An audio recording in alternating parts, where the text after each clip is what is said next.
Hello. I'm muted. Hi, everyone. That's because Spotify was installing. It's like, whoa, whoa, whoa, whoa, whoa. Spotify's not installed, and you're trying to use it. And it just muted everything. It's like, oh, I see how you are. I see how you are. So how's everybody been? We've had a whole week off. We had one side quest come out. Did you all get to watch side quest besides the two who were on it? I did not because Well, it's okay. You had the ramifications in your lap, though. I do. Yes. I'm sorry. I just can't handle what happened. Oh my god. It wasn't even a big thing. He just went, I have no idea what this is. Yeah. That's exactly how it went. I mean, I already made 4 rolls and went ethereal to look at it, so Yep. you know. Yep. You did well. There we go. Make sure this music isn't too team loud. not smart here. We defer to the genius characters. That's why I was asking if us could help. Can you guys hear the music backstage? Can you guys all hear it? Yes. Is Yes. it too loud or is it all right? No, it's Just fine. right. It's fine. Okay, cool. Hey everybody. So, yeah, the barrel's gonna be entertaining. Voss is not allowed to be part of it, which Voss would know. This is his mom's way of kind of indoctrinating people. Like, hey, if you can solve this, then we're willing to work with you. You can't, it means you're fucking stupid. We want nothing to do with you.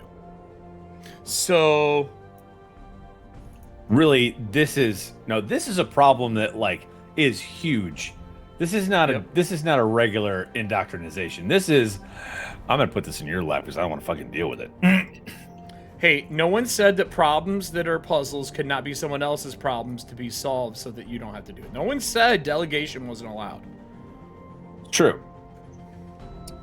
So, Oliver, have fun with that barrel. He's already started delegating it. Like, Yeah, he fuck. did. Like, It's been double delegated. His mom went, no. And then Oliver went, no. And Nora went, Pop No. I love these. Technically, Oliver No, went. his mom went no, and Oliver went what? Yeah, No. what? I went. It was no. It was Oliver fuck? went. Nora, help! Yeah, we'll see you if she can get it. She might be able to solve it. I'm I excited. mean, if nothing else, I'm building up a dossier for the person who will solve it. Yeah, sure, exactly. Or you're giving it to somebody else who will take care of shit. You know, get them problems all solved. Get them The problems solved. team that finds your corpse will know what to do. Maybe. 3 Maybe. episodes down the line, it's just like, hey, Jin, we have this barrel. I mean, I have another idea, but I want to make sure it's safe first, which is why I'm doing all these other rolls. She's just gonna throw it Uh-huh. into the tides and see what happens and draw it back out. Yeah. No, just take it to my office in Merrifield. Oh, you could take it there. Boy, that would be. That's why I'm doing We'll see testing what happens. first. We'll see what That's why I'm happens. We'll see doing what other happens. things first before I do that. Before you dive off the deep end. Right. Ugh. I mean, truth. What else has the happened? B team, when we're all toast, the B team comes in. It's Terry, Jin, Candon, and Marsden. Martson. Marsden. Dude. So you got the A team and the B team B led team. by the A team plus. How's that go? Like, if she comes in, she's like, "All right, everybody. So here's the deal. We're not serial killers. People will call us that, but we're not. Or not. We're not. We're solving problems in a very efficient manner." That's what Dexter said. Shut up. No, dude, I can't. Yeah, no. Is that raw pate? Don't judge my dietary choices. Is that God. cow tongue? What the fuck? So PF2, I've been doing a little bit of reading over the last couple days of being sick. I felt like shit since like Sunday. There's a lot of stuff in PF2 that, as we're getting into higher levels, that they've done for GMs to make my life easier. So I'm super excited. I'm not as annoyed with high levels, because normally you get into high levels in the game and the GM goes, "Oh man, there's so much shit I have to do to prep." You don't have to in this version. There's way less prep than I thought. And having just the level bonus is a really good way to know what DC should be. I think that was probably the hardest changeover for me with PF2 from PF1 and 5e, because that's what we're playing most frequently, is the fact that is Alan Are you signaling landing? What is happening? It's a level disparity. Oh, I was like, I'm lost, coach. What the fuck I are thought you he was doing like, right now? I thought he was like level. role playing the cask. Like, He's like, hold on here. It was an elaborate game of charades, and I. Okay, you're gonna be landing this way. Yeah, exactly. Hey, what's How's up, you Don? doing? we're allowed to play cards, right? Hey, buddy. Yeah, start pumping your cards out. Go ahead. I have the stream open. We hit partner last season, so there's new cards. I have a new deck getting. Okay. I just played a new Lectorum card. What does the cast think about the idea of having a item deck? Like random cards that are a bunch of items. I would prefer random items than random victims, so Well, I'm taking already the on victims. it. The victims card's not going away. It'll be a I know. separate deck, and it'll be for those Can who it be want to both? provide Can't we items. just get random items off the random victims? wow. Well, What? I didn't say that. You're on vacation.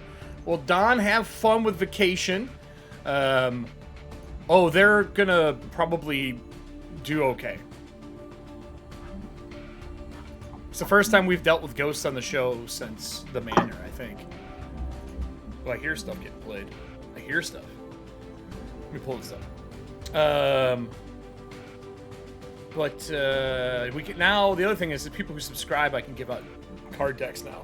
I wasn't able to do that before because I can only do a limited amount of coupons. I don't have to do that, which is awesome. Let me pull us up here. Or at least it was until our GM shit the bed Did I just and went away. dropped out of the call. Oh no. So we won. I sure Everybody, did. we won. We won! We won Pathfinder! Keep talking, All everybody. right, did it. everybody's level 20. It's over. Quick, before he gets back, level up. Yep. 2-0. We So level are 11. Level 20 hit point. Level 20 wizard hit points are a lot. Don, you may not know OBS. this about Everson. OBS. He was created to Oh, punch wait. ghosts.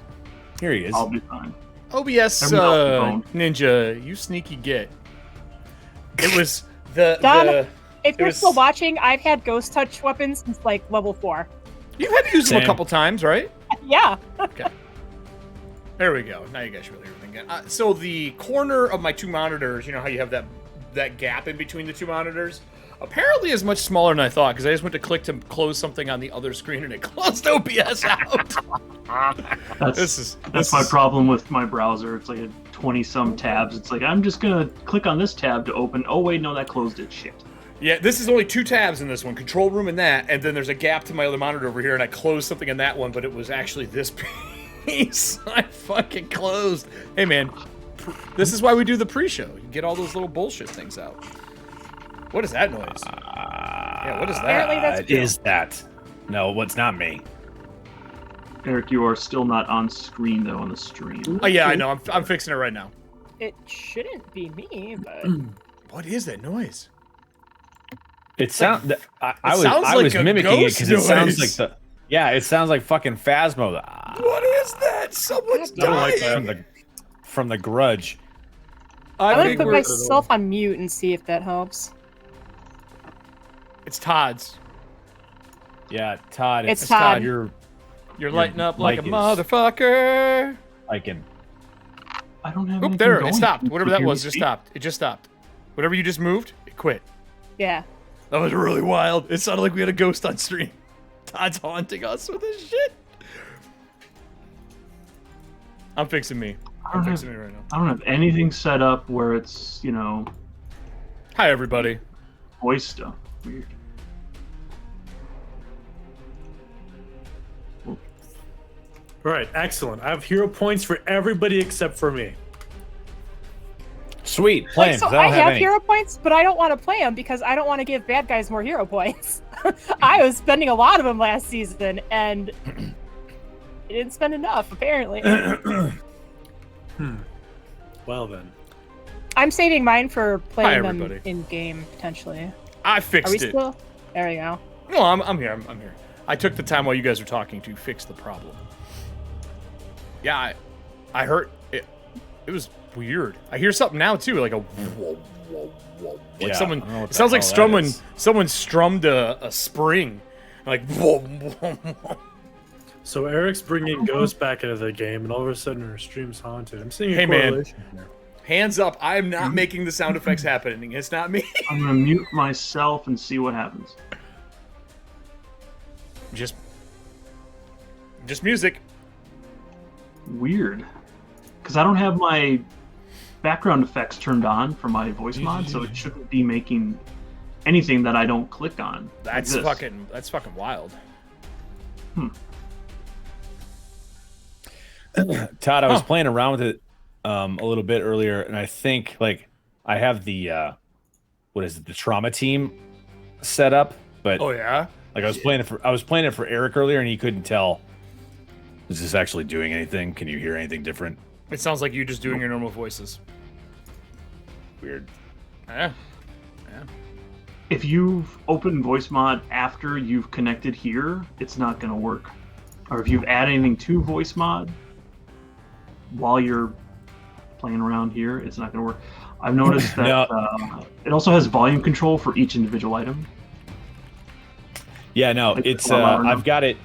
Like I've got just like the on button with the music hooked up to my Stream Deck, but it doesn't seem to be doing anything. Although my sound was completely effed earlier in the because I A? tried to play Warzone and I could not talk to anybody. Yeah. Yeah. We're gonna have to play with your shit a little bit, man. I got some ideas on what it could be though. I was I got ideas. pretty annoyed. We'll fix it. When have I not fixed stuff? So let me find. Now that we got everything fixed here, let me close that piece of shit. I need to pull up this because it can never be closed because it is the most important window. So today's episode is going to be a little wild. I think last time we left off, you had talked to the air marshal, his trainee, and then you guys were deciding how you wanted to go meet the train being towed back, right? Weren't they sending a train out to tow the train back that was left? Pretty sure that's what was yes, going but on. I thought that was coming back before we were going out there because we were going to try and let it pass so that we could get. Right. Yeah. But my Out. question is, were you taking the train or were you taking the Whisper? What was the final decision on that? I think we might have decided on the train because there was talk about upgrading the Whisper as payment for this job. Well, you can still take the Whisper out for now, though. They're Right. not gonna start doing it right now. Right. Hey, how you doing, buddy? Things were kind of interrupted by a visit from Oliver's new nemesis. Well, that was a screen That was a hard cut. That was a hard cut to them all Yeah. laying inside of the train getting towed back. Yeah, we left off with we were heading towards the apothecary. We talked to Dr. Mardson, and then the Silver Spur landed, and people were flooding out after a few arguments, and they were splitting up in different directions, and then we did the hard cut. Yep. So I don't know if we Yeah. actually decided how we were going to get to the... Well, we should probably decide that now. No, what about the red cap? He's was the on hard the cut. train. He's the hard he's cut. on the He's on the train. On train. the train. I'm so sorry. Yeah, you're I heard the fine. name of his ship and I thought he was flying in. Sorry. Oh, no.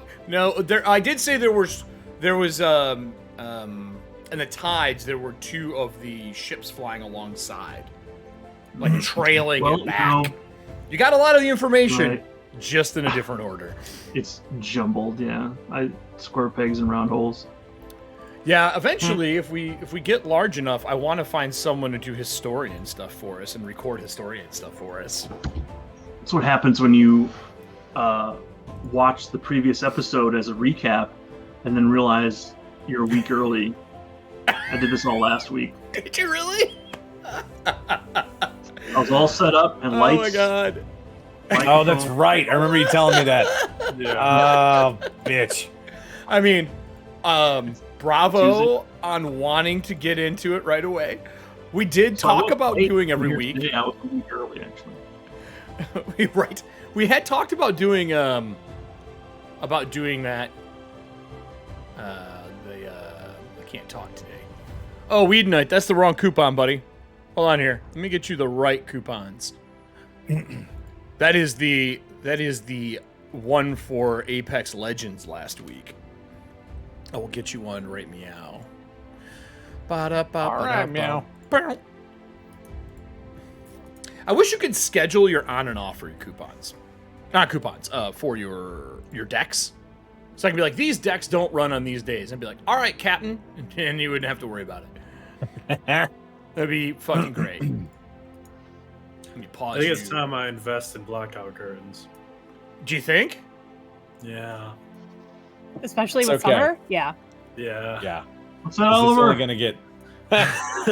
You, Alan? Wait. Hold on here. I can merge shows. Damn, dude.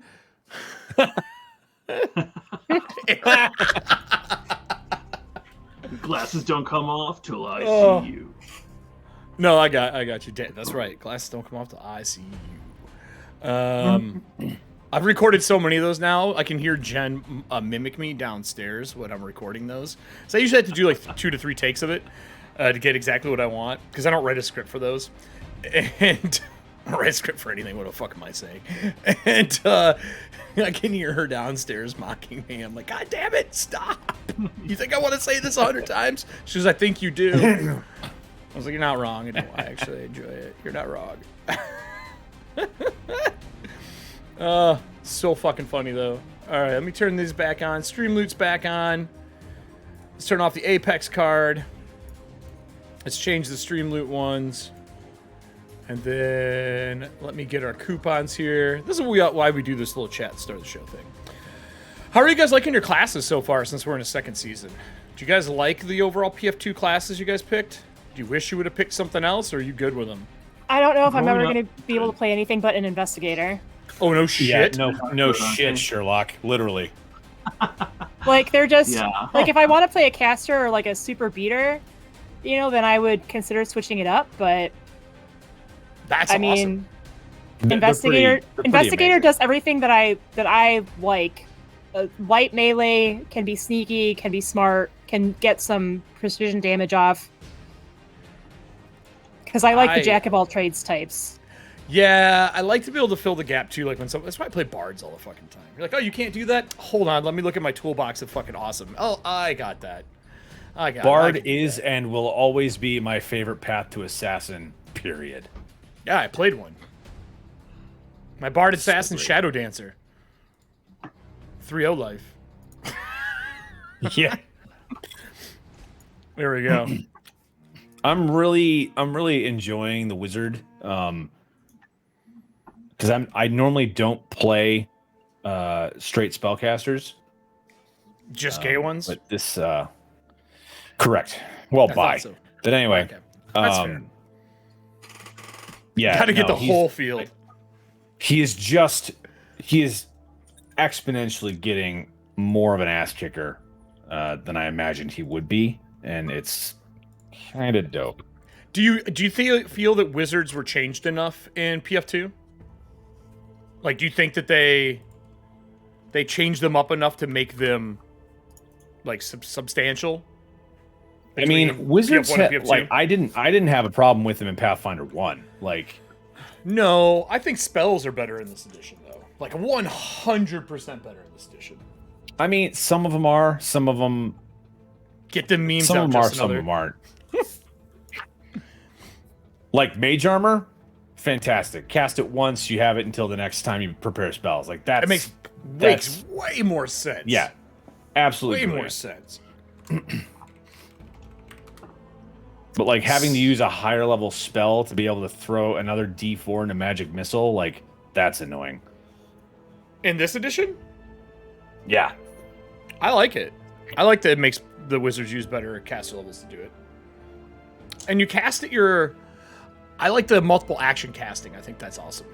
Yeah. You know, that's super cool. Like if you have an extra action, you can cast a cantrip or something with it. You can cast 2 spells in a round. That's pretty Dude, rad. magic missile, you do 3 actions and you barrage missiles. Oh, that. Yeah. Well, So I love that stuff. And you do realize the extra missile is per casting, right? So you're using a higher spell slot, but every action gets that additional missile. Yes. So you're doing, like, as a 9th level spell, you're shooting off like 15 magic missiles. Yeah, that's why I have a bunch of destroyed D4s, Drew. He's gonna say, "Run that by me one more time." I'm not make that connection, Todd. You see the light bulb come on Additional right there. missile for each action you spent. Yeah. Hey, say it with me, Drew. You got to read the. You read the whole page, book. yeah. Not just the part you you So I like. saw that. I just when I first read that, I thought that you could only heighten it to like up to a +2. So like you could only cast a 3rd level cast. No, the heighten +2 means you have to have 2 spell levels on top of it before you can have the next version. So a level 1 spell, a level 3 spell, level 5, a level 5 spell. 5, 7, 9. And spells go to level 20 now, or level 10 now? 10 now, right? Yeah, you can level get 10. you can get a 10th level spell, yeah. 10th level So spells. highest Can you imagine magic what missile is 9, and then that's 5 missiles per action. the fuck would So Ethauntia 15 feel like at level D4. 20? Like, what are we doing at level 20 in Ethauntia? Have we I passed don't know, level man. 12? It's been 12 like was a our highest, right? low-level game. We no? did So 13, 14 with our assassin 12? Gravelighters. yes, that's right. I think that was the highest we ever got in Ethauntia. Highest I ever got, because I never played a Gravelighter before. The highest I ever got was Lissa, the Paladin, for the Rockland game with Blackwell and all that. And she was level 12. I like how we're talking about the highest we ever got on 420. Hey, Blaze it. I mean, As Alan's like, just no. this is no close character Alan- concepts if you got them. Alan's a good boy. He doesn't do anything like that. ugh, epic. Nicotine. We know what you meant. I know it was. We know what you meant. We know. Yeah, for It's all right. tobacco use only, right? I mean, we all agree. I got an email today that's from Daylight Curfew that makes a bunch of the hoodies I like, and they're like, "Here's your 420 tracksuit." I was like, "Why is the 420 tracksuit like mauve? Who decided that? Like what? How Let's is go that with a the smart eyes. idea?" Oh, it Go was- with the purple Urkel. I was laughing. It is purple Urkel. Probably. You're probably right. You see, Jaleel White put on the Urkel costume for the first time in 20 years to promote his purple Urkel strain of marijuana. Are you kidding me? No, he was promoting it What? with Snoop Dogg and everything. Yeah.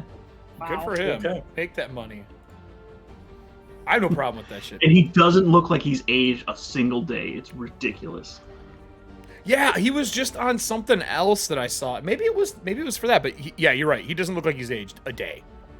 He's an ageless human being. He will never age. He will never die. He's that guy. I say that, and I probably just Jake Baconed him. Or Dick Bacon Please don't. for saying that. I have not drawn Stephen Urkel in a casket, so therefore he will not die. Oh, there's I more mean, to the cards what? getting played, Gales. So, all right, let's. We're at the 7:30 mark. We had a little tech issue, so it ran us a little bit longer. So today we're gonna set up. What is the final decision? We gonna take the Whisper in, or are you gonna take the train in? What do you guys want to take? The whisper. I mean, either can fall into the darkness, so I feel like the Whisper is the better shot if it does, to get it back up off the ground instead of a fucking locomotive.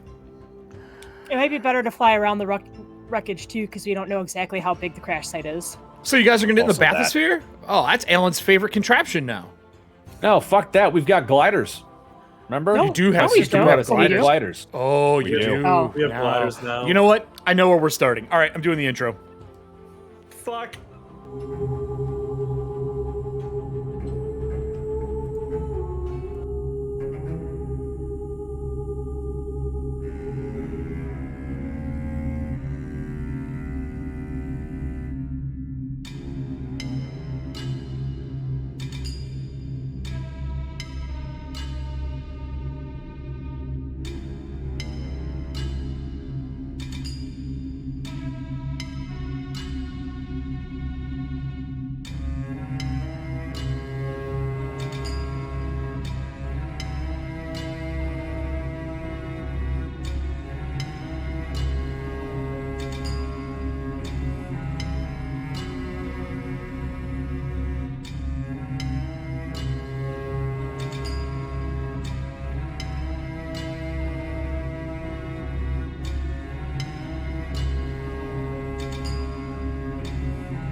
Yeah, I know.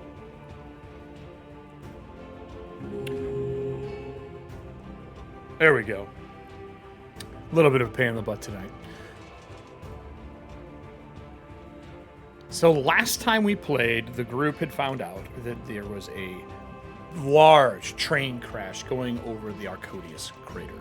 That crater is now and has been for the last, I think, 5 years filled with dark tides. Nowhere to go. The tides raise and lower, things believe to be living in there. And there's a train wreck above this place, and the train wreck fell into the crater itself. Now, there are a few train cars that got detached because the players ended up playing the people who robbed the train. They detached a section of the train that got sent off. And the last scene that we saw as we cut away was Jekyll and his men laying on the floor of the train cars, getting ready to be towed back to Merrifield.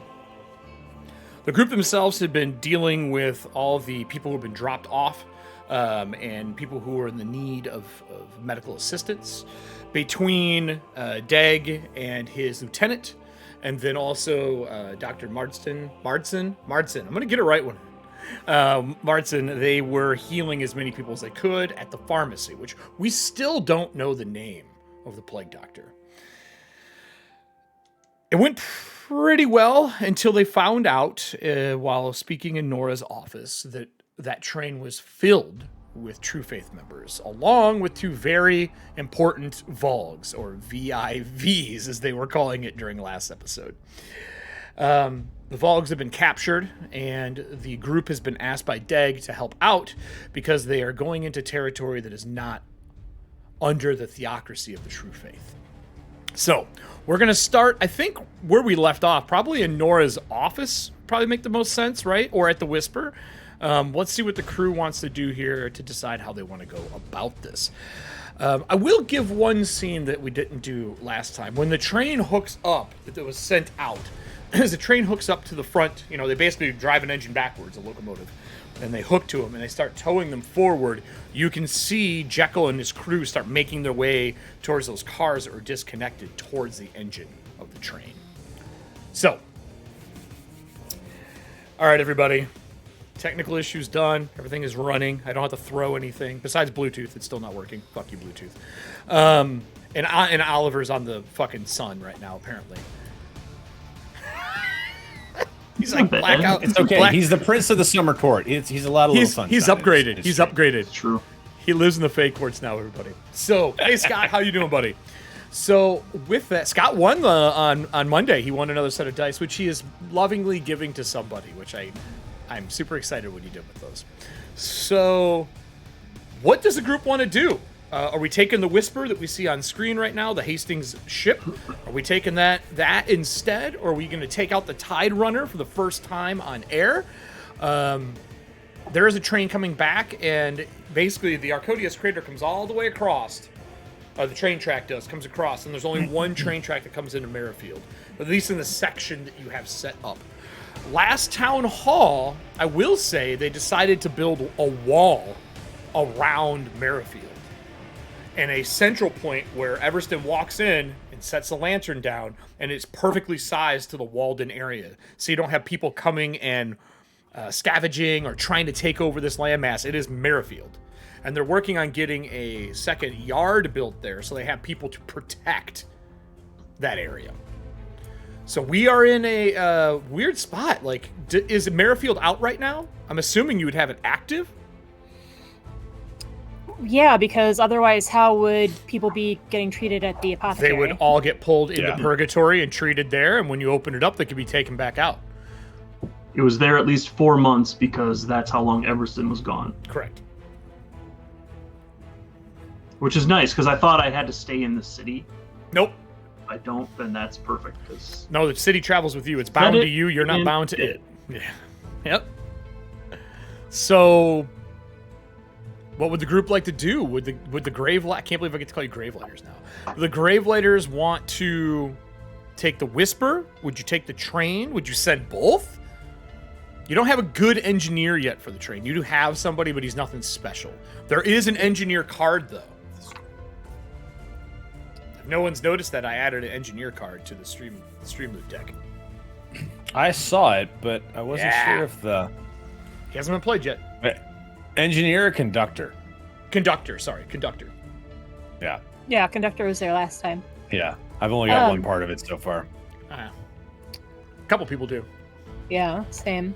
I still think we should take the Whisper, just because It flies. we don't know exactly how it crashed, where it crashed. We don't have a good conductor Yeah. in case anything were to happen. I would rather have a crew that's comfortable with the vehicle that we're traveling in versus having people who are still getting used to the train tracks and the dangers in the dark tides.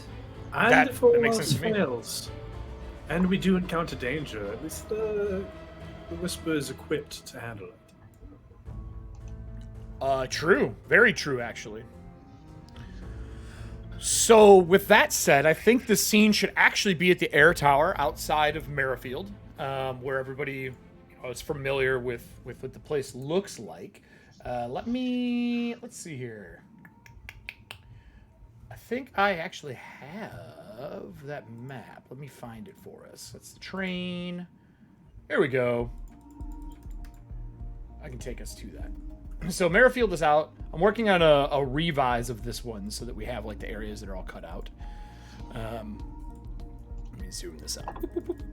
And it'll take us to our 5cam big map. Forgot that I changed the controls in Roll20. That scroll button now zooms out and in instead of just moving the and map down. So every once in a while I'm like, oh god, what have I done? Like, oh yeah, I got it.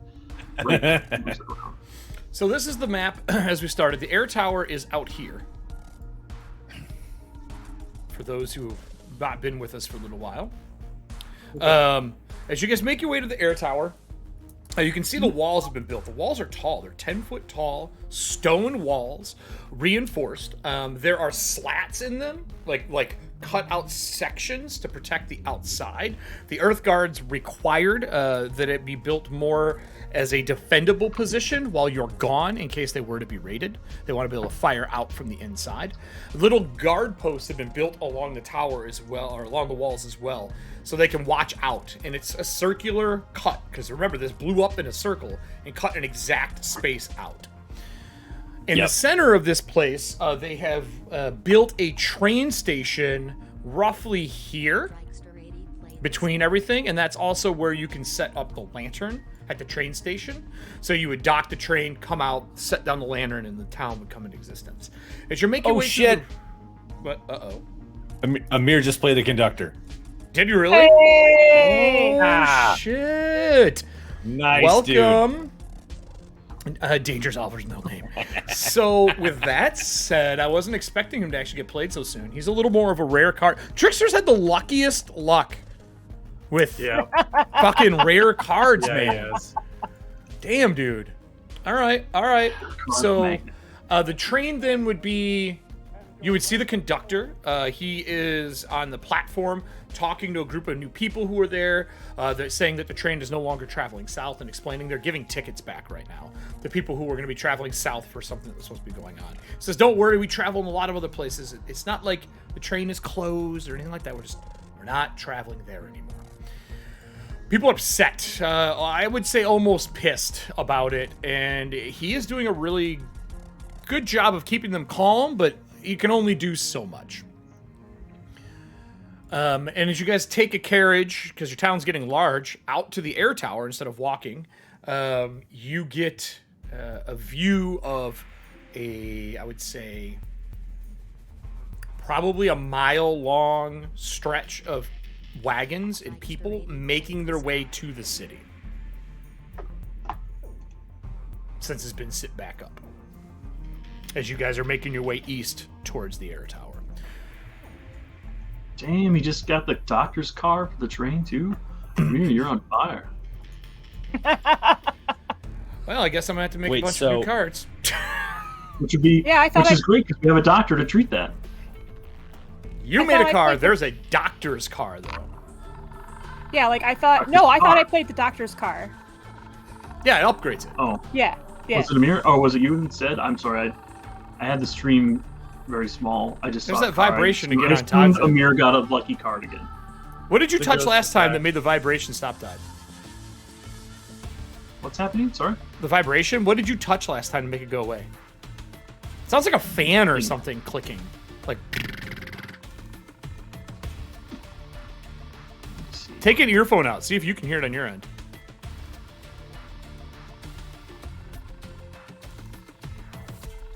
It is Todd, right? I'm not crazy. Well, I'm seeing. yeah, his, he's lighting his- up. Yeah, his mic's lighting up. So Yep, weird. it is you. It went away. Oh, wait, when I muted? It goes away when you're muted. Yeah. It's like... That's so weird. It's the train. It's the sound of the train. There it is. Yeah. Todd just has like a bike wheel with a card tucked in it. Yeah, that's what it, Yeah. that's exactly what it sounds Right. like. It sounds like as a kid with the card and the spokes. It's a blue demon card. Is your Surface running next to the microphone? No, the furnace is running. I wonder if there's a breeze from that. I don't know. So weird. Cover your mic once. about- Like, put your hands around the mic once. No, it's still there. That's so weird. yeah, Something's it's- vibrating. That's so weird. I don't know what it is.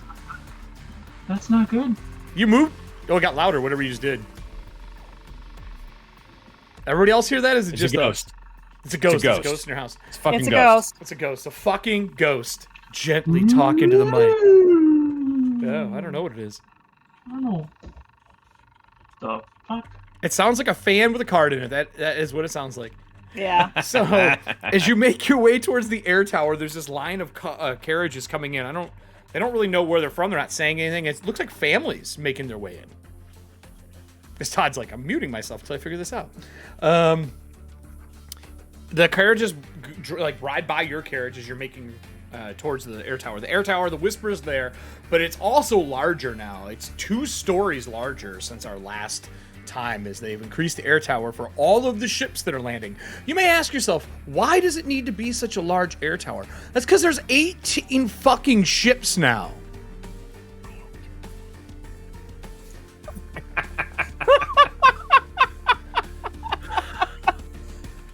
So, mean- you guys are becoming a shipping hub, like at this point.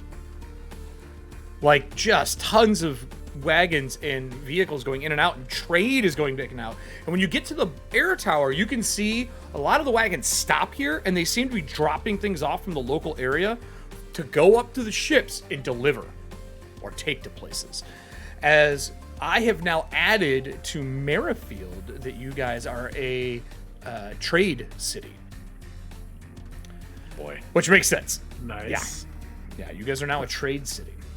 You're not large, but you're getting bigger.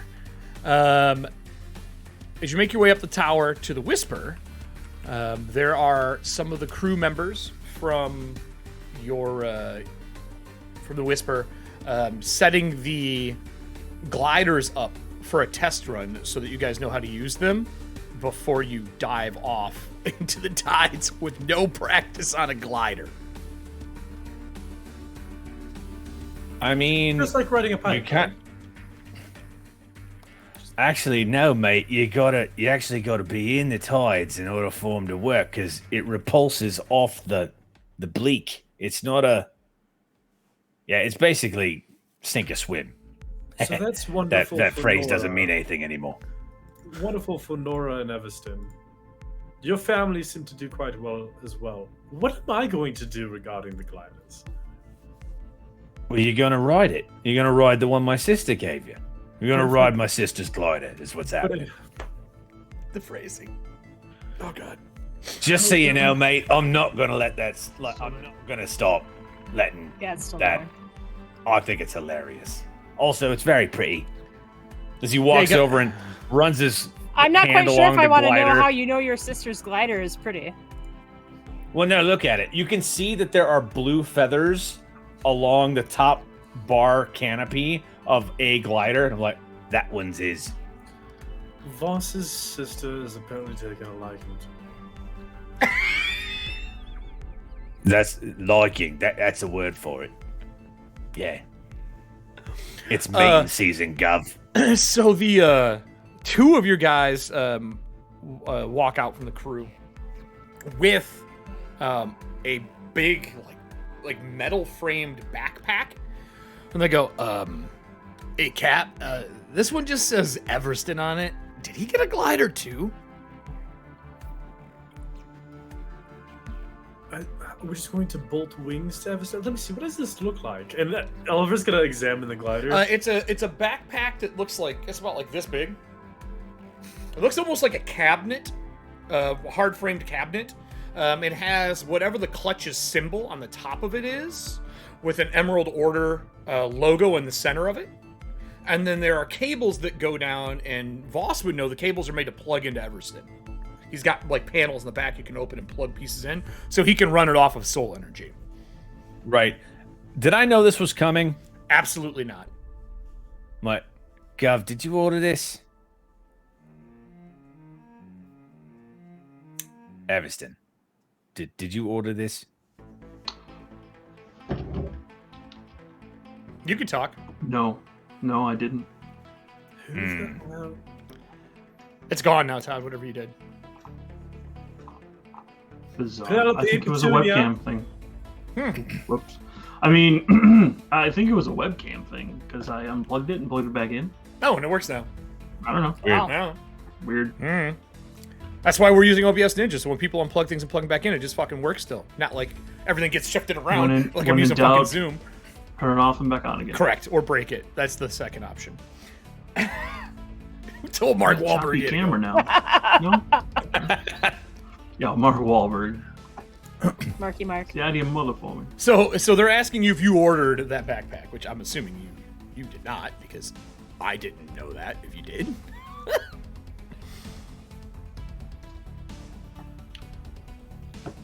No, nothing comes to mind. Penelope, It is nice that we have it. I know you can hear me. Everston, are you all right? Your voice is a little high. Everything good? Cannonball. Your voice modulator. It must be a voice it not modulator working? issue. Uh-oh. Yeah, it's not working. Apparently not. Well, fuck.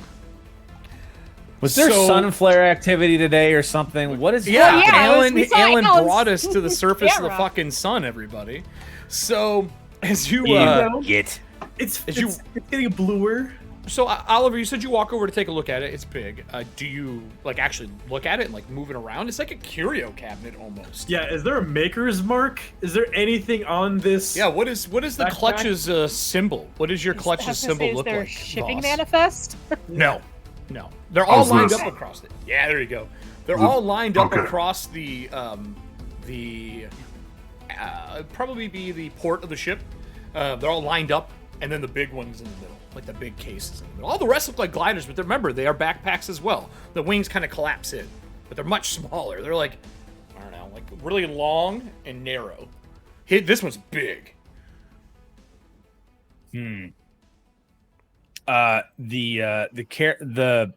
The clutch symbol is think of like the old Castlevania crucifix, but instead of having one long end for an actual like Christian cross, they're Sure. all the same height. Think like Saint Cuthbert, and then there's just a talon just picking it up, Okay. like holding it. And this time it's picking up the Emerald Order symbol in the center of it. They like replaced part of it with the Emerald Order. Cheeky bastards. All right. So, your crew goes, well, I would recommend you test these. If you've never used a glider before, especially not a repulsor version, you're gonna want to test them out near land in case you crash and die. Right. Hey, Everston, come here. Let me show you how to put this thing on. And like, I'll have him throw it on and then show him where things plug in. So it's got two pieces that go over his shoulders and like attach in the front, like rivet on. He can remove it if he needs to. You just kind of pull it. It's like a quick release. More like snaps, I should say, the rivets. And then the cables hook into it. When you hook the cables in, the green logo on the back goes and lights up. And you see the lantern in Solid. his chest light up as well. You gained one new power. You can make daylight from the lantern as long as you're wearing the backpack. out 60 foot, allowing you to give daylight to the rest of the group when you're diving. Oh. You have to have the That's backpack handy. on, though. You can't use any other powers while that is active, though. You can only have one power active at a time.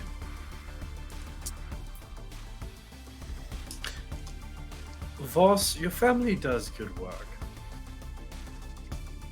I know. They made me. Okay, all right.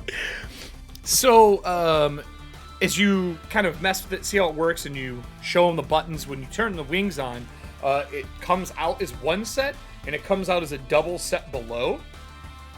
And the inside of the wings they got like handle pieces, so you can kind of maneuver them and move them because you're larger.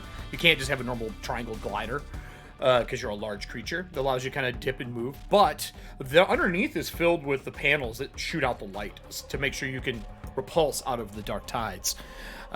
You're good. You can carry yourself with it. What's that? There's 2 sets of wings. Mm-hmm. Does he look like a fucking monarch henchman now? No, he looks more like wings off of a what is that demon called? The vulture demons. Oh, Vrock? Yeah, it looks more like a Vrock. Nice. And then when you click it, it takes 3 actions, but you can close the backpack back up. And it takes you 3 actions to take off the backpack if you want to take it off as well. That is for anybody. To get off a glider, you have to take the backpack off if you don't want to wear that anymore. It also means you can't wear a backpack. Oh. Because it's taken the spot of a backpack. Yeah. Got it. How convenient that I have my satchel of holding. Hey, man. Yeah. So, you could buy some bags and little things, but just you can't have an absorbent amount with you then. With that said, you have to be in light load when you use these. The only exception to the rule is Everston's. Everston, he's allowed to be in immediate load. So keep that in mind Which with is your funny, gear 'cause then- what you're bringing. I can carry everything already. Yeah, you can carry a lot of shit. So they go, we can fly over the tides if you want to dive off and test them. And I'm assuming at some point in time, Oliver's probably had to learn to fly these as an air marshal. Gliders are pretty common, you know what I mean? But these are, they look nice, but they're not as like, it is definitely not form over function. These are function over form. They look like they're scrapped together. They're not pretty. I think they're lovely. Yeah, and yours does. When you open the wings, the whole back edge of it is covered in blue feathers.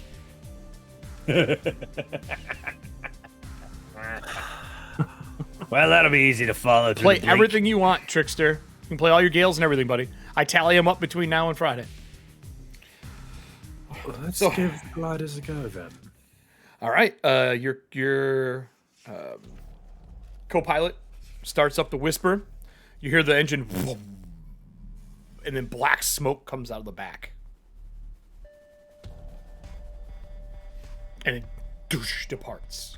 And like that black smoke, like it seems to shadow everything. There's little hints of green that spark in it as the Whisper takes off. As Oliver has that look on his face, Bennett shows up. He's like, "We like the improvements." I do. Bennett, how are you enjoying your stay within the Whisper? What do you mean? I don't stay in the Whisper. I can leave the Whisper. I'm sorry, what? What? Oh yeah, I had the demon run in the Whisper. I walk around separately. There's a... Oh, right. What do you mean there's a demon running the Whisper? The Crow Act, mate. We had a pact together, and I re-signed a contract. So he's flying the Whisper, and I can leave the Whisper and come back. We trade places. So, at any point, there can be a Croak walking around. Oh yeah, that's gonna happen. Yeah. He's friendly, Just though. as long as he knows his place, it's fine. He's not allowed to harm or do anything, and he has to listen to you vehemently while he's attached to the engine. There's a demon in the Whisper. Always has been. I mean, to be fair, it's pretty accurate. Yeah. Everyone would be bad on the ship. Oh my god. And what's the Croac's name? You think he would tell me his name? I would have got rid of him then. So, how do you address him? Demon. Pacted. Okay. Demon, can you hear me? Okay, He says now- yes. Oh, you speak Croak now, don't you? Ooh. Fucking I do. He says he would say, "Yes, Captain." Yes, Captain. Noted. Thank you. That'll be all. He says he likes your ship, though. He says the engine is much larger than my body was for a place to live. He's a little happier. As happy as I guess a demon can be. Oh, the twins? They talk to him all the time. You should be leery. I don't trust Faye and Pacted when they talk to each other. It's never good. Petunia and Penelope have proven themselves, though, in combat. And in the whole debacle regarding the, Right, Yeah. moving whatever you on. say. Mhm. So we got some improvements on the ship. I can cloak our entire ship in shadow. That's new. Yeah. Can't do it long, but I can do it for a duration of time. It'll literally just turns into a shadow, one-dimensional plane. They'll see a shadow projected on a wall, on the ground, whatever, on top of buildings, but our ship will not be seen. If we're flying over the skies, that's not going to be easy to spot. Nope. They'll have to look. Like, if we're flying through clouds, they'd have to see the shadow. Out of character, it lasts 10 minutes. He can push it to 30, but the Whisper takes damage. Well, that's handy. Yeah, I thought it'd be good. The pact, it says he can make it last longer, but you'd have to sign a contract. No. Yeah, that's what I told him too. Good call. Don't worry, foodstuffs won't spoil. No children and no animal deaths either. I made sure all that stuff was in the contract. I've been dealing with this guy for a while. Thank you for covering the bases, Bennett. Yeah, you know, I gotta do what I can do. But I'm free to travel and do whatever's needed. And Bennett looks like a normal person now. He's wearing a really dark navy blue pea coat with black buttons on it. And the button at the top has got like a mural in it. It looks like it's like two silhouettes of people. He carries a set of daggers on his left side, kind of tucked in the back, underneath the peacoat. He's got a really thin and sharp goatee. Is it Is that a single or material? double-breasted? He's ethereal, but he looks. You can see the part. He says he can materialize as long as he's on the ship, and he'll do it. He'll make himself material. Like, he can grab backpacks and help people put them on and stuff. He's on the ship. He can do it because he doesn't have to put so much effort into making the Whisper run when he's separated. So improvements. One more thing. If we're both running the engine, we can overclock this thing. We can make this move real fast. Noted. That will be handy should we encounter issues. Yeah. Bennett, Yeah. when we have a quick second, can you and I chat and see what, like, how well I can help facilitate whatever needs to happen from my end, if Like what? for running the ship? I mean, just providing support for repairs and spirits. stuff. He hands you a booklet. Neat. It's written in Croak, though. I got it. Don't sign the last page. That's what this is. All right. Oh yeah. Do you want to make me a fettering roll? Sure. Okay. Um, Fettering 31. lore, I would. Yeah. Fettering lore. I Oh. apologize. Fettering lore. that's different. It's gonna be a 23. So, oh, that's your family ship. I apologize, wrong one. I want this. So the last page says. Hang on. I'm gonna use a hero point. What did you get? I got a 23. Oh, okay. You can use a hero point. I'll tally that for you. They're going to need hero points. Remember this season, everybody. I took all the hero points that are left, and they're now for the NPC cast of the show. I'll take that. 26. It says in case of near-death experience, sign below.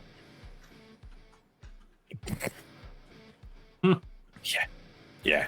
That happens all the time. I'm not doing it. Okay. I'm just warning you that it's there. It's kind of like the break Right. glass, but it's not. Journals maybe 40 pages, pretty thick, small though. It looks like he hand wrote all of them.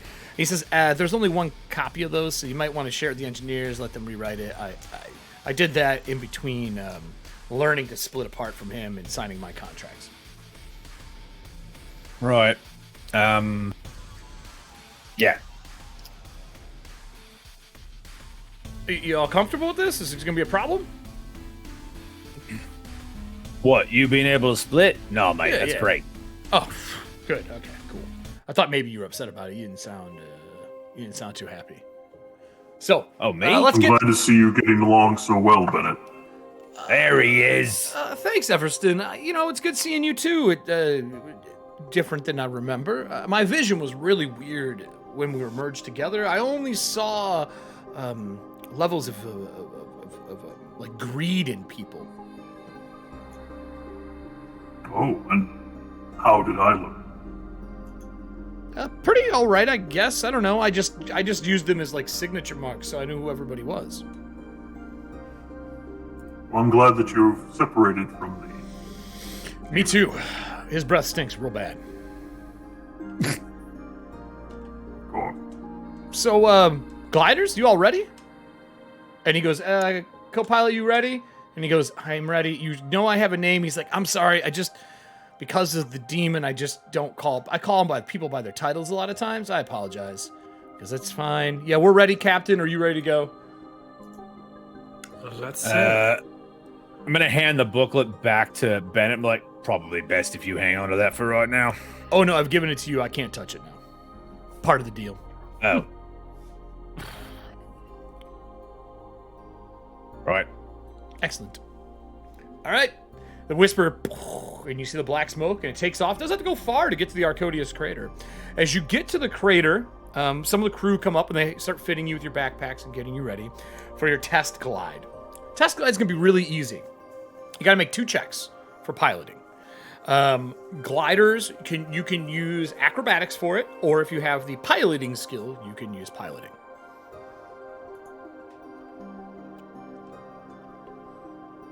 He's like, just test it and skim the tides. Don't go in, just skim it. Is what the co-pilot says. Just skim it. You don't want to dive. You ain't ready for that yet. Right. Well, yeah. I suppose I'll go first then. All right. Dive off the top of off the deck. Yeah, I wanna watch the professionals do it because I don't remember ever doing this in either life. Nope. I am spending my second hero point. Oh boy! Already off to a good start. I'm not taking a 1 on this. That is not happening. Ooh. Yeah, but he broke his beak. Oh God! Nat 20. So that's a 30. So do you listen to what they say, or do you dive below and showboat with that natural 20? He's a little timid because he hasn't actually used one before. Like, he's seen him used by his family, but as soon as he feels like he catches the draft, he's like, oh, it's like gliding regular. And then, like, he'll probably go in and then out. So when you dive in, on your way out, the way this works is if you're shooting up, you get a bonus to your speed on the way out for that first round. You gain a 30-foot movement bonus. Gliders have a traditional, 25. Gliders have a traditional 25, but for those 3 actions when you come out, you get an additional 25 for your movement. That means that if you were to go all 3 actions and move, you would gain 150-foot speed for that round. It allows you to pop out and really get going. Now, to do that, you have to make a 20 to dive into the skies and be able to get that movement on the way out. You're like, oh, not a natural 20, just you have to critical, basically. I should say that. You need a critical to do it. So you see him dive out and spin in the sky and glide back to the boat. You don't need to make a second roll. Me? Yeah, no. Cool. You're good. Who wants to dive next? I'll see you all in the sky. And Oliver will just lean off. Do the fucking... Yeah. Give me your... Using pilot or acrobatics? What are you better at? I'm assuming pilot. For you. Give me your Yeah. pilot. With a nice middling 10, I got a 26. Oh, that's still a crit. So, same thing. You dive in, you burst out at 150-foot movement if you use all 3 actions, and you can get back to the ship. You don't have to make a second roll. They're all making it look super easy, you two. Super easy. Birds of a feather, let me tell you what. Tina, formerly dead. It'll go 5. You'll be fine. Does Nora look nervous? How does Nora even look when she's nervous? I don't think I've ever seen Nora nervous, not even fighting mummies. Nora's got nerves of steel. I think... Does she sweat bullets? Or does, like, the stained glass start to shine? Like, what is the... Oh, you don't have the stained glass, do you? I do. Because I picked up the one that lets me do the illumination. That's right. I don't think Nora's ever shown fear. Like, I'm trying to remember, and I really don't think... Ever. I don't remember her ever doing it. I can't ever Ever. remember her being scared. Ever. Which is, this is a She's a perfect fucking time. G. This is canon right now. Nora's got a thinking face, and she's got a I can't believe you're doing this bullshit face. You're right. They're And very that's- similar. So, I don't know if anyone saw when Kristoff first showed up, but I think this might be a little bit of that. Kind of like a shell shock / a little bit of like Sure. the shards poking out a little bit. Yeah, that And makes then sense. she takes a deep breath that she doesn't need, and she's like, well, in for a wisp, in for a gale. All right, give me your roll. What do you use? Acrobatics or pilot? Oh, you don't have pilot. No, We because just I'll had be this picking it up discussion. Yeah. next level. Because you talked her out of it before the stream. I didn't talk her out. I just said, why waste the best feat you probably have for what's coming up right now? I was helping this episode. I mean, to be fair, my acrobatics is a 13, so... No, you're fine for the fine. glider. Voss walks over, like I mean, as you're I got getting ready to, 28. he's like, 28. That's a crit as I got well. 28. You dive down, you come back out, skyrocket like out of the clouds or out of the tides. I need a perception check for you though because you can see life sight, right? Yes, I need a perception check for you. and I've got imprecise undead sense as well. I 100% need it then.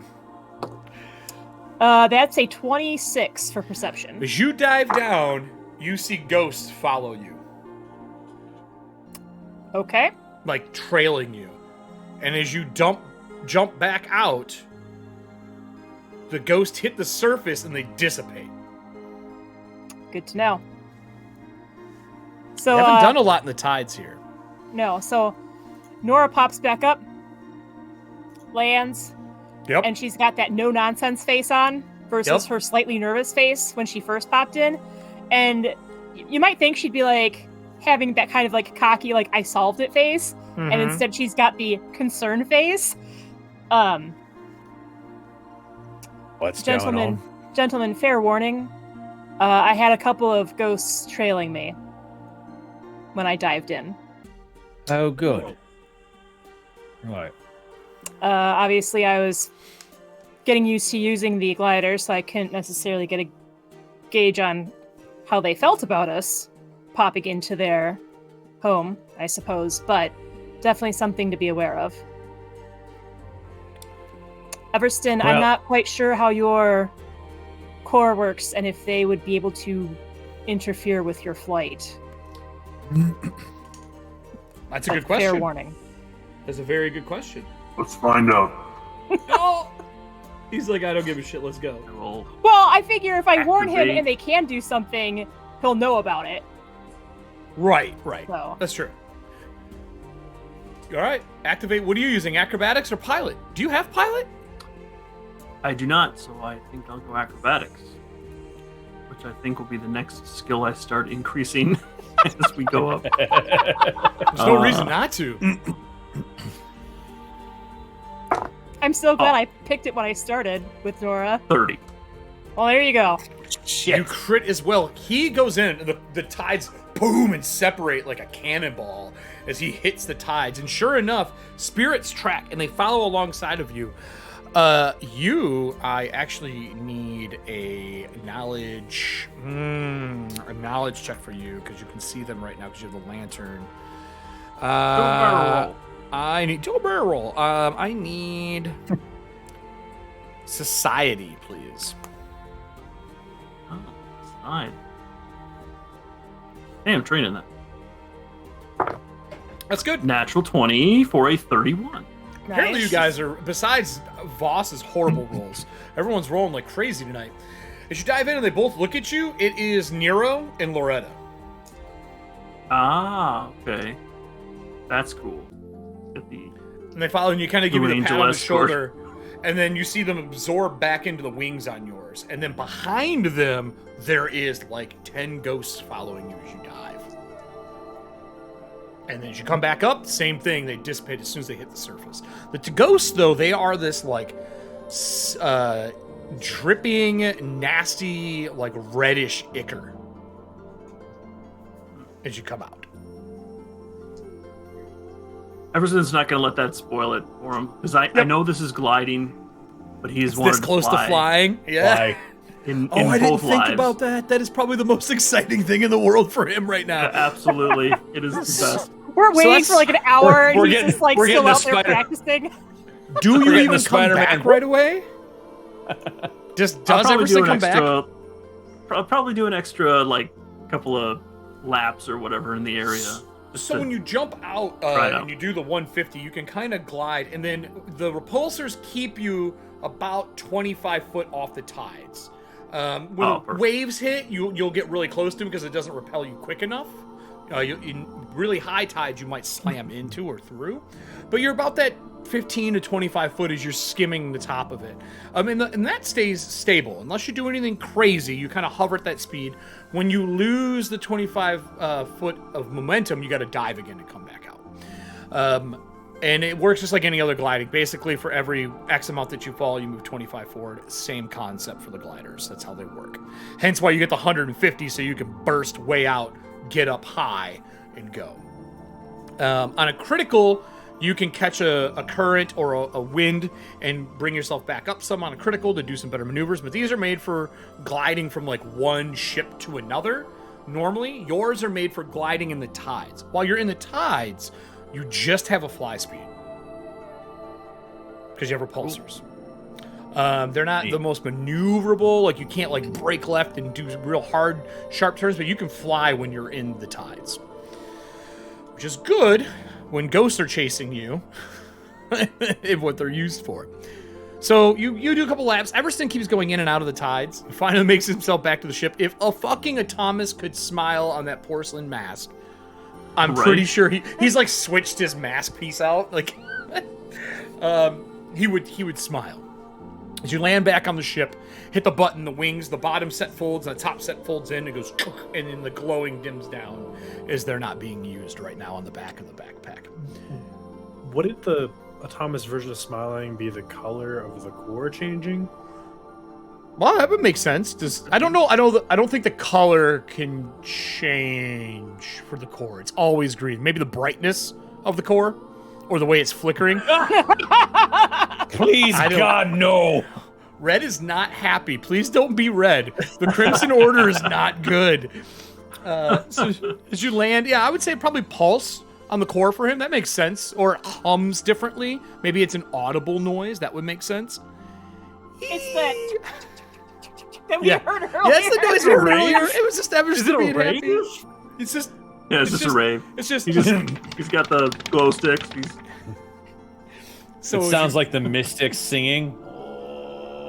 So as you land on the deck of the ship, all the crew's like, well, I thought that was going to be a lot harder than that. And Patrick Carr, the co-pilot, says, Cap, if you're ready, we are ready to go. Whenever you need to have us head out, just let us know. What is our goal, Cap? I believe we're investigating the wreck of the train at the site in the Arkodos Crater. We're looking for clues as to where our two VIVs have been taken. Yes. All right. Voss just shakes his head. All right. Do you want to go right to the wreckage? Or do you want to go to the engine that is towing back the remaining cars? If you're talking about death, going to the site might be probably the smartest thing if there's any survivors. Correct me if I'm wrong, Nora, but process of elimination. If the cars are being extracted from the site, we want to examine those first because they're leaving, whereas the train car or engine that's at the bottom of the crater is going to be stationary. So, Holy shit, did you just analyze something instead of jumping to conclusions? Holy shit. Who the hell are you, mate? Nora actually Everybody, we'll be cracks a ending the smile. stream today. Oliver just broke it. Hey, it's been a year. It has They've been a year. mended their bridges. Maybe a little bit of Nora has kind of Rubbed off. a little bit. So All right. here's the thing. If those carts are on their way back, if the Earthguard can keep them under quarantine for investigation when we return, then hopefully not much should be disturbed. If we weren't worried about victims who are missing, I would definitely say stop and check the cars first, but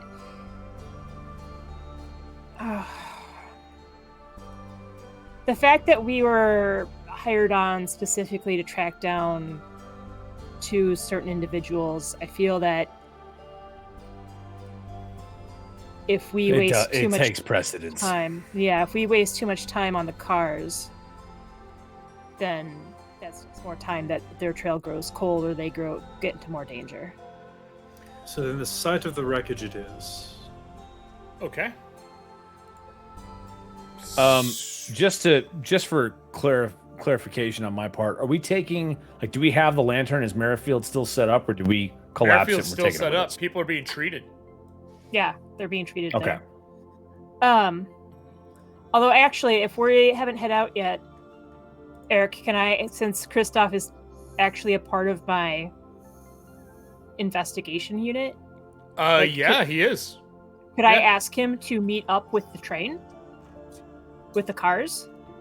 He could take your skiff and fly there if you'd like. 100%. Okay. He's basically there to help. If you want him to go assist, he will go do that. I mean, I'm not going to, like, tell him, but I'm going to say, like, hey, You're his boss. it's been a year, and she's definitely struggling with that 40 plus years of I want to be your mom, but you're a grown ass kid. You're a grown ass man. and also I'm your boss. So yeah, there's I mean, a little bit of that tension there, but You're more than welcome to tell him what to do. I'm not gonna say no to that. But Christoph will do it. He'd be like, listen, I'll be honest, I would love to get out of this fucking town. So yeah. He doesn't like being in one place for a long time. yeah. So He's- then it's that's that fear of probably being why he has caught. his own skiff in addition to my skiff. Yep.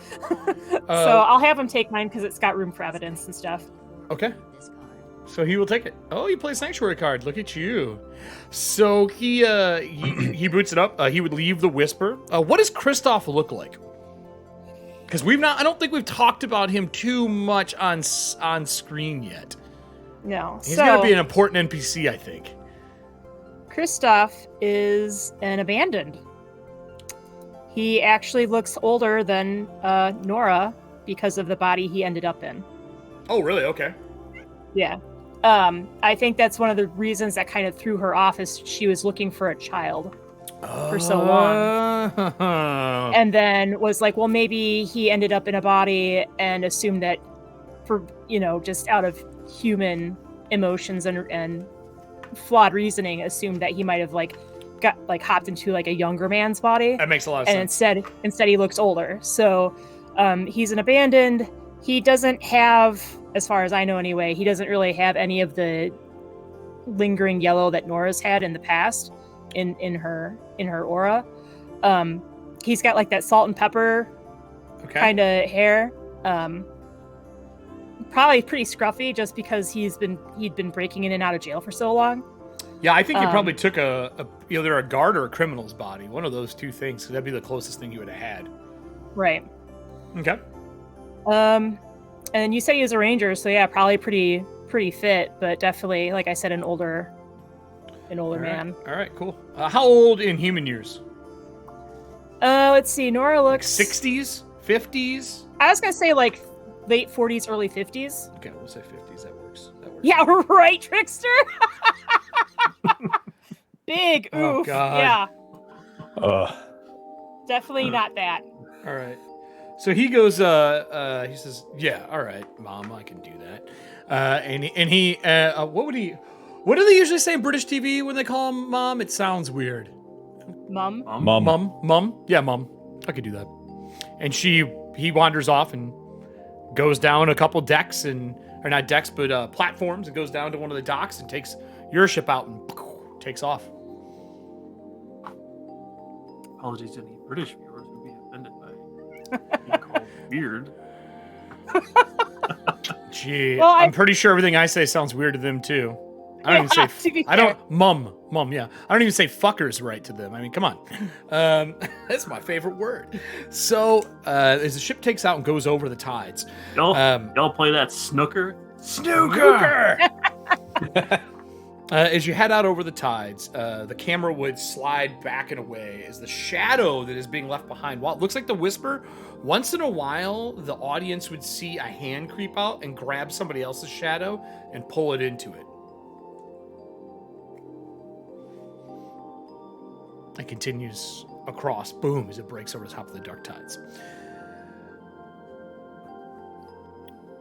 So, I mean, we know the contract isn't to eat anybody on the ship. That doesn't mean that random ass spirits can't get eaten. So as it dives over, what was the final call? Are you guys going to the wreckage or going to the train? We're going to the wreckage. On the wreckage. He's going to the boat, to the train. All right. Yeah. So the flight's about probably they were 75 miles out, correct? So what's the speed of the Whisper now with its upgrades from the previous upgrades? What is it up to now? With the upgrades from the upgrades of the upgrades. Yeah, what are you finally at for your movement? Because we have new community stuff that comes out in the next episode after this. I let people build some points up. Hey, buddy. Welcome to the party. I don't think I've been tracking any of the speed upgrades. Oh, you're an idiot. Yeah. What is it at on your thing? Oh, I The just put base is Corpo. 100. The base is 50. 50 is correct. You're up to... You got a plus 10 speed, so be at 60 now. Okay. From the community thing. So, did you have your hit points tracked? The extra hull points and hit points? You motherfucker. Base is 120. Hey, I had this ship. It's my baby. I love it with everything I have. Hey, did you get your upgrades on there? Nah. My baby's tough enough to It's survive on fine. its own. It's survive on its own. It's the toughest ship you've ever seen. Okay, to be fair, I just transferred everything from the Google Doc to the sheet on the table, so I can keep track of it more effectively now. Oh, did you? Oh, okay. Yeah. That's Whisper's hilarious. just flexing on everybody. Yeah, I'll get you your information. I think it went up 25 hit points if I remember correctly, but I have to. I will have to double check it. I gave it to you so that I no longer have to handle that. Eric, we got healed between the side quest and now, right? Absolutely. Okay, Absolutely. As it gets over to the end, and you can see in the distance, Hey, Raven. the track is over and it's bent, And then you can see in the distance, the other track looks like it's exploded. There's just like beams that come up out of the tide, but there's no track left for like a good couple of miles. The trip out for you all is somewhere around, I think with your speed at 50, you're at 60 now, right? You said 60? Yeah. So it'd be 32, 36, 42 miles a day. It'll take you a day and a half to get there. Because you do it 42 miles a day. But that's with no issues or currents or anything. And as you get to that section, as it is collapsed in, you can see a tent on the one side of on the west side of the tracks. Like someone has set up a tent there. And it looks like it's made from either parts of like bed sheets or something along those lines. And you can see a light there as you guys are approaching as sun is starting to set. What does the group want to do?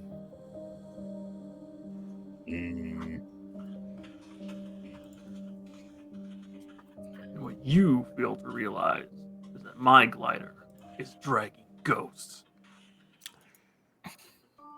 I mean, do you want that? You want that to be a thing? No. I'm glad I ditched them. What does the group want to do? Air Marshal Hastings is.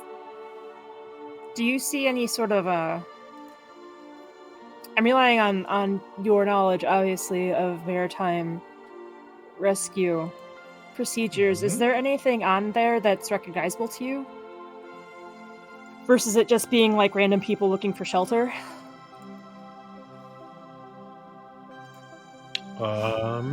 Like, do they have, like, or is there any, like, I don't want to say flares or anything, but any sort of... Like flags or SOS or something that would specifically state, like, you'd specifically set up if you were an air marshal or a crew member that was stranded. Sorry, Eric, where is this tent? Is it on the land or is it on the other end of the track? It's on the tracks, on the opposite side. So, like, the tracks come across the crater. You guys are coming from this way. There's the explosion that fell in. The other side where the detonations went off, maybe like 2 to 4 miles back. It's on the tracks above the crater, not even on the land. Is there any coloration of coat of arms that might signify that that tent actually belongs to... Oh, Blackwell? Not Blackwell. The city-state country that's on the other side of the track. Wolflock Valley? Wolflock Valley, yeah. Yes. So that is a crown with a sword through the middle of it, and it has like furs around the bottom of the crown, and then brambles that are grown out of the ground like hair. So, actually, those are the Wolflock gents. Competition for rescuing, scavenging, both.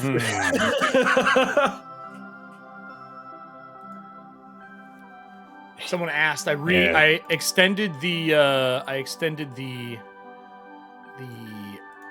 duration on Ghost Hunter rounds. That is up again for those who have channel points. So you do it. The tent's decent size. There's a few small tents behind it, and as you guys kind of circle, Bennett would come out and says, "If you want, I could dive off the ship and go check."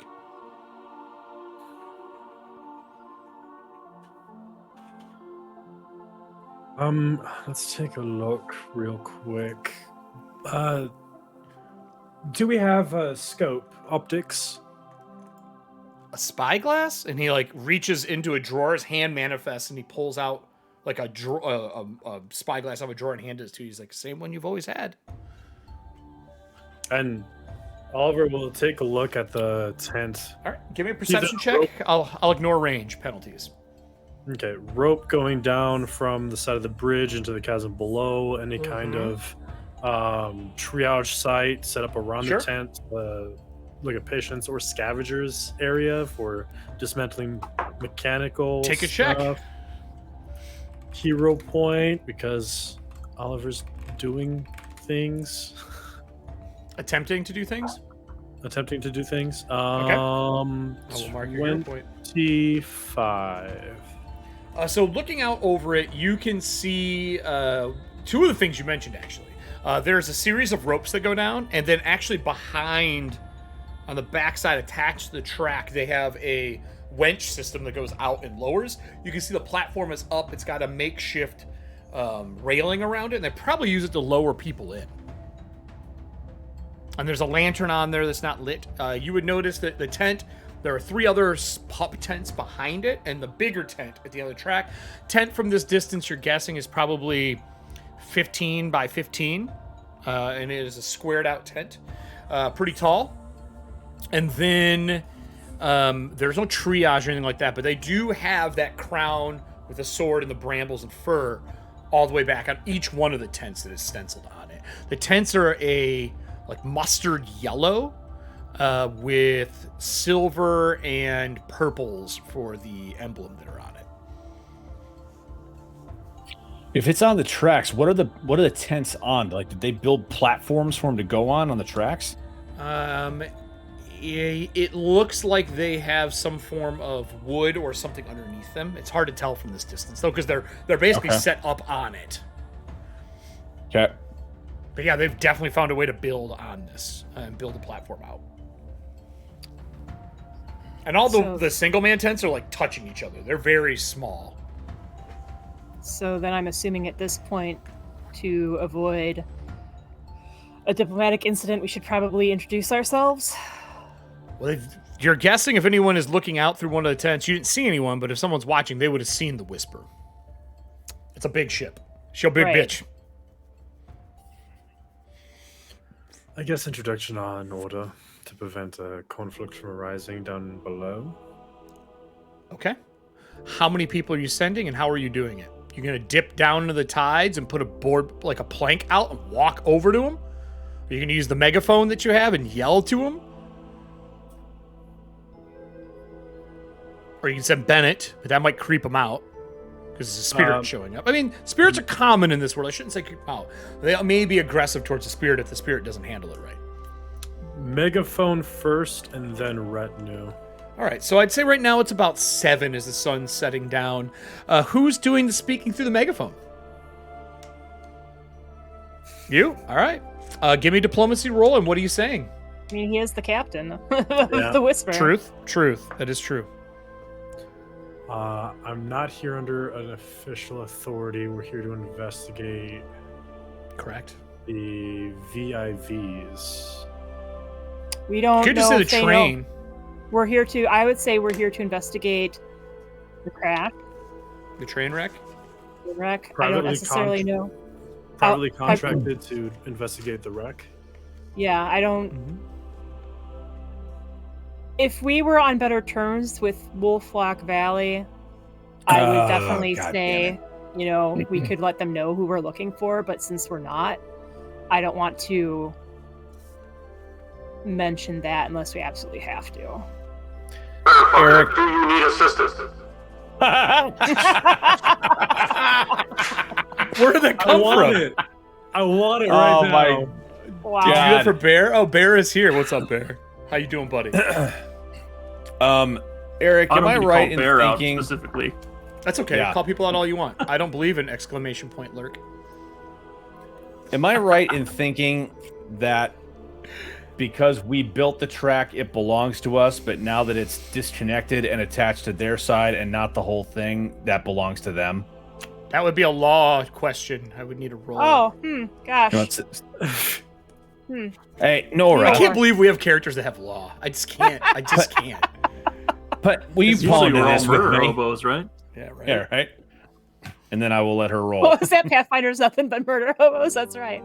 No, that's like usually our characters tend to be Murder hobos. murder hobos. We are all smart murder hobos. Todd. Someone just gave Volg a free hero point. You got a free hero point there. Oh, Boss. sweet. Actually, we are Dang. murder homeowners because we have Merrifield. We do. How's a 28 sound for legal lore? Technically, they are on the tracks, and it is not on the land. Merrifield and the True Faith and the Emerald Order own it. Okay. even though it's disconnected and not connected to the rest of Doesn't the track matter. coming from the other side now? It's still Okay, your cool. land. They would have needed to be on the land where it touches down.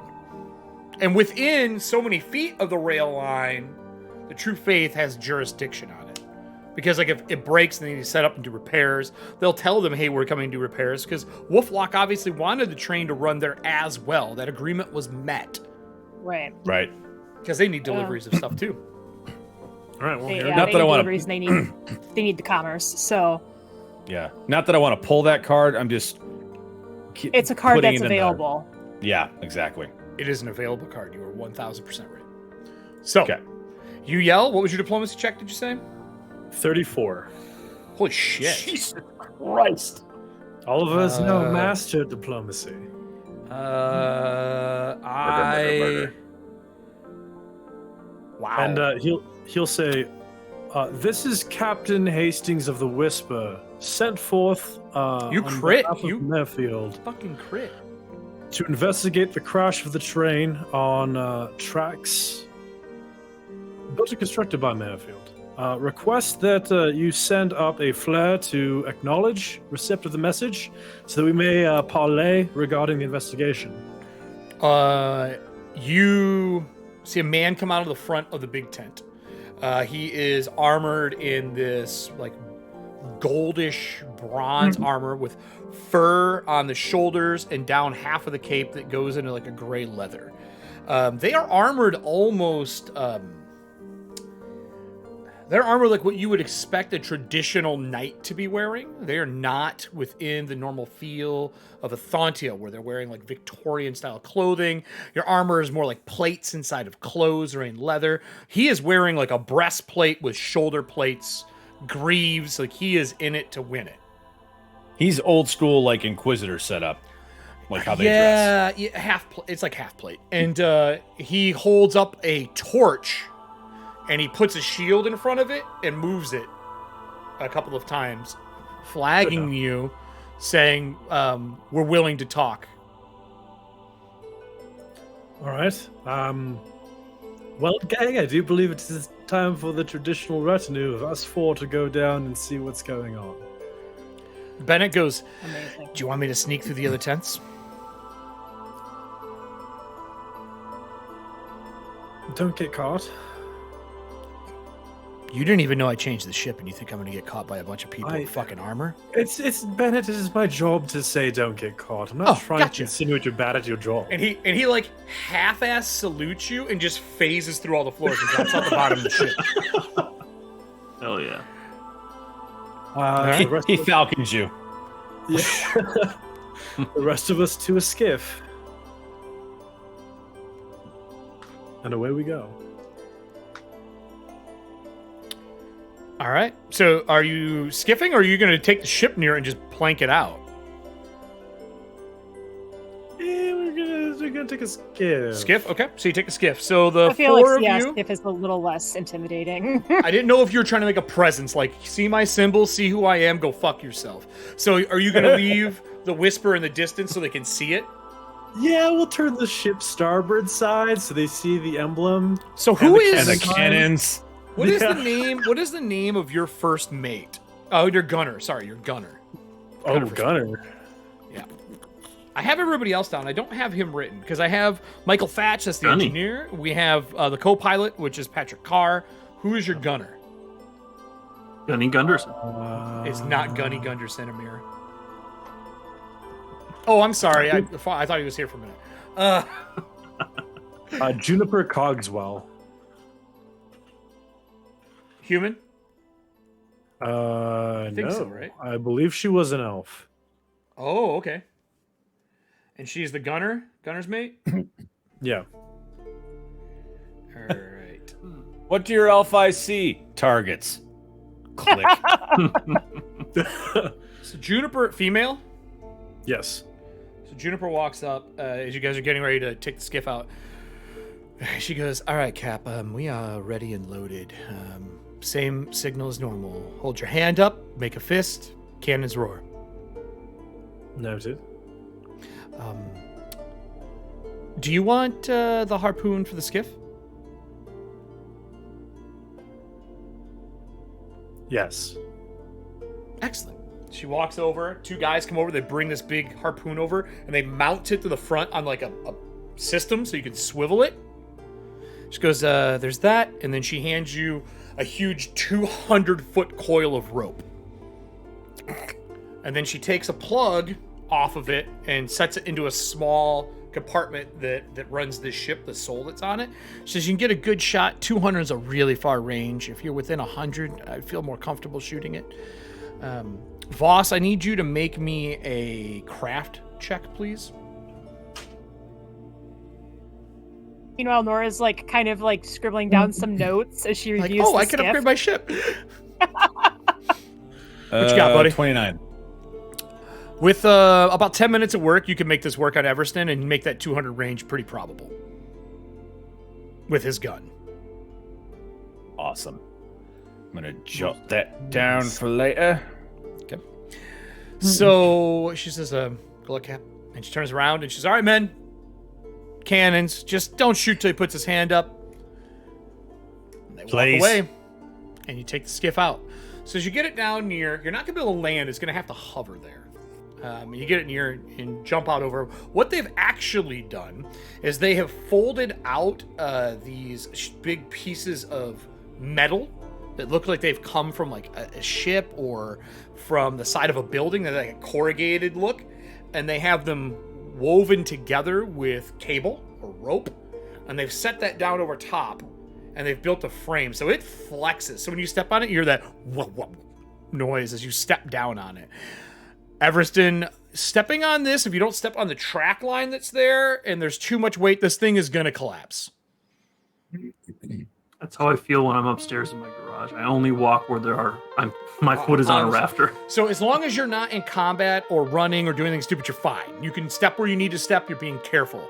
As soon as combat starts, I'm going to need an acrobatics check from you if something happens. Combat, running, and doing something stupid is probably coming up soon. Yeah, well, it depends on how they handle this.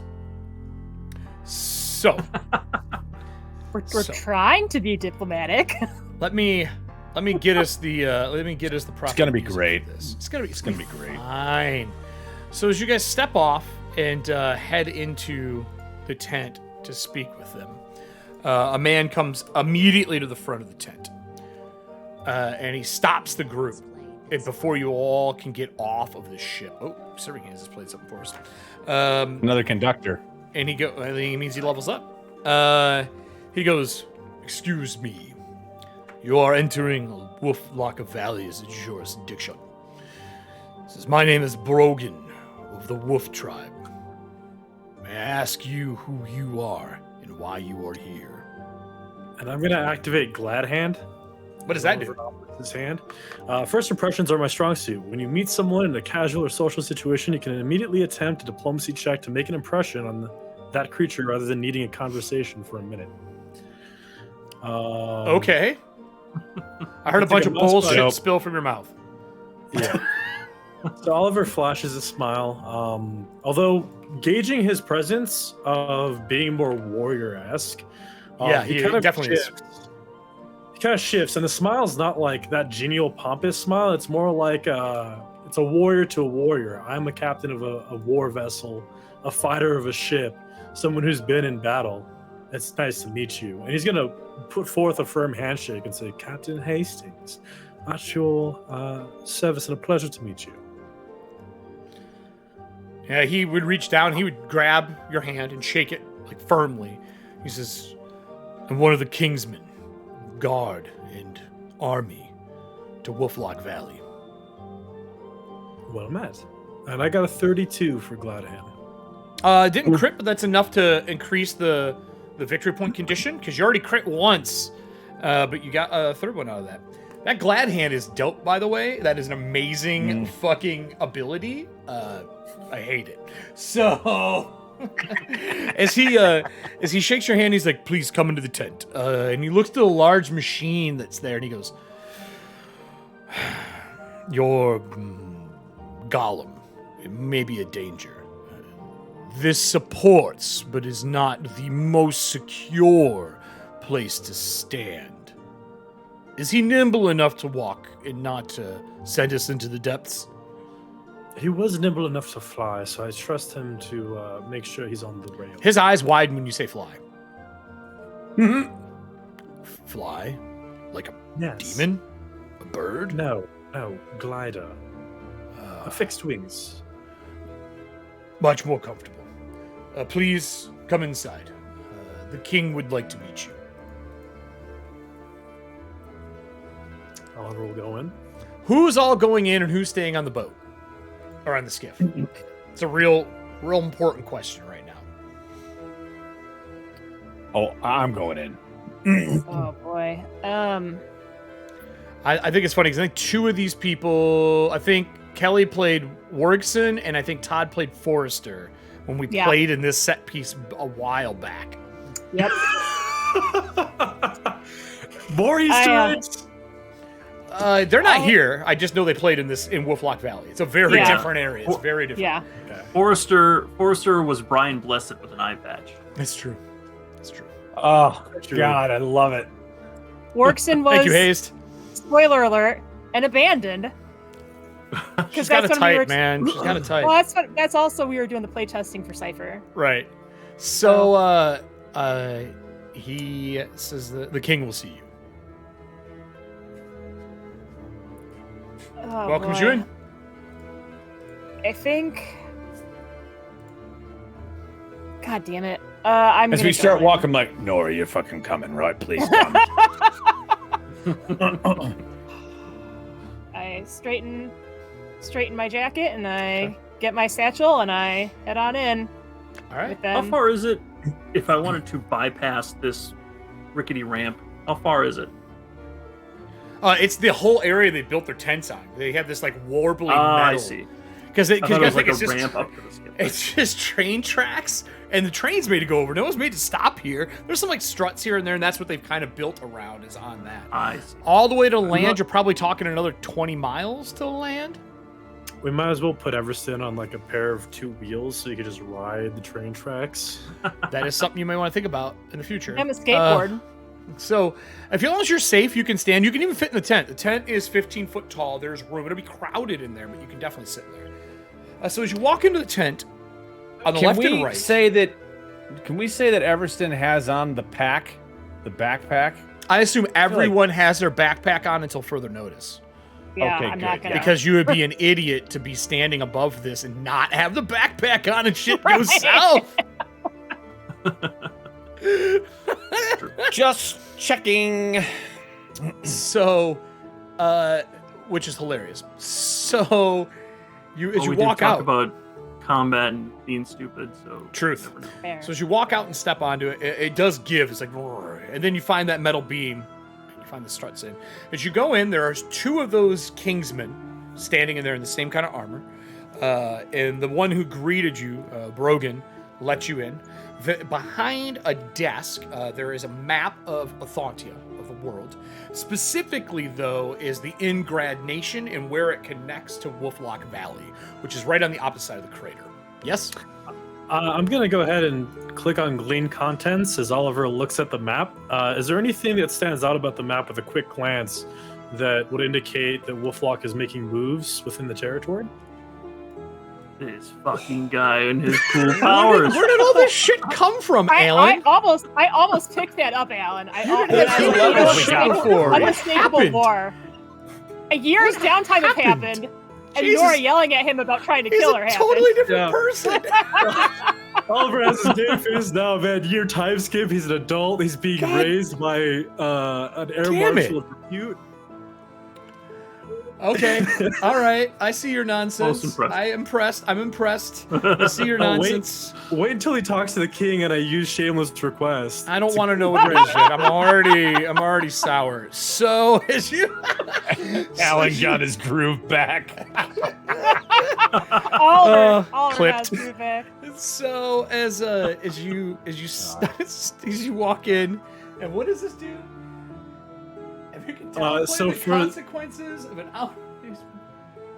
That's the Well, the next Glean one for the Contents king. one. Oh, Yeah, that's for the Oh. kid. Glean Yeah, content is dope, though. so do you have to Glean make a roll for the contents. Glean contents? Society roll. Give me a roll. Okay. I don't think they were expecting this. 26. Okay, that's not crit, but it's good. It doesn't go towards because we're definitely in that society section where you guys are entering victory point conditions to gain trust with them. So he looks around and he's talking, and like the king is sitting behind the table, and he is in like a big plush, like mustard yellow velvet chair. They've moved here. That makes no sense. And as he's looking around and eyeing everyone up, you make eye contact, you glance at the table, and you look at it like you would if you were at war, and there was a map, and there was movements and stuff. And sure enough, man, there are areas that are circled. So Baroness Brass is in the mountains to the west. That is circled. It says friend and enemy next to it. And then there's a couple of pieces, like wooden pieces set there. Merrifield is marked on the map, circled, and it says no, need to know more. And there's a piece there that is an arrow stuck into like a rock, and that's set there.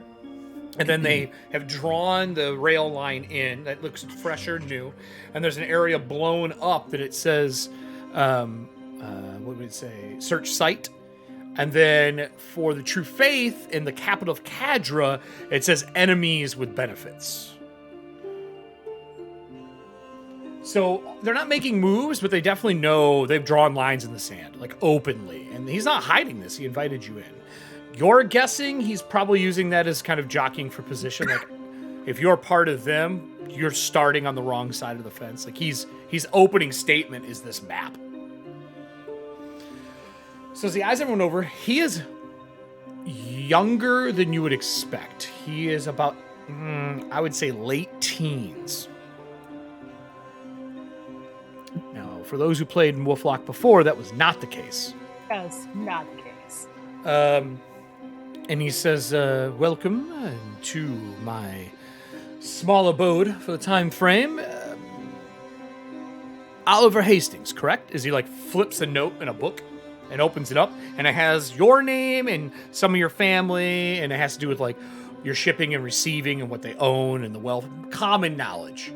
To you, it's no different than going to the library. To him, he probably feels real smart. What's the proper way to address him in conversation? Well, the last you knew about Wolflock is the king was in his 80s and near death. So, you don't know who this is.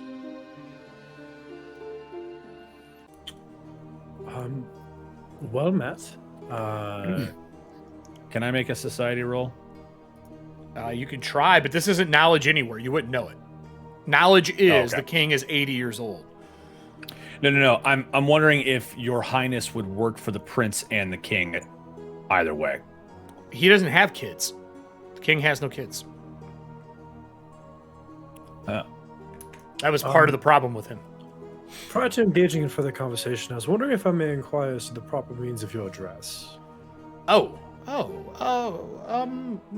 kingship, king, I mean, formalities. I don't know your names yet. Aside from myself, Captain Hastings, this is Investigator Tenwick. This is Mr. Calcor and Mr. Everston.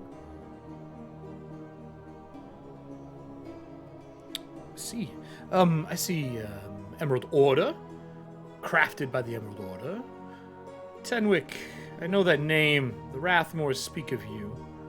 And Captain Hastings, latest Air Marshal to the True Faith, right?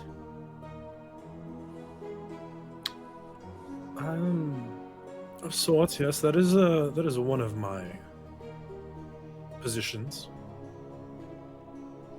Rest assured, I'm not here on that position's authority, though.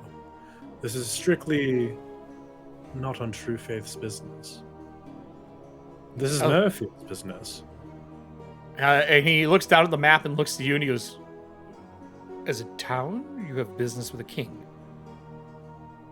We have business with the train that has left the town and has now ended up in the pits of the Arkodos Crater. Yes, we've been down there. It's not pretty. And given our joint venture to construct the tracks and the demolition, this is a matter that is of interest. This would have been a matter of interest if my father was still around. I'm silently eyeing up every single motherfucker in this room. So there are 2 guards at the door. There is somebody in the background who looks like he was doing like maps and note work. There is a woman sitting on the corner of a bed. She is folding a bunch of clothes. And then on the left and right side of this squared tent, there are 3 tall barracks, like bunk beds for people to sleep in. So you got 3 on one side, 3 on the other. Okay. The 2 guys at the door are like 6'5", big. Think like if barbarians wore plate mail. Silently judging is right, Trickster. I absolutely silently judging everybody. So that's what he says. He says, if my father was around, that would be a question. He is not. So, what do you need from us? Because technically speaking, the ground you're standing on right now, because there was none, is from Wolflock Valley. What a request. Technically, that's incorrect. Says who? I'm and gonna I'll roll cite- before he can stop. Before he can do anything, can I roll legal lore to Sure. see if their corrugated metal basically counts as their sovereign soil? Sure. Jesus Christ, boss. I got a 32. Voss was just gonna lay heat down right away. I got 32 for legal lore. The piece that you're standing on, because there's technically no ground, it would be a real hard argument and not worth time in trial. Like, boss is about to say something, and I just kind of like, excuse me, professor. Perhaps we can discuss that later. She gave you the shut up. He's smart. He's real smart. So he knows to listen when Nora says shut up. Oliver's gonna side-eye Nora and Voss for a moment, and then return his attention to the king. Like, I say it quietly. Like, boss is like, however boss is doing it, and then Nora, like, quietly. Because she knows, well, she's not super good with people, so she's like, Professor Palcor, perhaps we should discuss that at a more opportune moment. Your kingship. He kind of looks around at the ground that they're standing on. He's like, oh, right, I'll get it. I can concur that prior arrangements made with the father should not pass down to the son. However, I'm not his son. You addressed him as your father. Correct. He was a father figure. He unfortunately passed about a month ago. I have taken over since he had no heirs. I am the next in line. Voted on by the Wandering Council. Apologies for the assumption that You would know no different. You're of a different way of life in a different land. This crater divides more than just space. your kingship. Back to the matter of business.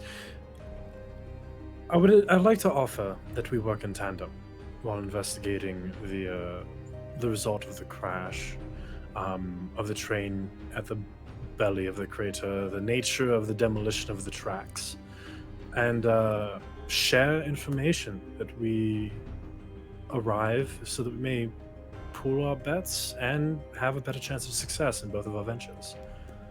Well, Mr. Hastings, Captain, do you prefer the term Captain, Air Marshal? What would you like? Captain Hastings, please. Captain Hastings, we are done here. We're actually packing up to leave tomorrow morning, so you can do whatever it is you think Merrifield needs to do here. Time to activate shameless request. Here we go. Your kingship, if I may be so bold as to inquire, might we be able to look at the records that you've salvaged so that we can ascertain that the artifacts that you've collected or the material that you've collected don't pertain to a scene of the crime? I'm sure that Investigator Tenwick would like to ensure the safety and well-being of the members of Merrifield. And there's like there's I'm gonna there's like as they're talking about how they had already done the investigation and they were packing things up, like you just see Nora's face go from like calm to "you motherfuckers touched my crime scene." And then Voss kind of puts his hand on her shoulder, like, wait for later. Wait, hang on. As he hold on. He notices the arguing between the two, and he waits for them to finish. And he goes, "Well, Nora doesn't say anything. She just gets that look on her face, like you touched my crime scene." He and notices the like, tension between the two, and he goes, "So we didn't take anything. We just investigated the crime scene, as you're calling it." Or what did you say? The salvage? We just investigated the salvage below. We deemed it unneeded for our current growth as a kingdom, and it is yours. Can I roll perception to see if he's lying? Sure. Okay. Do you make a roll for the shameless request at all? Yes. Technically, there's a DC for outrageous request. Request it by 2. Give me a roll, sir. Give me a roll. I'm looking out your outrageous requests. Okay. Do I spend a point? That's a 38. God damn it. Oh! So he goes, I got what'd you get? 29 on my perception. So he goes, listen. We came because of the explosion. We stayed because of what we found.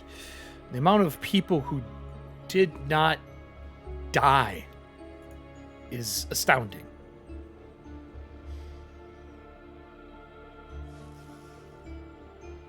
I don't know what your True Faith members did, but they're all there.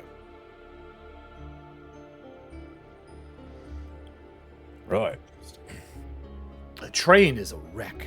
The metal shell of whatever that creation was is scrap on the rocks below. They seem to have impacted one of the coral growths, and it is wedged in the side. 2 of the train cars rained down to the bottom of the crater, and they were in those. And they, as far as we can tell, are alive.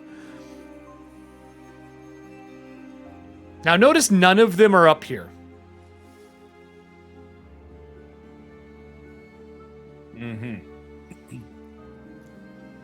Not wanting to pressure you any further, Oliver will say, thank you for your time, Your Kingship.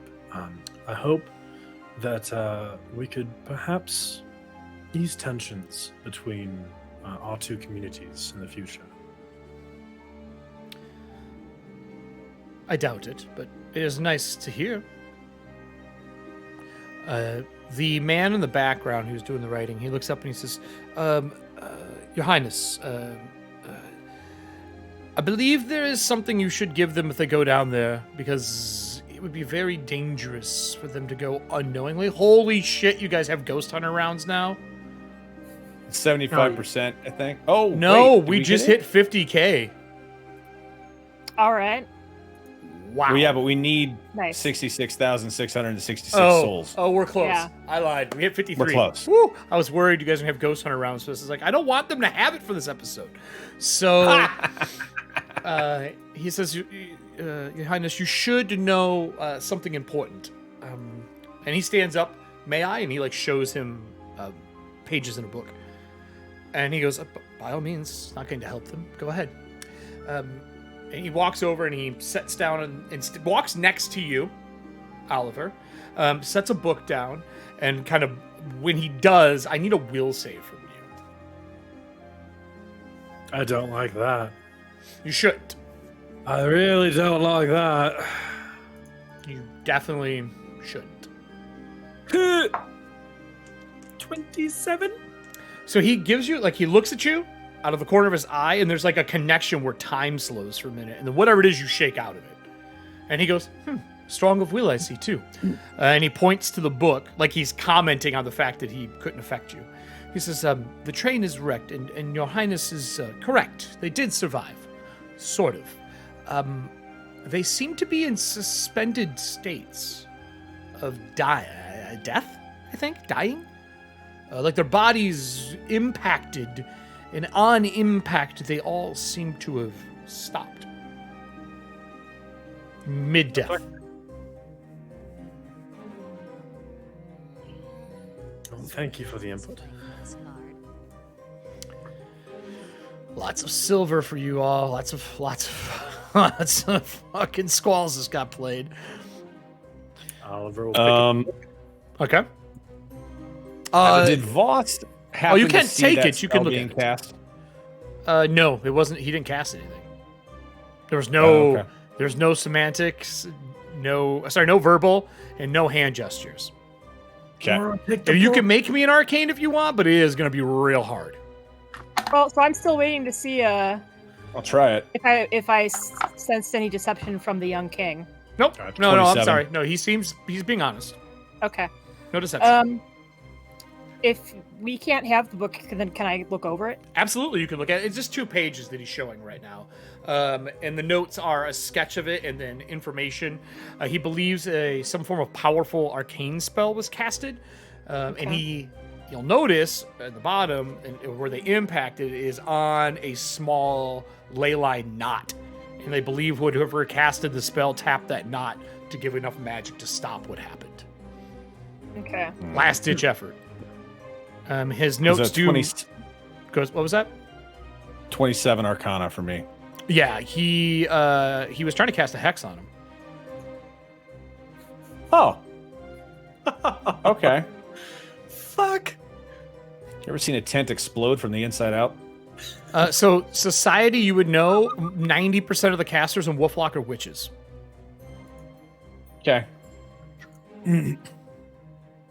Still doesn't excuse the fact he tried to hex one of my teammates.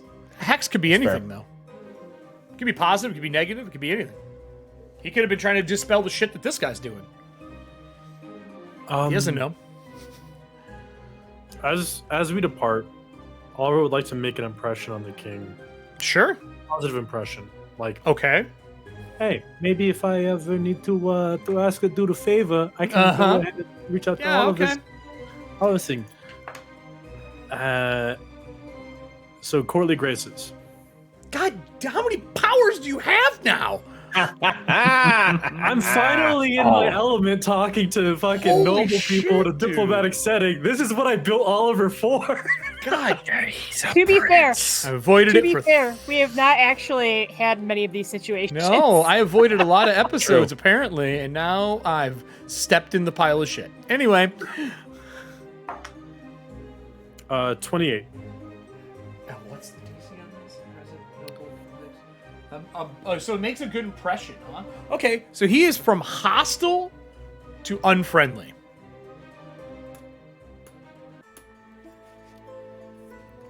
And he goes- this cannonball card for no particular reason, just in case we need it. He stands up and he reaches out to shake your hand as well.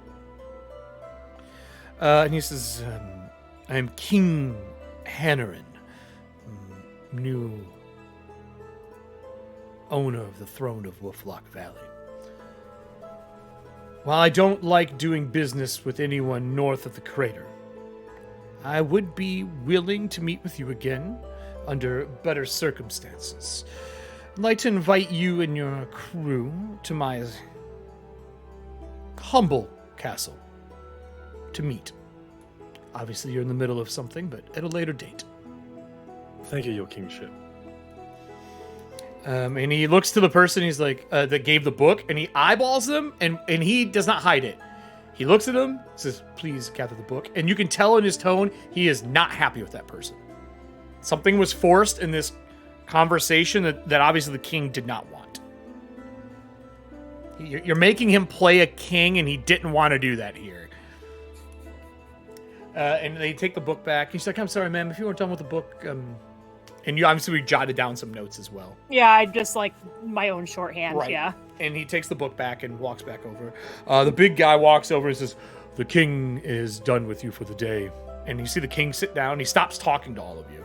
He says, "If you could please exit back to your flying vessel." Oliver will bow to the king and take his leave. You bow. He nods. And then he goes back to what he's doing. When you walk outside, the big dude, as you get on the ship, and he's standing like at the edge and watches Everston step in, and the ship barely moves. It takes like someone that large. He says, "I do have a question the king would not want me to ask. If you're interested." I may have an answer to that question. "We lost a man down below. He did not come back. He climbed up the coral creation to search the other train pieces, cars, whatever it is you call them. He did not come back. He is my brother. If you could bring him back, I would offer either my blade to you or my services." As someone else who has Killed everybody he knows? a brother who, Including his own brother? rest assured that I will try my utmost to recover your brother. And then this is where I kind of like step up next to Oliver, Okay. and I've got like my little notepad. Like I'm basically opening up a case Okay. on this dude's brother. Okay. So he's a Sorry to be Kingsman, presumptuous, but and the last you can name tell me is everything. Brogan. It's Brogon. So you're assuming his brother would have the same Wait, last name. description, dietary needs. Meat. Lots of meat. No. So as you guys He's a depart, werewolf. He's a werewolf. No. As you guys depart, do you head back to the Whisper? Are you going to use your packs and dive from here and go on your own? The skiff can't go below the surface because it's not set up to do that. Are you going to take down the bathysphere so you have a way in and out, or a way to load things? Are you going to have them drop that down? Can I use Probably my go pilot up, come lore? down, yeah. What's that? Can I use my pilot lore, a torch and a mirror, to do Morse code to signal them to lower the bathysphere so we No, can just go too straight deep. from the Too deep. Can't see through it. The tides are too strong. Like, you could do that up to probably about 20, 30 foot, but this is No. hundreds of feet. This is before we go into the tides, like from the skiff, from the edge of the bridge. Prior to us diving in. 100%. Flicker, you probably just take your lantern and shut and open the doors. Okay. Yeah, 100%. And then you would see them push the bathysphere out over on the crane and... All right. Should we go to the depths then from the skiff? The sooner the Gotta better. go to They downtown. didn't say they said they didn't take anything, and I don't have a reason to distrust that, but who knows what they might have trampled over during their investigation. I do not mean this poorly, but I don't think they have proper inspectors within their... What gave you that idea, love? As he looks at the huge fucking plate mail shoes that they wear, like, good luck finding some tracks. Fuck. Well, on that note, fly you folks. So are you going to take the skiff away from their area, like out into the middle, and go back to where you have to dive? Because it's roughly in this area. On each side of the railroad tracks, there's those huge coral, like purplish pink corals that come out of the depths that are all oil stained from the tides licking against them. And you can see the holes in it where apparently the sturge live. And the train came off the track. That means it jumped that area and probably hit the side, hung, and then stuff fell in. That would be Nora's guess right out of the gate. Are you going to go over to where you think it is and dive? Or are you going to go back to the Whisper and just drop the skiff? What's the plan for everybody? Oliver's recommendation would be to take the skiff to the location and then use the skiff as the home base jumping point for ease of maneuverability. He can pilot it. True. And then have the bathysphere as like a egress point for when we recover the brother when we get him. Or if these people are all surviving. Okay, sounds good. I need navigation from you, because you know how this turned out in your side quest. Feck. So while Oliver's working on that, It's just pilot lore for navigation, right? Correct. while they're working on that, I turn to Voss and I tell him basically what I gleaned from the paperwork Okay. that the caster, that his cartographer, right-hand man, whatever he was, had showed me. So I mentioned the ley line. There's a knot. Oh, That's what his notes said. Is that he thinks, from what I was able to glean, and I didn't have a chance to look at it that much, but he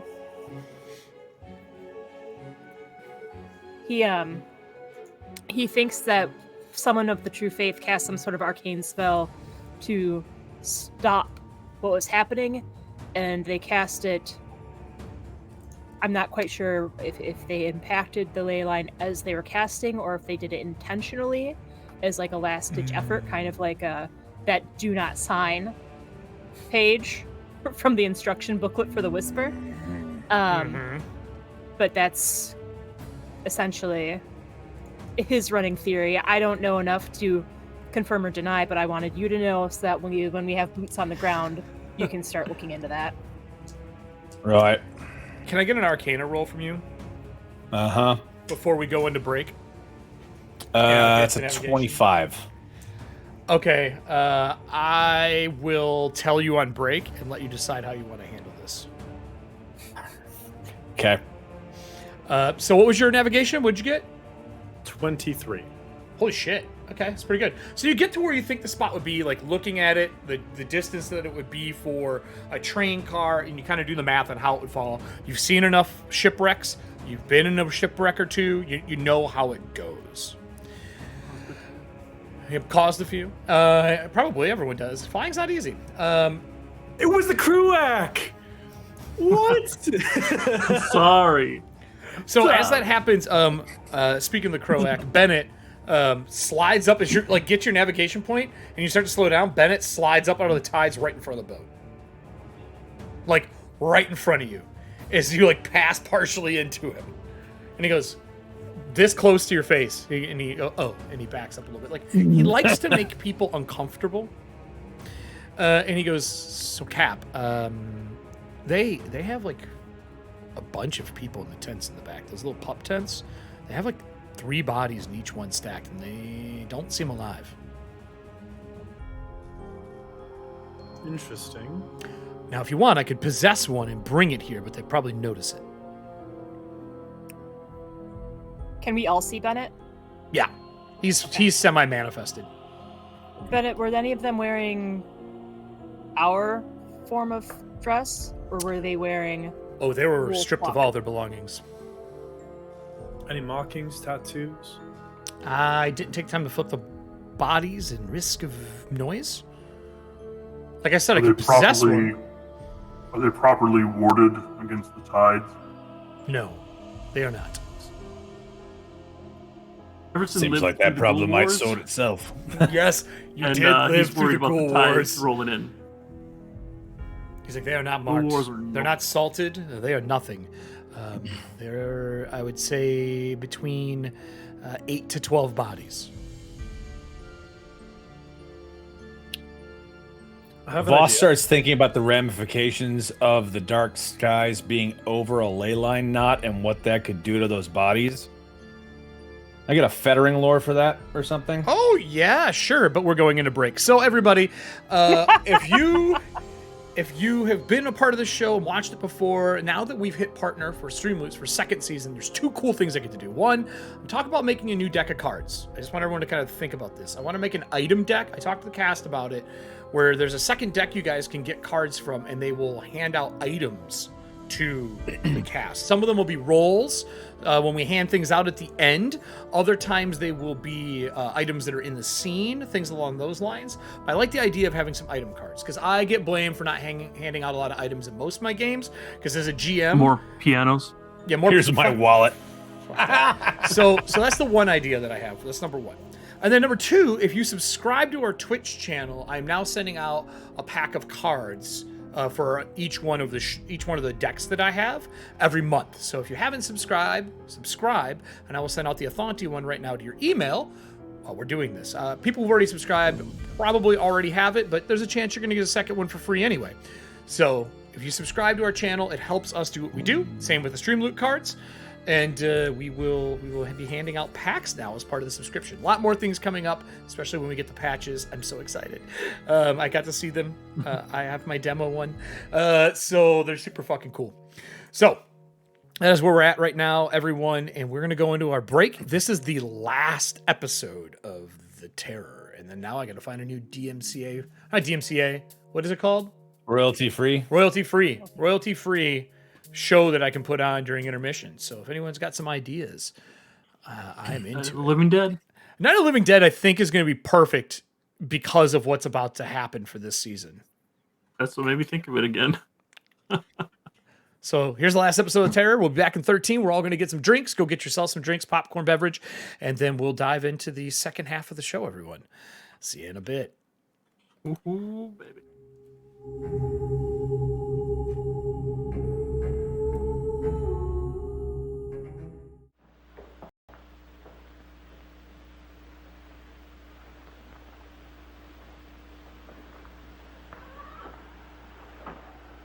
My love. My love. I am here, Victor.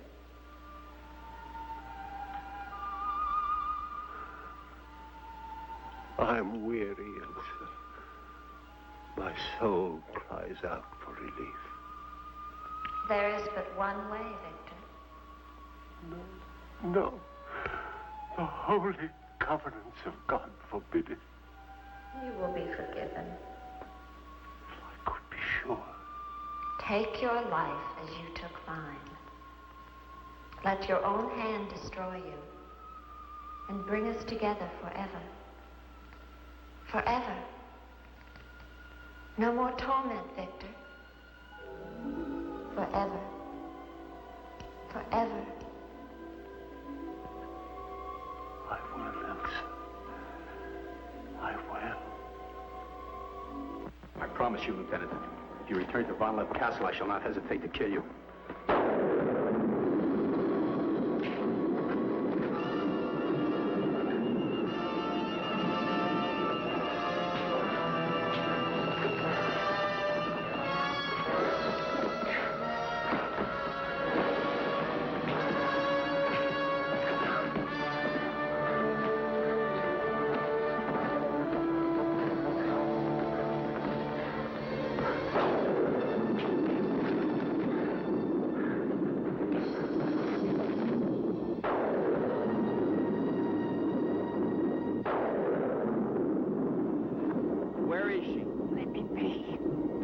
Why did you lie to me about the girl?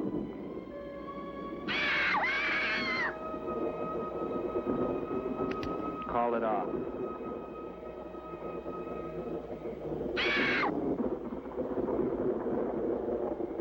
Doesn't matter now. You're too late. Tonight he damns himself. Yes, even now she taunts him to his own eternal doom. You control the girl just as you control that bird. How? Mesmerism? Mesmerism, you fool. Why? Answer me, old woman, or I'll break your neck. To avenge myself on the Baron von Lepp. She will drive him to God's one unpardonable sin. Suicide. For what offense? What has the Baron done to you? He killed my son, Eric. Eric was your son? Yes. And tonight the Baron pays for Eric's life with his own immortal soul. She spoke of destroying the crypt. Too late. Too late.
the Baron? We must get to him. He's locked himself in the crypt.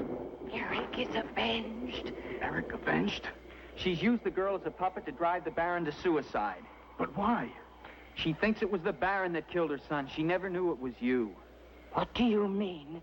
He killed my Eric. Eric is her son? You murderer! No, wait! Don't you see now it was all a lie? The Baron did return that night to find Eric with the Baroness, and he did kill her. But there was a struggle, and in the fight, it was not Eric who died, but the Baron. I killed the Baron. Then Eric is still alive? He took the Baron's place, and for 20 years, no one has known. But he took the Baron's place in mind as well as body. In his mind, he is the Baron von Lepp. The crypt. She's told him to flood the cellars. Now they'll both be killed. Eric! Flood the cellars? How? There's a tunnel that leads from the sea to the crypt. Come with me.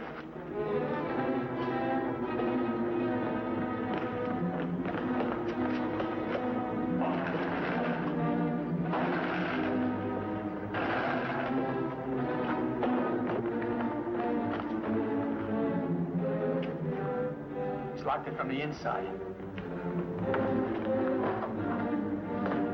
Good.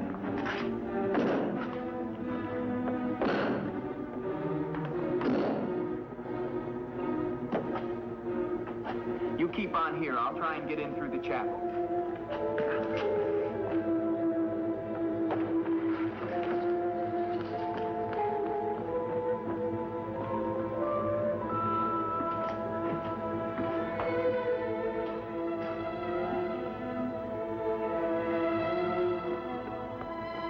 I may need you. No, not the chapel.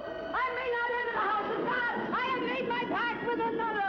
No closer. No!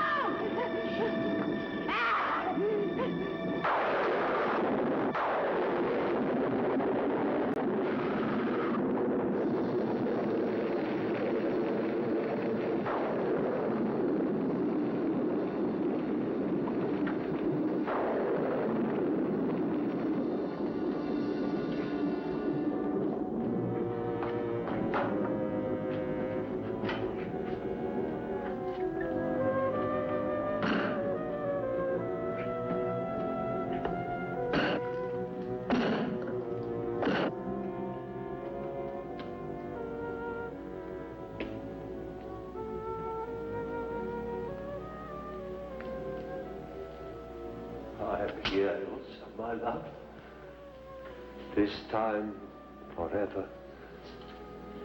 Now, Victor. Now. I'm waiting.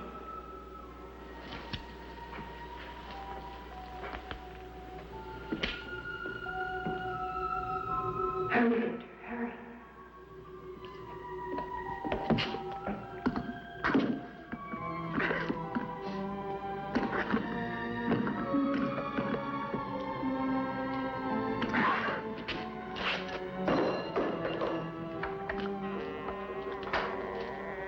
Now, Victor, bring the sea into the crypt to mantle us forever.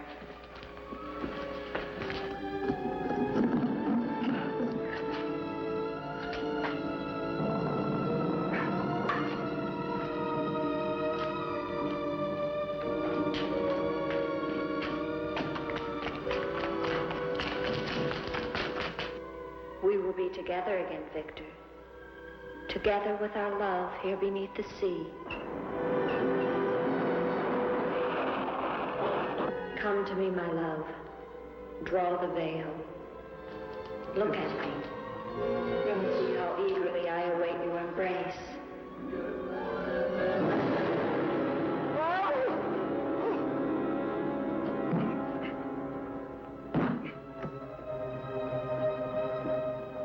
What have you done to me? I have damned you as you damned me. The part of me that loved you lies there, Victor, rotting in the coffin. Look at it. See what your evil love has done to me and die with that vision in your brain. Why have you done this to me? I am the spirit of Ilsa that your unholy sin gave over to the dark powers. But now, by giving your immortal soul to them, I will be free, Eric.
You're safe now.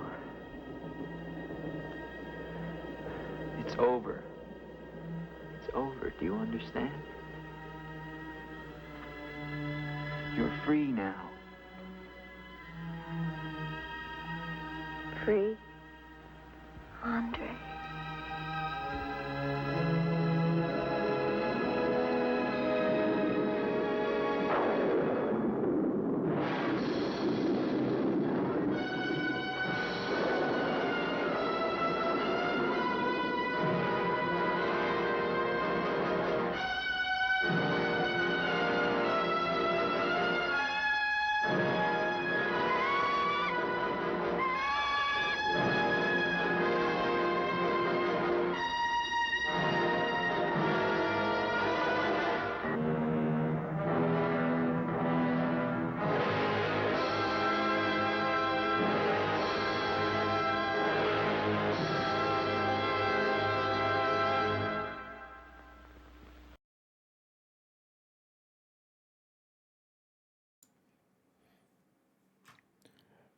And we're back.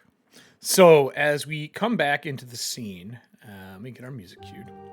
As we come back into the scene, they all on the skiff with their gliders ready to go.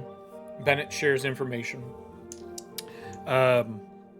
My question would be to Voss. Voss, with what I just gave you, do you share it? Or is it one of those like, nah, can't be moments?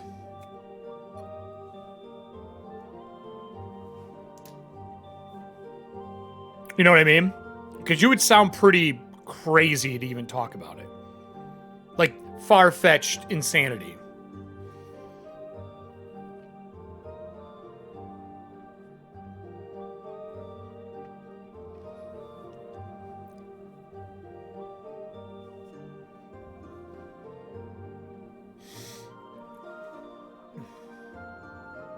Boy, Drew didn't realize he was doing that. Remember? He didn't know that was a keeper. He didn't put 1 and 2 together till after the fact.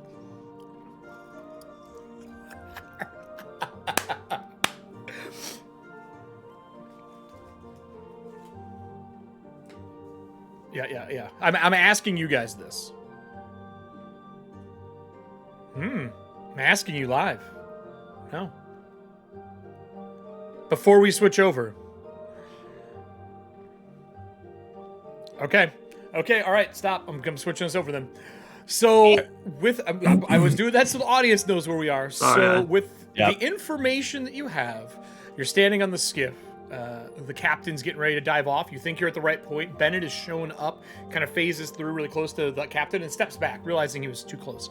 And he gives the information that he does about the bodies that are in the tents. He's like, if you want, I can possess one, and I can walk it out the deck and drop it off the cliff, and we can get it at the bottom. Or I can try to climb down, but that's a real far climb. Oh, sorry. The 21 was for what would happen to the bodies if they turned here. You don't know the current. You don't know what curse is here. That's not been tested by Merrifield. Got it. The tides have rolled through, and no one's changed yet from tides that have hit Merrifield because you guys have so many lamplighters that you usually can shove the tides out within minutes of it showing. Okay. So I had an idea. To help with us at least having one of the bodies recovered. This might be a little crazy, so Voss, Nora, feel free to correct me if it's a little unhinged. But Bennett, would you be able to possess one of the bodies under the cover of the tides? What do you mean? Like throw it off the cliff to the bottom and then possess it down there? I mean, if it still moves. No, when the tides come in, and should anything transpire with the other bodies, perhaps you could use the disturbance that happens to Rin to take one of the bodies for yourself. So I haven't tried that. My risk is this. If the thing that comes in is more powerful than I am, it's either going to shunt me out or possibly kill me. Or destroy my spirit form for a while. Now, I'm just telling you that is the risk. I don't care. I had a demon bound to me, so nothing can be as bad as that. That's the spirit. Nice pun, Everston. Nice pun. Voss looks different. He's done it kind of like, Nora, come here. He just kind of walks to the other end of the skiff. Just copy and paste it to her then. Don't say it live. If not, everyone's going to hear it. Okay. All right. Discord. Yeah. So but the audience won't know. So that's okay. The audience doesn't need to fucking know. They'll find out. We'll find out. So when that happens, do you want to do anything else before you jump off? Are you going to have Bennett go watch the bodies? He's like, I can, but wouldn't I be more used to you down there? I mean, I don't have to have a glider. I just disappear and reappear down there. Unless those bodies are obviously victims of the crash, I wouldn't mess around with them too much. I have a feeling that as superstitious as they seem to be, they might just automatically assume true faith fuckery. They are very superstitious. So when we arrived, I overheard some of the people talking, and they were, what's the word? I was going to say whining, because that's what I think most people do, but complaining about the fact that they are letting outsiders into their camp. They seem very superstitious. They started drinking some weird, like, root water or something. So, that being the case, I think perhaps they would jump to some sort of true faith assumptions if one of their bodies ended up missing right after we visited. Yeah, I could possess a live one, but that's more difficult. Bennett, don't worry about that. Second idea. And Oliver's going to take his fist and go... Oh, you knock. A few moments later, you see the warp of the ship, and you see Penelope's face show. Yeah, Cap? Penelope, I have a request that may or may not be within your capabilities. Ooh, I like limit testing. You like listening to conversations, yes? Now, is this a trick question? Not at this moment. You can be honest with me. Yeah, your engineer right now? Sleeping with the gunner. Just pointing it out. Wow. Fraternization aside, Penelope, could you listen to That's what... Okay, so here we go. So Voss tells Nora that, and you hear Nora go, oh, because of the comment of the gunner sleeping around. The fuck do you mean, oh? That's not what... Nora. Look, I know it's a fucking fairy tale, but we live with a fairy prince, for fuck's sake. Actually, Eric... As the wood mouth is shaping and talking? And so that... So then I'm like, no, Voss, I was saying, oh, because of that conversation. It doesn't matter. Eric, can I roll pre-sundering lore? I'm not trained in it, but with absolutely. My ability as an investigator, I can add my class to it. Yeah. Oh, I gotta hold on here. I also gotta get you're gonna redraw from the pool, right, for hero points? Yes. Okay. With that said, let me look at what was given out tonight. Well, I don't think I used any. Nope, you haven't yet. 1, 2, 3. There was 3 given out tonight for Nora. Go ahead and say what you're doing. I'll count these up while you're talking. Okay, I'm actually going to use a hero point. Okay. Because that 2 was not for Voss.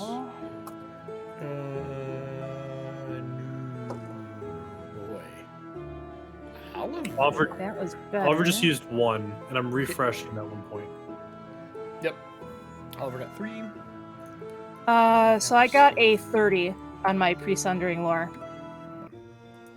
For what Voss 30? told me. Yeah. You have never seen it? Again? Like fucking rumors and But do I remember hearing about it? From when I was alive? Even then, it would have been like jokes in passing, like very, very rare. Okay. How old pre-sundering are you? I died when I was 30.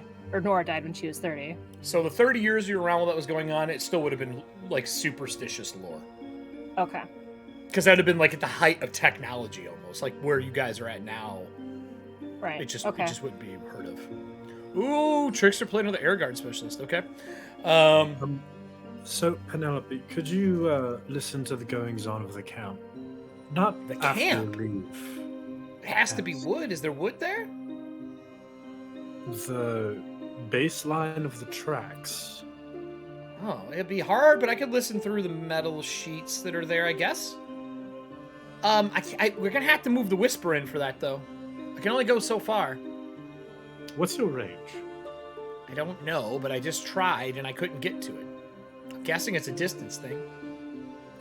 Then don't worry about it. I can try again. Only if you feel comfortable doing so. She tries again, and you hear an audible, like, in the distance. And all the lanterns dim and torches dim at the site, and then they flare back up. Okay, don't do that again. Don't do that again. Don't do that again. She comes back, and she's like, I can listen now. There was a hex there. It's gone. Ah. I used Dispel Magic.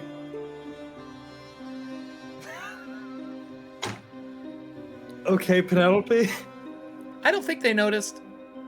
As you guys watch the whole thing go, whoop, whoop. And Penelope, you dimmed all the light. They could have done. Do your best. Please don't get caught. Okay. Got a cap. And the face warps back into the side of the skiff. We are going to be so fucked. I didn't say that. I say out loud, perhaps we should talk to Loretta about it. You have to go into the lantern for that. It is a feasible thing. It does take time to go into the lantern. But I tell that to Boss. Like, if anyone would know, it would probably be her. No, you're She's right. been She around absolutely would. 2,000 years. 2,000 years, yeah. Oh no, more cards coming in. So, like, I literally, right like, now, we're though. talking about this, and I'm literally just like, I mean, we can't do it right now, but we should definitely talk to her about it, because if anyone's going to know. So they're like talking at the back of the skiff, which by the way is only like 15 foot long. So they're like, Everston, can I get a perception check since you're the only one not doing something right now? Oliver's arguing with Penelope, and you're a perceptive person, so we'll see how this goes. Oliver's trying to gather intel. I know, you're doing the right thing. 33.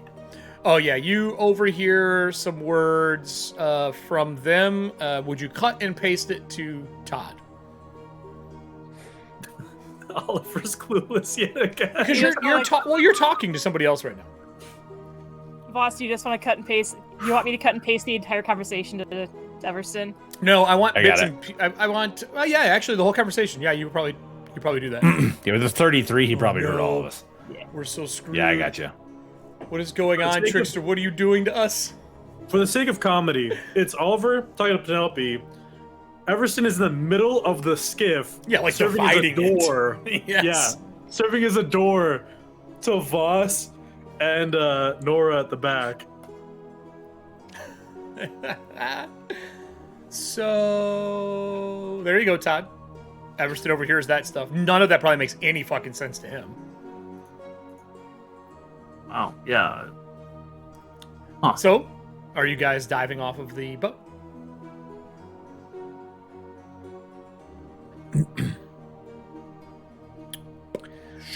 I mean, he starts pulling out the wings. He's like, I mean, I guess I don't know literally what we're flying into right now, but It's not like may we want can to. send it. Not like we can Yeah, send a skiff, so. You're right. Not You're right. sure what it is exactly you're discussing, but if you do need to speak to Loretta, I can see if she's available. I think later, Gov. I think after we're. I mean, unless we can talk to her here now instead of having to go into the lantern. Never tried it. You don't know. I mean, if. How about some Gravelighter lore to see if I can do that? There you go. Give me a roll. Boom! I mean, to be fair, if we can talk to her now without having to go into the lantern, I'd prefer to do that because I don't want to go investigate and then we have this situation. Yeah. Spending a hero point. Okay. Yeah, that's how I was with my lore roll. All right. Yeah, because that one is a no bueno. How about a 28? So you could pull Loretta out to talk to her. It'd take about 10 minutes. Yeah, you could do that if you want to. It's not like you're on a time schedule. I mean, literally Take not a now. few minutes. I mean, Few we kind minutes. of time are because we have 2 people, but I figure 10 minutes is probably. Yeah, no, that's totally doable. He Yeah. folds the wings back in. It's like, So yeah, no, if you let's summon let's do her, it. the core lights up, the 13-sided core, the lantern that's in there now. Do you take the lantern out? Because it kind of like sits inside the core now. Like you can pull it out and set it down. Is it going to do the same thing whether it's in or out? I feel kind of like I want to protect it. She Shouldn't emanates. the lantern be in Merrifield if it's all out in the open? No, you dropped the city there. Oh shit! You didn't bring the city with you. Yeah. Yep. So we you don't have have her. You don't have the lantern. So You we are don't correct. have So her. the reason I was asking if you could talk to Loretta possibly like now is because you saw her when we were flying. You saw her near Yeah. the city edge Okay. when he dove off. I forgot you don't have that with got you, so it. no, you cannot do that. Okay. You do Fortunately, not. we are out of range to speak with Loretta. If I had the lantern with me, it would be different. Just Pretend I didn't suggest it. Just Fair enough. pretend. Just pretend. That thing I said didn't happen. So, Didn't happen, don't worry about it. back to the planet as normal. All right. Right. I'm gonna refresh this here because Eric, did I the have- art's not showing? Did I have another hero point to refresh, or am I still at 2? Yeah, you have 2 that you can pull from. Cool. Let me do that. Pull 1. There we go. There we go. The glows weren't showing. All the animations weren't showing because Roll20 hates animation. Now I even popped it out into a new window like you suggested, and it made everything vanish anyway, but it's back now, so I'll shut up. Just played a treasure roll. someone. Oh yeah, there is treasure rolls. Did you play the treasure roll? I was just gonna look at the Serving cards. Hands just did, she said. Ooh, buddy. All right. Is that a new kind of sushi? No, it's a new card. We'll do that when we get down to the train car. All right. So as you all jump off, I assume that's where we're at, to make your way down. I don't need any pilot rolls because we're not in combat. There's nothing crazy going on. It's just diving down. I do need to know if you're going to the ground or you're going to go to the one that is hanging out of the side of the coral monolith first. Probably start there and then head down. Yeah, I feel like it'd be more efficient. Oliver also said Right. the guard captain's brother was climbing up the side. Uh-huh. So Yeah. if he's at the side, we might be able to gather him there. Okay. So I will put the train down below here. We'll scroll down to it in a sec. So as you guys do this, are you all jumping onto that train that's hanging out of the side? Is just one of you going? Like, what's the divide, or is everyone going as a team? I will provide overwatch, and Oliver will do laps. You're gonna fall. You can fly in it, but you still glide down. Can I not balance? You can't. Yeah, you repulse can. up? Yeah. If you want to do laps around it, you can do that. I will need a pilot for that though, because you're doing maneuvers. Okay. 100%. As someone who can heal and also examine the scene, I would definitely want to be one of the people on that Okay. suspended car. Okay. I just don't want to put too much weight on the suspended car, then just make it Same. go. All right. The rest of you who are touching down and landing in the car, do you want to land on the engine or do you want to land on the back half? There's basically one train car hanging, and then the engine is stuck in the side of the monolith. So I'm actually like going to this. land on the monolith so that I can take a look at the outside. You want to land on the coral spire? Yeah. Cool. When you land and touch down, I actually need a pilot check to land on that properly and not cut yourself up. Oh, okay. I was like, maybe make sure it's safe enough to do that first. Well, I mean, we haven't been there I yet. just need a so- roll. I just need a roll. It's at 21 acrobatics. 21? That's pretty good. Yep. So as you land and you touch down and you get your claws dug in and you find some flat spots, it's sharp. Like if you were to crane into this, one, not only is it hard, it's sharp. It would cut you up.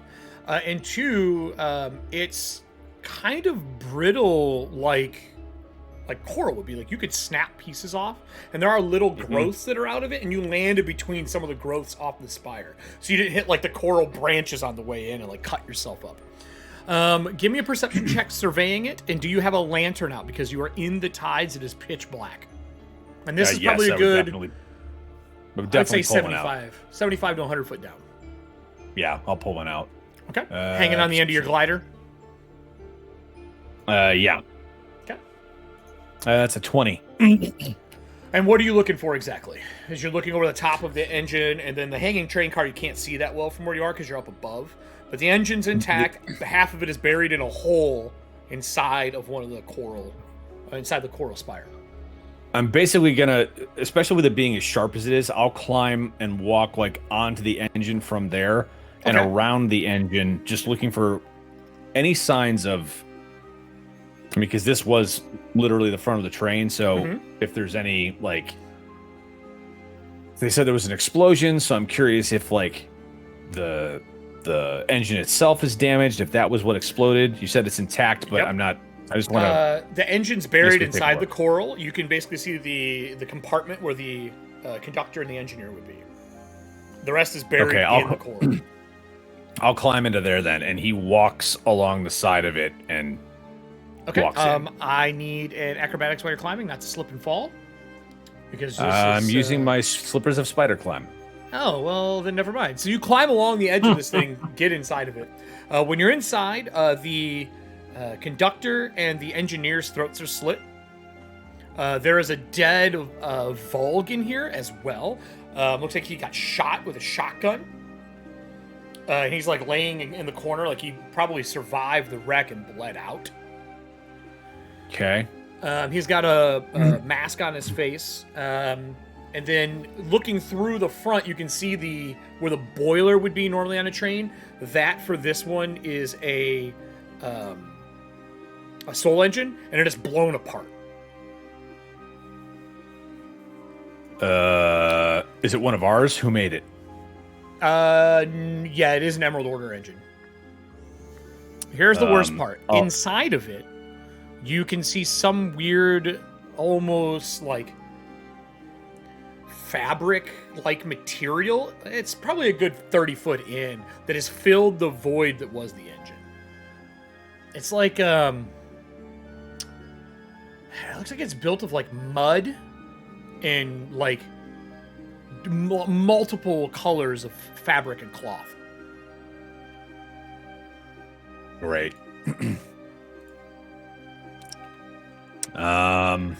Okay.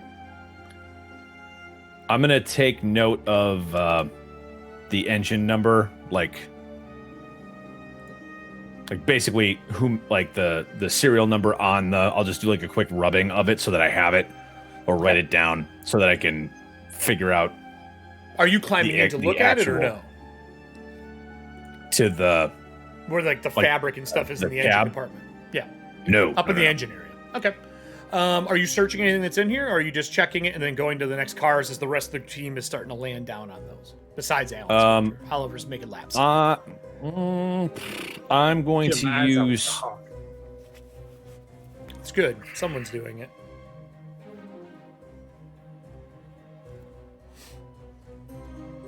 I'm going to use my power and see if I can talk to either of these peeps. The conductor, engineer, or the dead Volg? We'll go with the conductor. Okay. Is there any roles for your power? It's talking corpse, so it's. I mean, I get it per soul. I get it 10 minutes a day because it's my Emerald Order power. Hold on. Talking corpse.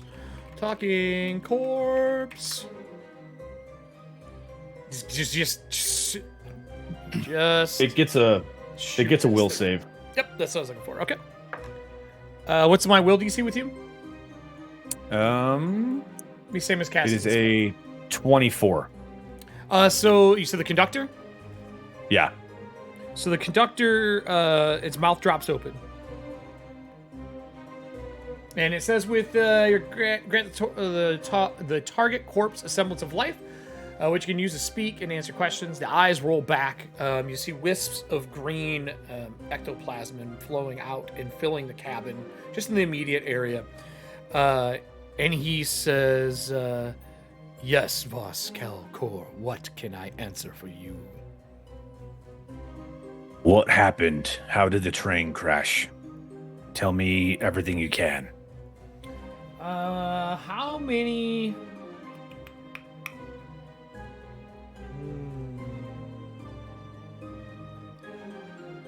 I'm trying to see how long. It says 10 minutes a day. He says we were attacked, hijacked by Volg.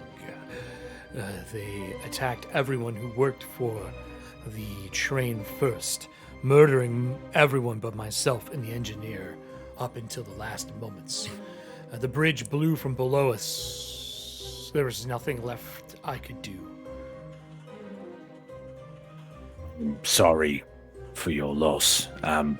Do you have a trinket on you or something I can give to your family with you in it? No, the Volg took everything of value. Right.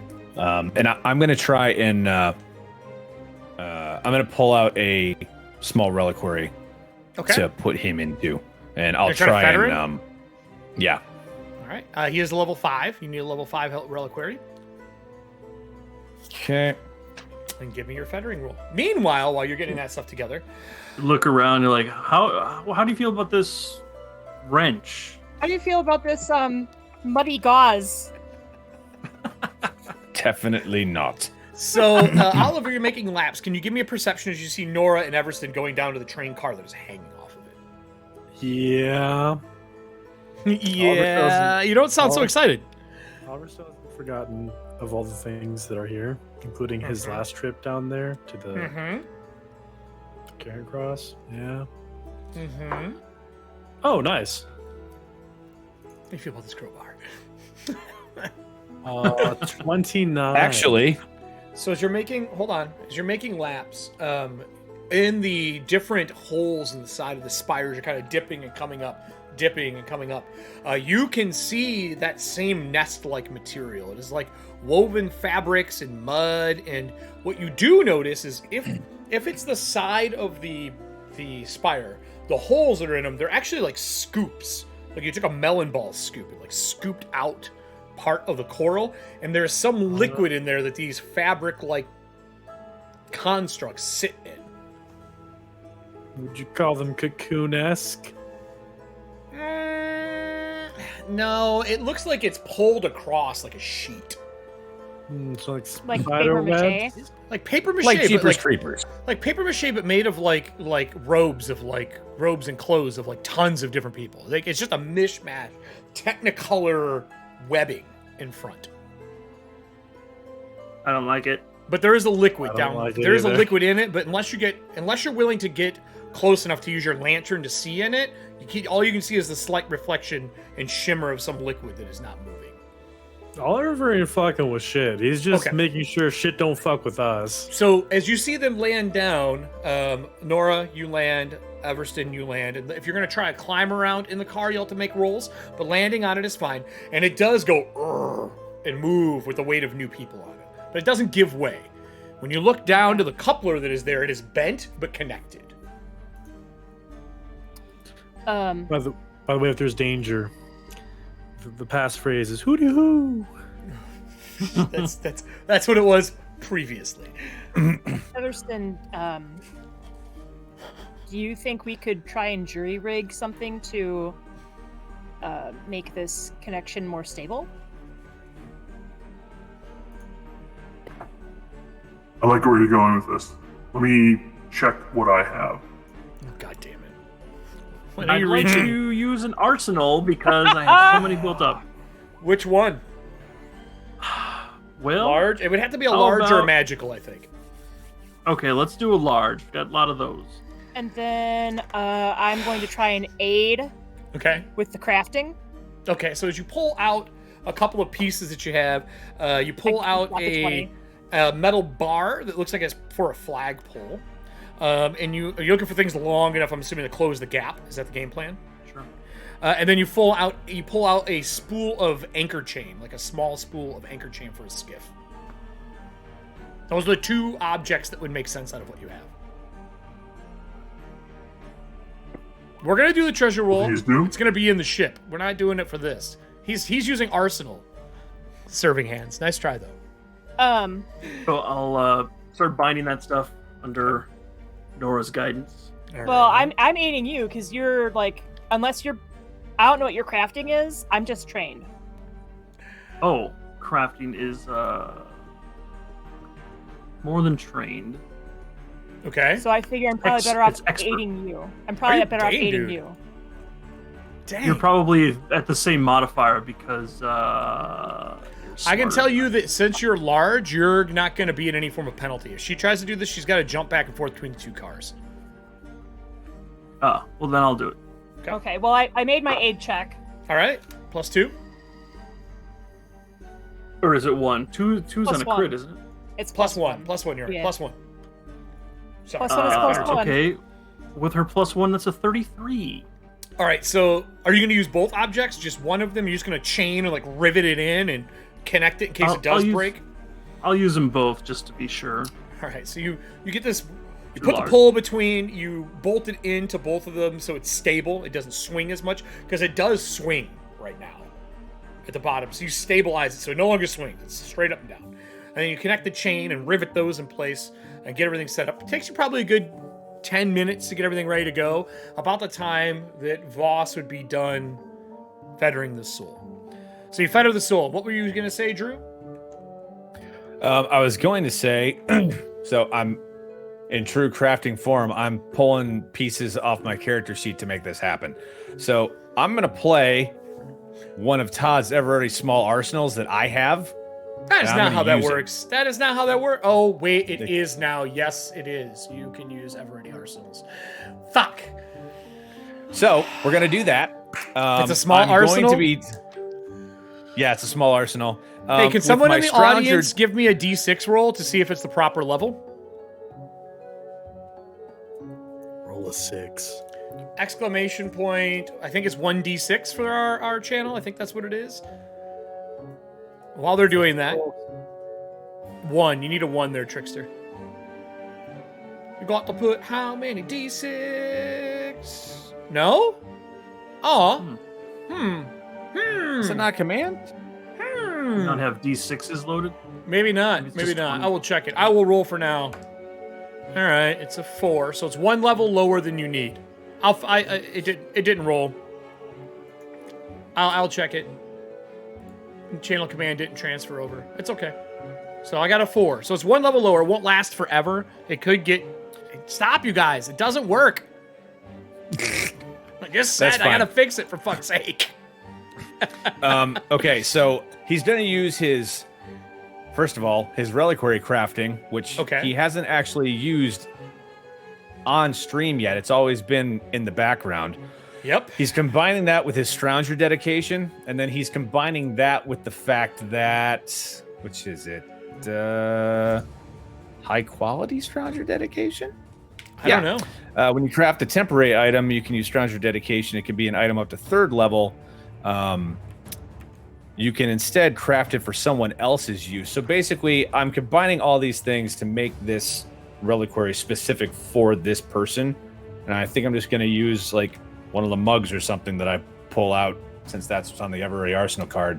And I'll just bind him to that so that I can throw it in a bag and get him out of here. Oh, no, I have a roll for what the item is. I have a Chable for Everready Arsenals. It is a pocket comb. Nice. Now try that 1d6. Now try it. I think I got Survey it. says. It should work. Should work. 1d6. Boom. Hey, Trickster rolled a 5. No, I already rolled. That doesn't count. I just want to make sure it works now. Damn it. Cool. Nice try. All right. So with that, it just wasn't turned on for some reason. I made it a while ago. So with that, you fetter him. What is your roll for the fettering? The craft, the actual piece is a 27, and then the fettering is a lot. 41. Whoa.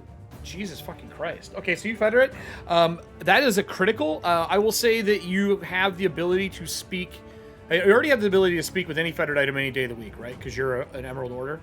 Correct. Yeah. This item has the ability for anyone to speak to it once a day. Okay. Okay. In that case, I'm going to give it to Nora and be like, you might want to talk to this bloke. Once we get out of here. So as that happens, as you hand over the piece, you make your way, I'm assuming, to the other car, or are you going to talk to these other two? I'm going to talk to if they don't need me, I'm going to talk to the other two and get the rest of what I can out of this. Who are you starting with next, Engineer or the Vogue? Engineer. The Bandit. Engineer, he makes a critical success. The mouth opens and you hear, I don't speak to anybody but the conductor. That's what he says. And then spell goes away. I was gonna be like, fuck, but I got him. He's right. Yeah, fuck. All right. Let the hair come away. Ooh, okay. And the Vogg's beak opens if you do it to him. Yep. And you hear of this like yellow mist come out of him. I need you to make me a dexterity, a reflex saving throw. Not dexterity, reflex. Follow that by a fettering lore as well. 20. For the reflex, that fails. Give me your fettering lore as you're dodging away. I rolled a 1 for the fettering lore. You've never seen it. I have no idea what this is. I've never seen it. So as it comes out, it starts clinging to you and it hardens. Like strands. Okay. And it hardens, holding you in place. It does 9 points of constricting damage. As it wraps around your legs, your like shoulder, your chest, and it starts squeezing you as more of these tendrils start climbing out of its mouth. And then I will cut back to the other group. Oliver, you're making laps. Can I get a perception check from you while you're making laps as this happens?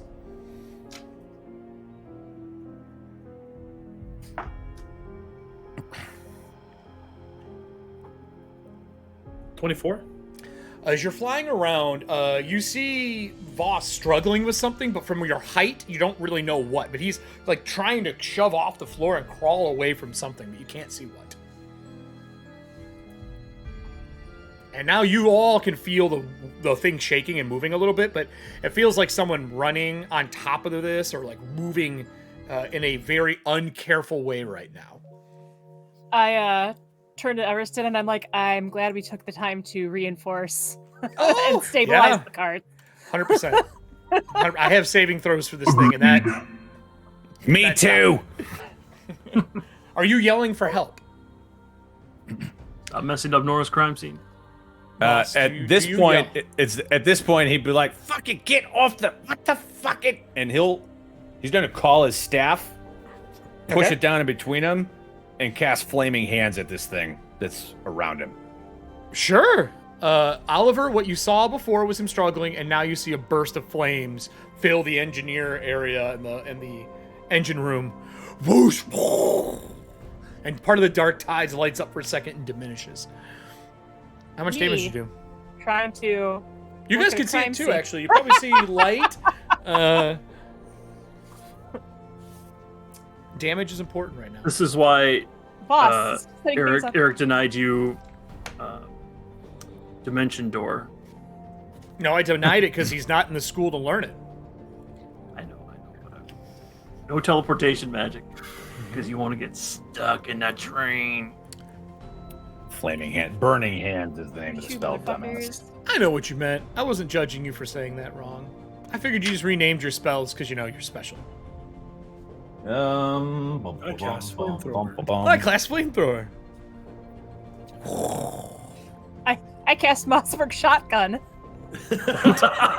Right?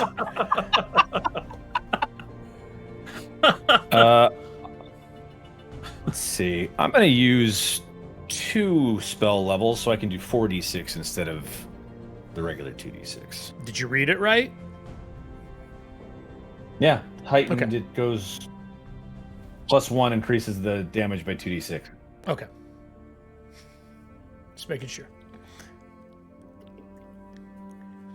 Although I'm rolling like ass. That doesn't make me feel bad. 13 points of fire damage. Okay, so you cook it, and like it starts to melt, and you hear like little snaps, like you're pulling apart like a rubber band.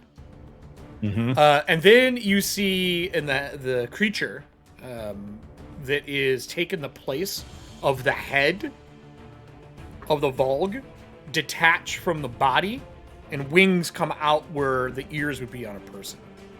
Oh, god damn it. Do you Oliver. cast Mossberg? What do you want to do? You know he's in trouble. Do you dive down or no? You're going to keep on lookout. I'm so glad we reinforced those cars. Right? 300-foot fucking highway to hell. Let's go. How difficult would it be to pull out the long arm, the rifle? To try to Press shoot elevator while to flying, hell, well, you're going. holding the glider to move it. So you let go of the controls, take a shot, which will be difficult. And on top of the shot being difficult, then taking control would be difficult. I'm not saying you can't do it. I'm just saying it won't be easy.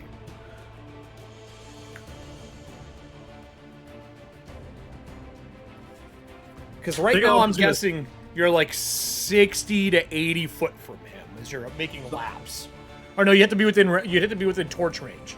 You'd be within 60 foot. And it's 3 actions to close the wings. Yes, if you want to close it and dive in, yeah. Okay. 1 arm's on the wings. Oliver's gonna come in. Okay, 2 arms on his wings. Oliver's gonna come in. Strife. Let go. Gloves of storing. Thank you. Nora. Click. Boom. Click. The sword pops up into his hand, and he's gonna do a swing by attack. So come in. Like you're trying to like land on the side and stab in. It's a saber, so you're gonna cut and then continue the motion to keep flying. Okay, let's get your attack roll. So then we'll see if you Fly hit it by like a attack bird. feat in Pathfinder 2? No, it's just actions. 1 action to move, 1 action to pull, 1 action to attack. Fucking dope. Come on, Oliver. Let's roll to hit. This flaming sword. Oh, actually, I should describe how it manifests. Yeah, from we're season the 2. Glove. So the white gloves that Oliver now wears. It starts with just the pommel of the sword filling his hand, the basket coming around to cover his fist, and then the blade materializes to its full length as it pops out of the glove entirely. Flat space technology. Who knew? I made that. It's me. God damn it. Ninth level characters. And that is my saber. 29. That hits. Give me your damage. It's a flaming saber, and it is. It's striking as well, isn't it? It is striking. I don't like any of this. Holy fuck! 21 points of damage. So as you slash I'd love at to see it. You see the skull of the bird crack and fall away, and you see these tendrils coming out of like a bug's mouth with a long pointed nose. The tendrils are wrapped around you. You good slash. You hurt it as well. My armor, because you did enough damage, breaks the skull, and my armor class goes down now. I need a pilot check from you not to careen into the side of the engine compartment. And this is where it all goes to shit. Aha! I'll spend a hero point. Okay. Bang, fuck, I'm dead. Dead. Bang, fuck, I'm dead. We still don't remember what that's from. I still don't remember. It's the crow. That's the crow. Oh, that's the crow. Quick impression for you. better. Bang, fuck, I'm dead. 28. You dive in, perfect slash across, and whoosh, and go up and around the cabin without hitting the spire or the engine compartment. Everest and Nora, you see Oliver dive at the engine compartment with the sword just appear and fire, whoosh, and he swings at the engine compartment and then dives up and around it and goes for another lap. What do the two of you want to do? Good form. Good Oh, clipped. Well,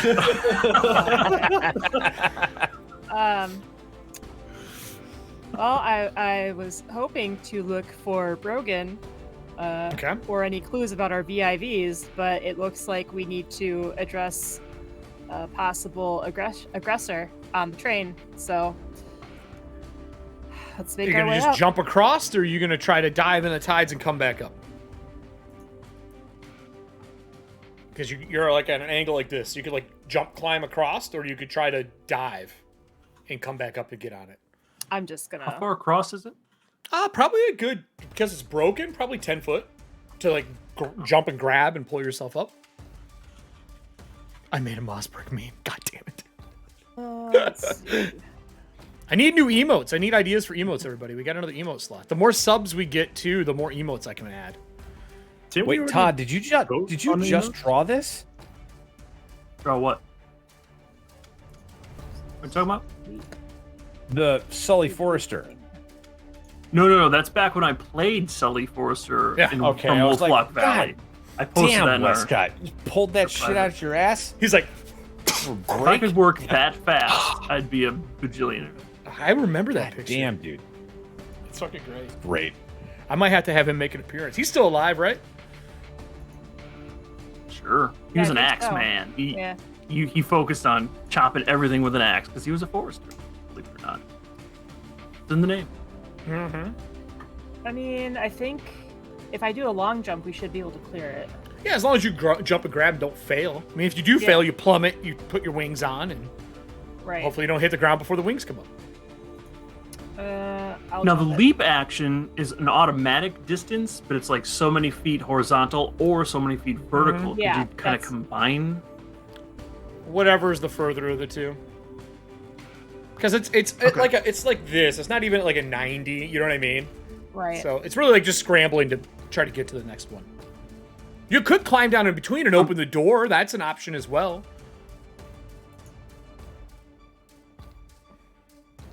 So do we hear the ruckus coming from inside? Yeah, so like basically there's a blast of fire and it lit up the area and he swoops right by you guys because you're between the two connectors. Then we might have to go open up the door for us to actually be able to run in there. There's windows on the side to get in, but the back is sealed off so people couldn't come from one compartment into the engine compartment. Right.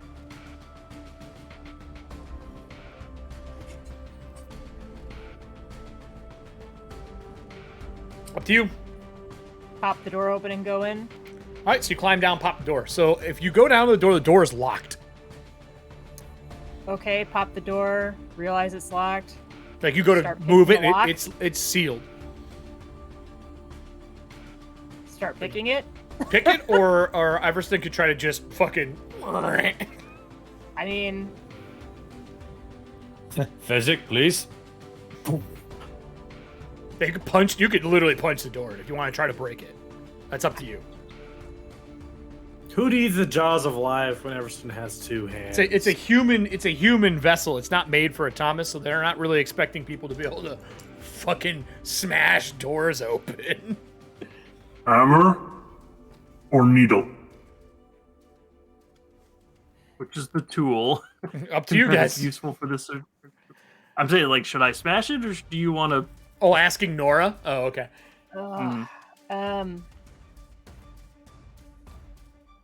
Needle first. Okay, give me a roll. Just because we don't know what's in there, so I don't want to. That's true.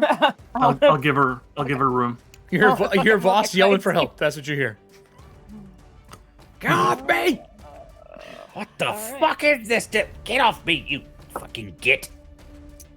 I got 28. So you get in there and you start picking it.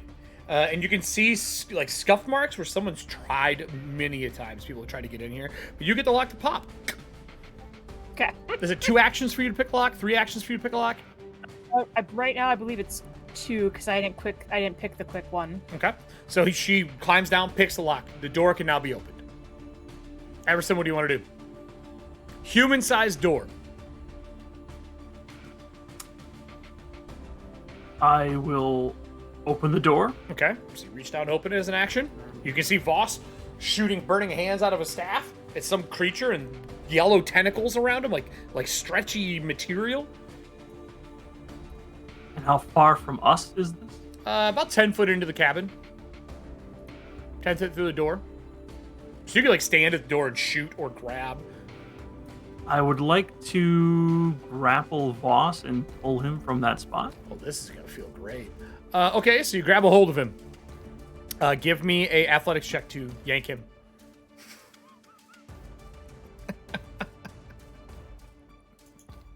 Please critically fail this. I just want to hear bones snap.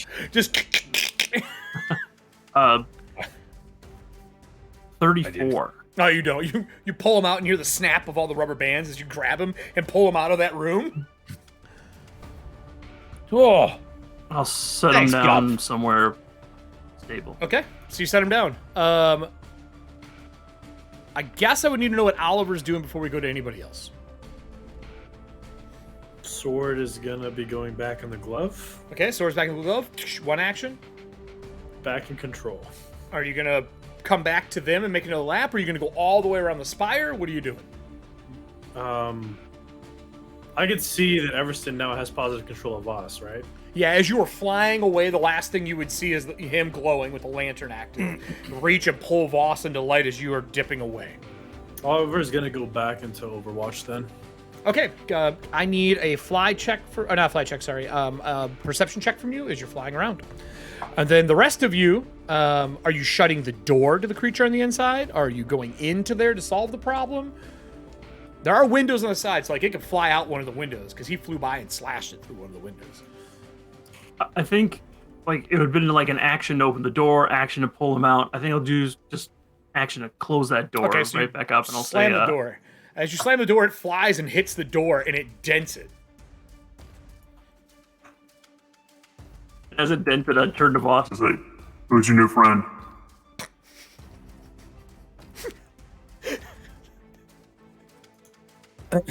not entirely sure, mate. Don't know. We're not like it. We're pretty sure. Do I have any idea what this thing is?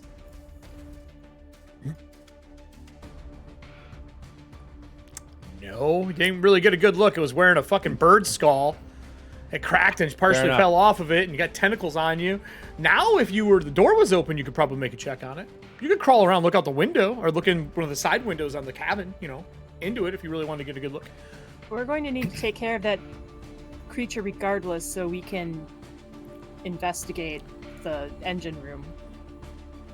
On it.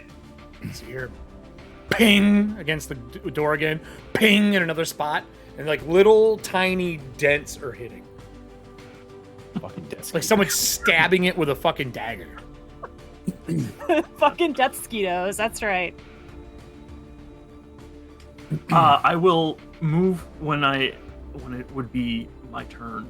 Okay. Not an initiative, but I'll move the shield down the shield rail. Okay. Ready to my arm. Okay, so And you're I blocking will, like one side. raise it.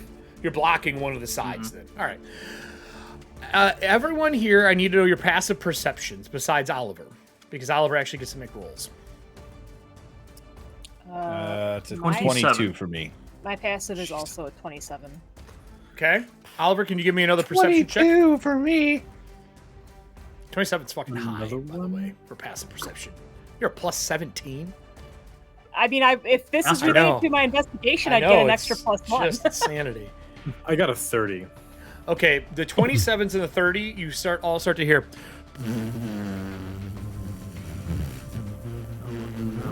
of humming. As the coral, you see some of the fabric tear and like needles stick through them. Hooty hoo!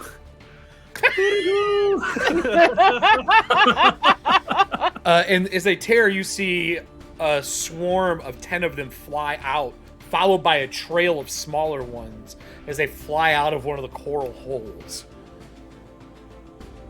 Blueberry They're- pancakes. They're covered in like a red mucus in the sky as they fly by you, Alan. I need a pilot check as they're trying to engulf you. Excellent. It's a flying meal. It's a drive-by. Welcome to Checkers. How may I take your olive order? Hero point. All right. Much better. 30. All right.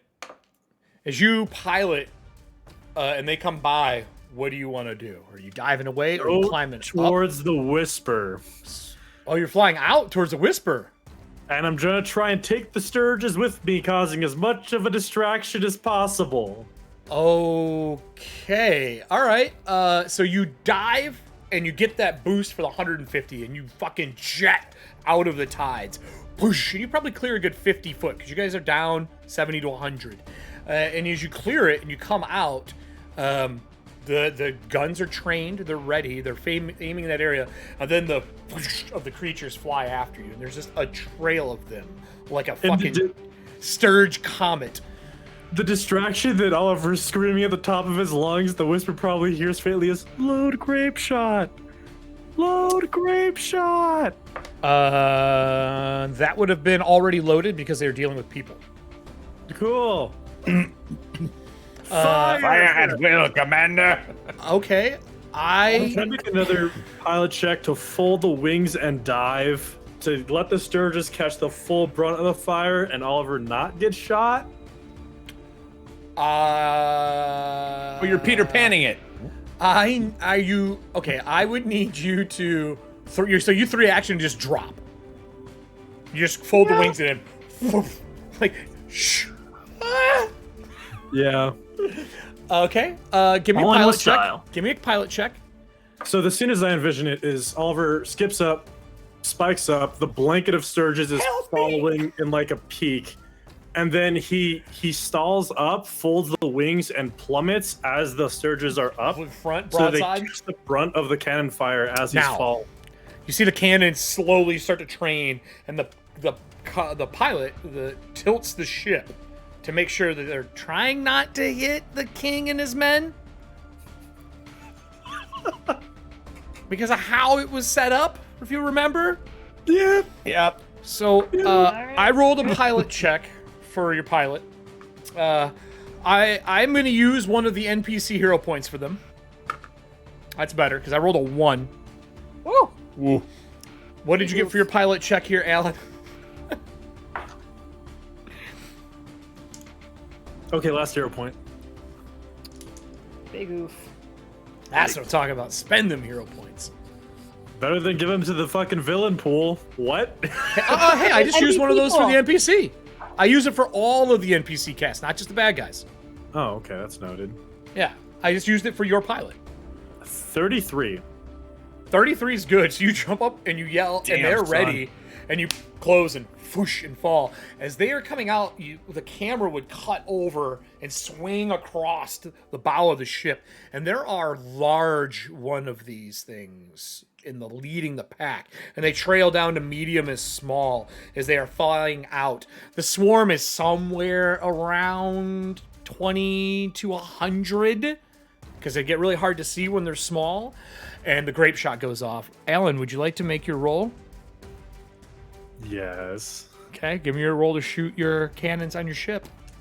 Thum, thum, thum, thum, thum, thum. This is where I want it to go really bad. I would love to start off this entire season with war between Wolflock Valley and Merrifield because he kills the king. Hey man, you've always got hero point. Oh, you know. 40? Oh, that's an amazing shot. Christ. You needed a 27 to hit them, so that is a crit, good sir. Max Tick, the tick, first boom. set of dice, roll the second set as I cut over to the crew. So as the door is shut and you hear the toom, toom, toom, toom, it stops. What do the three of you want to do before you hear the explosion of cannon fire 100 foot above you? Does it fly off, or is it still outside? You don't know, the door's shut. He was hitting the door. Open the door to. I'll let you set it up. I'll let you set it up. You can crack the door if you want. I mean, Yeah. boss, are you He's planning like, on... I'm ready. Oh boy. Is that your wand that you're cocking? Your staff? This is staff. Holy shit, Nora okay. is going to open the door because she's smaller, so I think she's gonna like open it and then kind of swing it back around so that Everston can get in to block if needed. What's your AC, Aim for the Nora? flat top. With a +4 to your AC? Mine would be 30. It goes With the +4. boom and hits the door and like just misses your hand as you're sliding it open. Okay, well, I missed by 1. Heightened magic missile. Well, you can't miss then, so fuck you. Perfect call. Hey, Riddles, thanks for the extra points. We're almost to the ghost rounds. Don't forget your free corpo. Oh, whoops, wrong show. whoops. There should be a couple left in there. There's new cards too, Riddles. It could have been better. 14 points from 6 magic missiles. Boom, boom, boom, boom, boom. With the damage that he did and the damage you just did, it retreats out through the window. Still up? Fucking hell. It flies off. And you see it fly off in the distance. It is a bug-looking creature with a long nose. On top of the long nose, it has tendrils that are out of its mouth that get drawn back in. And it's got a cut mark down the side, and it's dripping in the ichor of the dead body that it exploded out of. And it flies out. God damn. He did like 60 points of damage to that fucker. Mm-hmm. Oh. Actually, the first initial part of the damage broke the skull because it had hardness until you broke the skull. Oh. So, you don't see anything, and then you hear boom, boom, boom, boom, boom, boom of the cannons going off, and then you hear grape shot riddle the side of the coral spire and parts of the fucking engine as the shot goes off. Alan, that crit, I'd like to know how much damage you did. 84.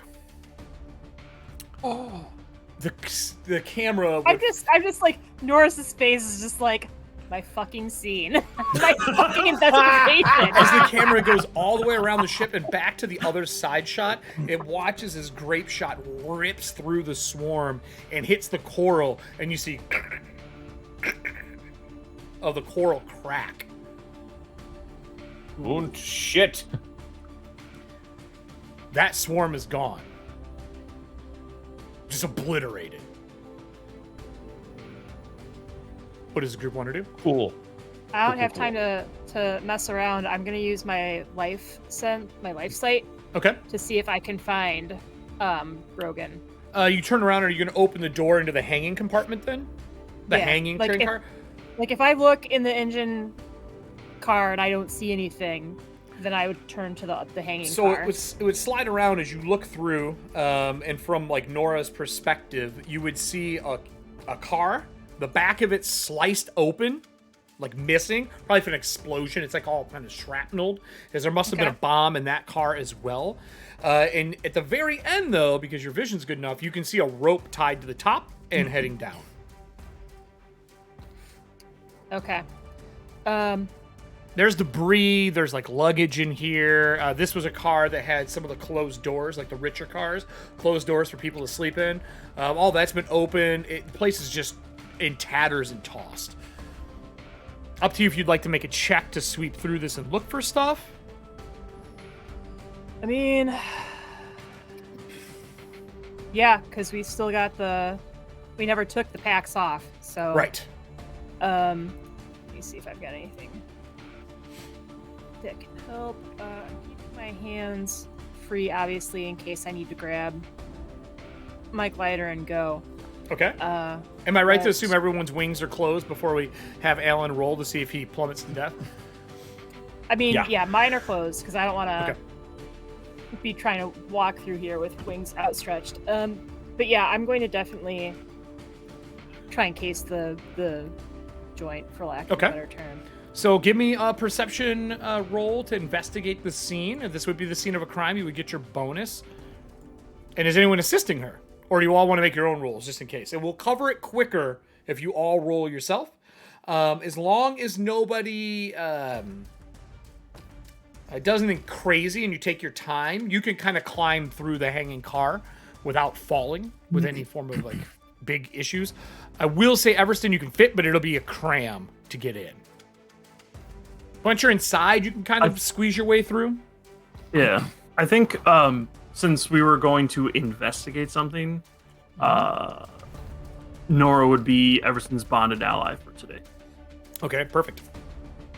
So I will aid you in your investigation. All right. Give me your aid roll, and then I'm assuming, Voss, are you going to investigate on your own? Kind of look around? You know, like throw up detect magic? Which skill? Perception. Yeah, I'll pop detect. I'll pop detect magic. Okay. I need a magic roll. Give me a perception for both of you. My DC is reduced to a 15. I rolled a 30. Ooh. So is that 10 over plus 2, right? 8. So she gets plus 2? think if you crit and you're a master, it might be more than that. Are you a master? I'm a master in perception. I think it's Yeah. +3. If I'm not mistaken. Wait, sorry, we're aiding you, right? No, you're doing a different role because you're using detect magic. Yeah. Oh, gotcha. Yes. You're doing perception. Master but with detect is magic. a +3 for a Okay. crit. All right. Serving hands. Can you roll me a d20, please? Well, I got a 19 on the die. Okay. That's gonna be. It's gonna be a lot. Is what that is. Yeah. So. Yeah. 'Cause I know Serving Hands wants to roll her d20 for her possible magical item. I got a 41. An 8, okay. You got a 41? Forgot about your bonus. Yes. So you can see that one of the cars was set up. They moved the bed to the back wall. They had been sleeping here, resting. They even built a small fire to stay warm. There are lanterns lining one of the doorways. You're guessing someone was staying in here until recently, probably within the last day or so. The rope leading down is numerous ropes tied together. You can see all the compartments have been looted. This person was basically building a way to get out of here. Okay. The door was sealed shut pretty heavily. You picked it. Everston would have had to open the door physically because it was crammed shut. There was shit like nailed to the wall to stop things from getting through. Okay. And there are puncture holes too on this door. You can notice. So they made their way out. You don't find any journals or anything like that.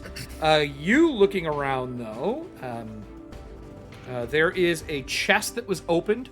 And it looks like stuff had been stored in here in a different room. Do you open the chest? Because there is a magical aura coming from it. Looks like it's coming through the cracks on the actual chest itself. Sure. Am I using perception for this roll or arcana? Perception for now, because you were just looking for stuff. Okay, it's a 22. I'll look and see if there's anything on the chest trap-wise or anything like that. Give me a roll. I'm assuming that would be with the 22. Or do you want me to roll again? No, that was looking for something. If you're going to investigate for traps, it's a separate roll. Gotcha. It's a 27. No traps. Just, it is just shut. It's not even locked. The lock looks like it was busted off of it. Okay. Yeah, I'll open it up. Inside, there is a breastplate that has the symbol for the Kingsman on it. It is magical. Oh. I will take that and put it in my pouch. A breastplate? Oh, wait. Do I not have a bag of holding? I thought I did. I thought I picked one up. A breastplate? I think that, I don't know if that fits in a bag of holding. Maybe? I thought it did. Are you going to identify it? Or are you going to not do that right now?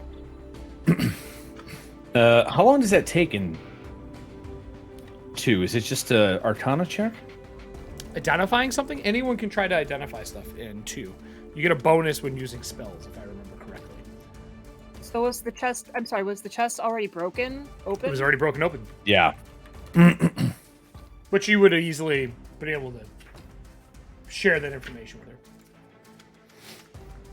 If you want to identify a magical item, learn a spell, DC to identify, based on the difficulty of the item, is the DC to identify something. Anyone can try to do it. To identify is a general skill. Once you discover a magical item or ongoing effect of magical, you can spend 10 minutes to try to identify a particulars of its magic. If your attempt is interrupted, you have to start over.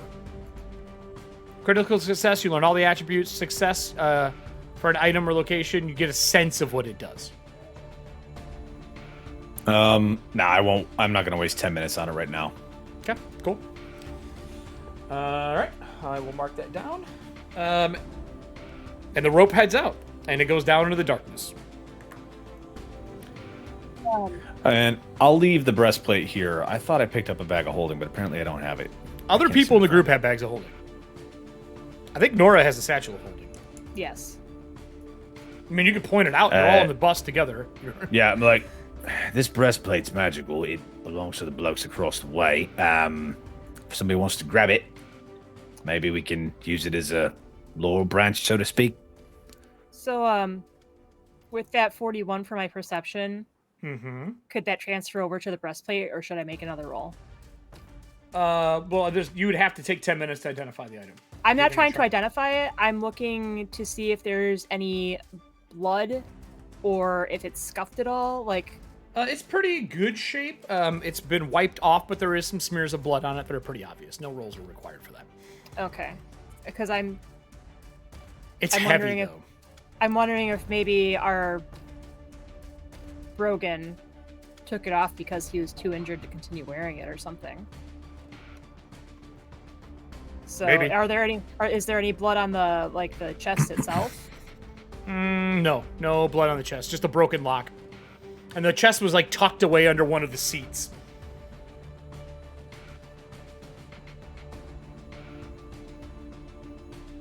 It looks like a steamer trunk. Right.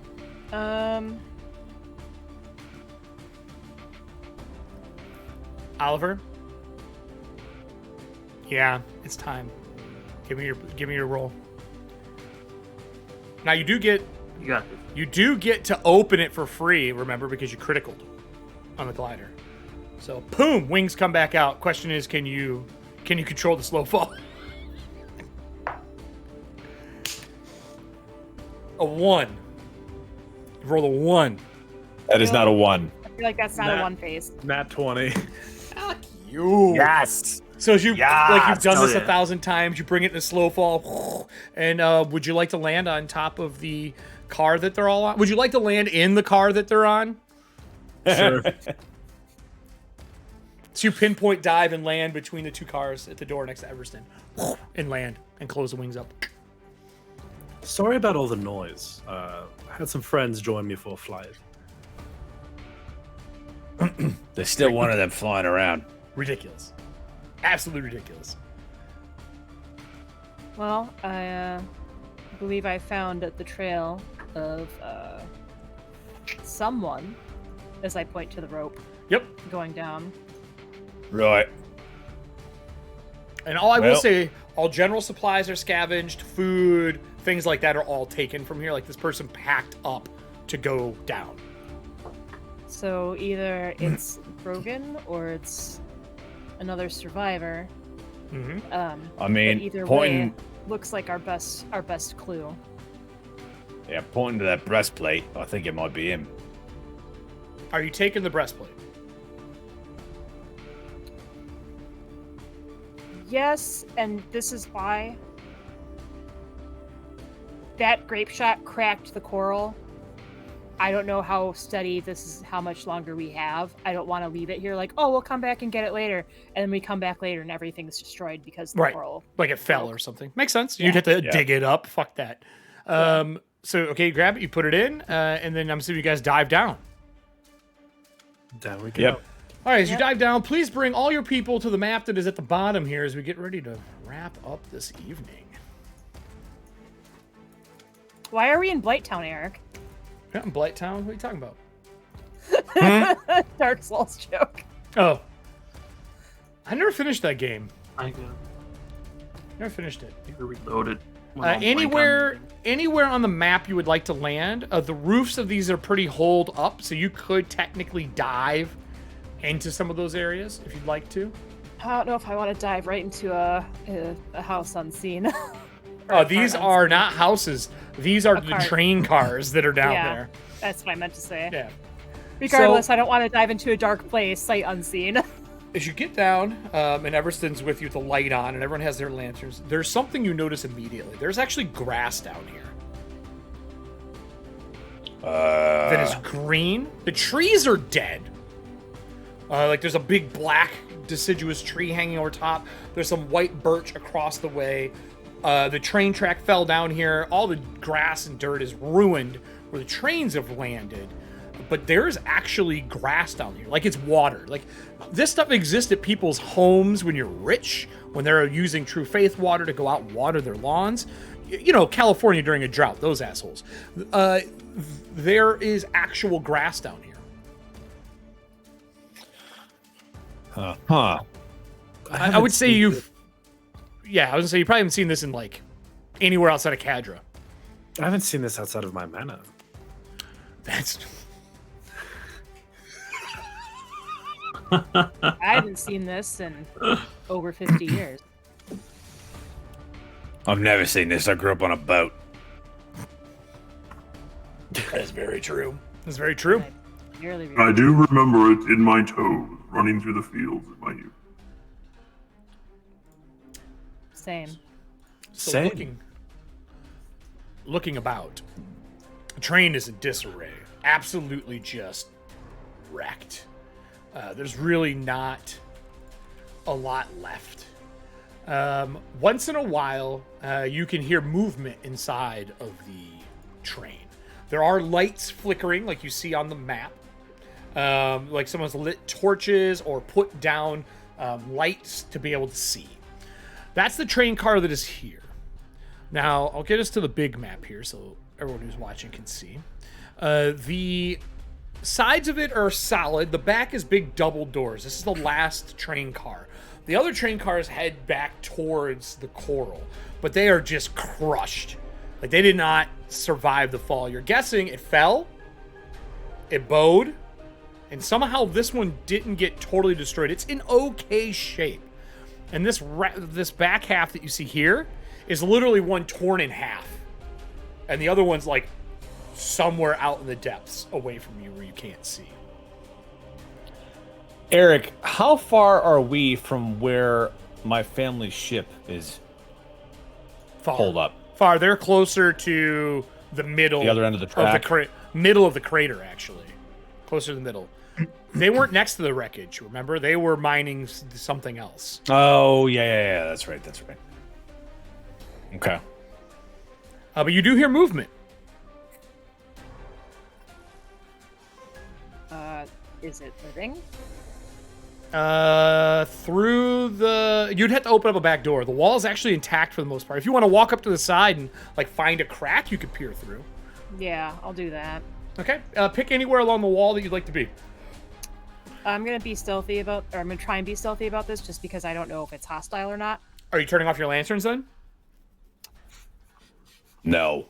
Then it's gonna be really hard to be stealthy. I am. Okay.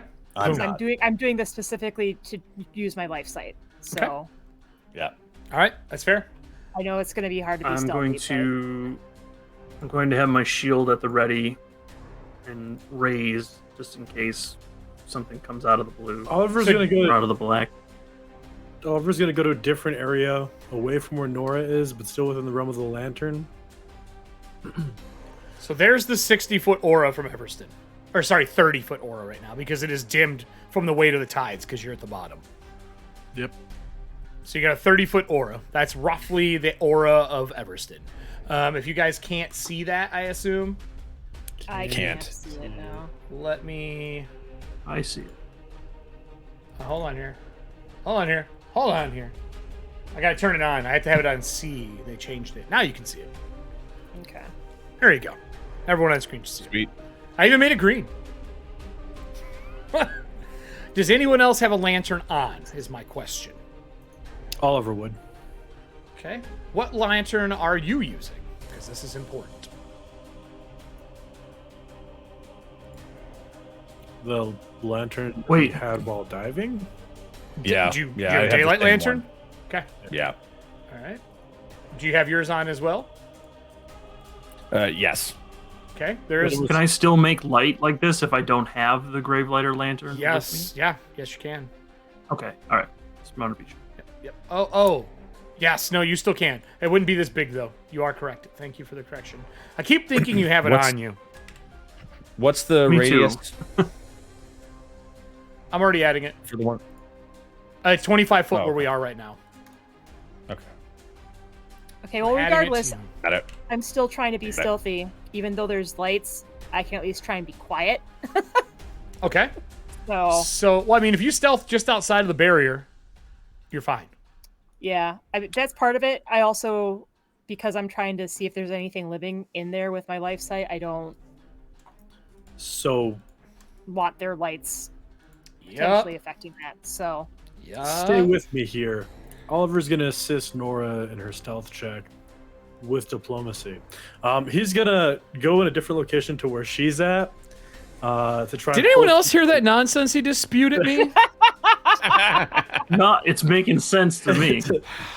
Me too. I'm gonna go with him. He's gonna pull the attention away from her stealth by speaking up. Hello. Is anyone there?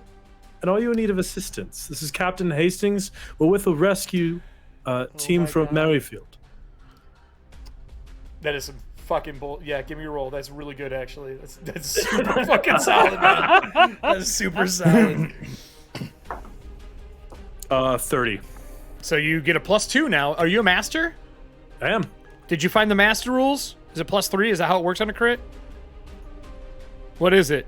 Yes. Yes. Okay, you get a +3, Yeah, Nora. if you crit, it's a +3 for master. Yeah, two Okay, for expert, 3 spending master for. Oh my god, 4 crits are points. so fucking cool in this system. Right. This is so awesome. We got another card here too. That's a lot better. I got 35. 35. Yeah. All right, so you stealth over. As you get to here, when they start yelling, you see a spirit in Earth Guard attire round the corner and start making its way as stealthily as it can between the two cars. There you go. And it's an spiritual green as it hugs the wall. It looks like it's half inside the wall, peering out with its head, like trying to be as stealthy as possible. But it's wearing True Faith Earthguard armor. And he starts sneaking along this way. He does not seem to notice you, but you do see him. Okay. He goes to about right here. Cool. Did I see anything in here?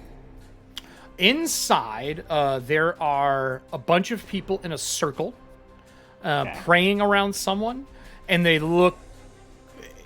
are about, they're probably 8 to 12 inches off the ground, floating in a circle, all holding hands with maybe 1, 2, 3 True Faith priests in the middle.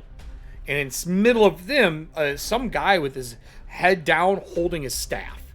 And they are floating, and they are like off kilter. Like when this thing impacted, they're at the same area they'd be if they got frozen in space. Okay. Huh. There is no energy or anything around. They're just static. But you do notice that your perception's high enough. You would notice that some of them are wounded from the fall, like they have cuts and scrapes and stuff on them, and even the blood has stopped that is coming off of them from the fall. Okay. Damn.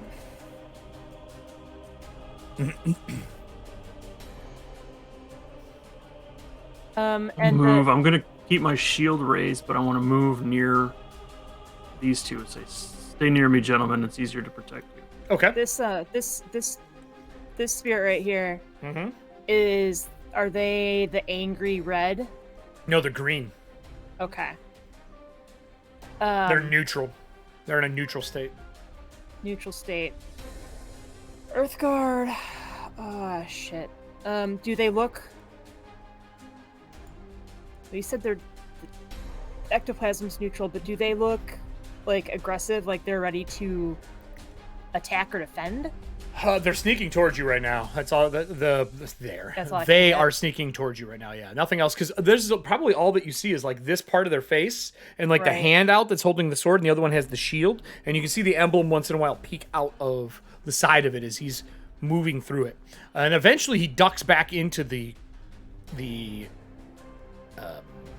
actual train when he hears the voice of Oliver. He goes, and faces back in. Okay. Shit. All right. I'm going to head back to the group. Okay. Actually, this is crashed down, you said? Yep. This is crashed down, I but there's lied. no lights there at all. So even There's this flickering right here, is that just animation? Oh no, there is a little bit of a torchlight there. I apologize. Yep. Okay. since they're at least distracted, that thing is distracted. I'm gonna go over here and see if maybe our guy is hiding out in there. Okay. As you sneak up to the door is cracked open. You can easily see into it. There is a man sitting on this broken chair with his head down. And when you get to the door, are you being stealthy? I'm gonna try, because I don't want this dude to shoot me if Give me a roll. If he thinks I'm hostile. And also I want to be able to attack in case they're hostile. Hey, Eric. Yes? You know how when you go to an international airport terminal, how they start playing messages in different languages? Yes. Oliver's going to do that, and he's going to confer with Voss to translate what he's saying so that we're just going through all the languages that we collectively know. Stalling. Check. Smart. I like it. I only got 25 for that. Okay, when you come in, he turns, and you hear manacles as he turns and looks at you. And you can see his face is all battered, and his shoulder is bandaged, but he's a big dude. Like, he's muscular. And he is wearing a helm still that is similar to the Kingsguard. Or the Kingsman. Kingsman? Mm-hmm. Now, what were you going to ask me, Drew? No, it was actually for Oliver. What languages do you speak? Yes. Hollow, Sylvan. Oh, yeah. Click them. I'll lay mine down. There you go. He already did. He's got 3. Done? Yep. Okay.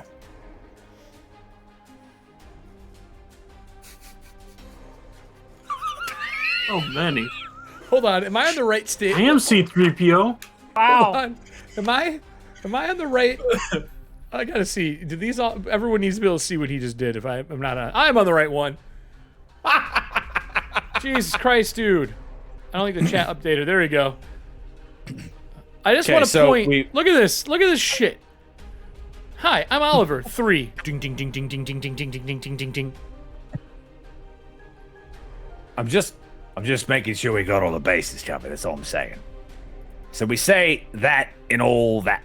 Aside from, I'm gonna hold off on Thalsfan. I'm gonna hold off on that. I'm not gonna let that one drop. Maybe don't say that one. So maybe don't say that one. Your you would hear something in Veritas. Back. Oh, okay. From around the corner. A very song-like language of angels and divas. And you hear, this is Sir Caldwell of the True Faith. Emerald Order, guard to the voice of the True Faith. Oh, no. Oh, shit. Yep. And it's from this 20 seconds to comply. It's from this back corner. Fuck.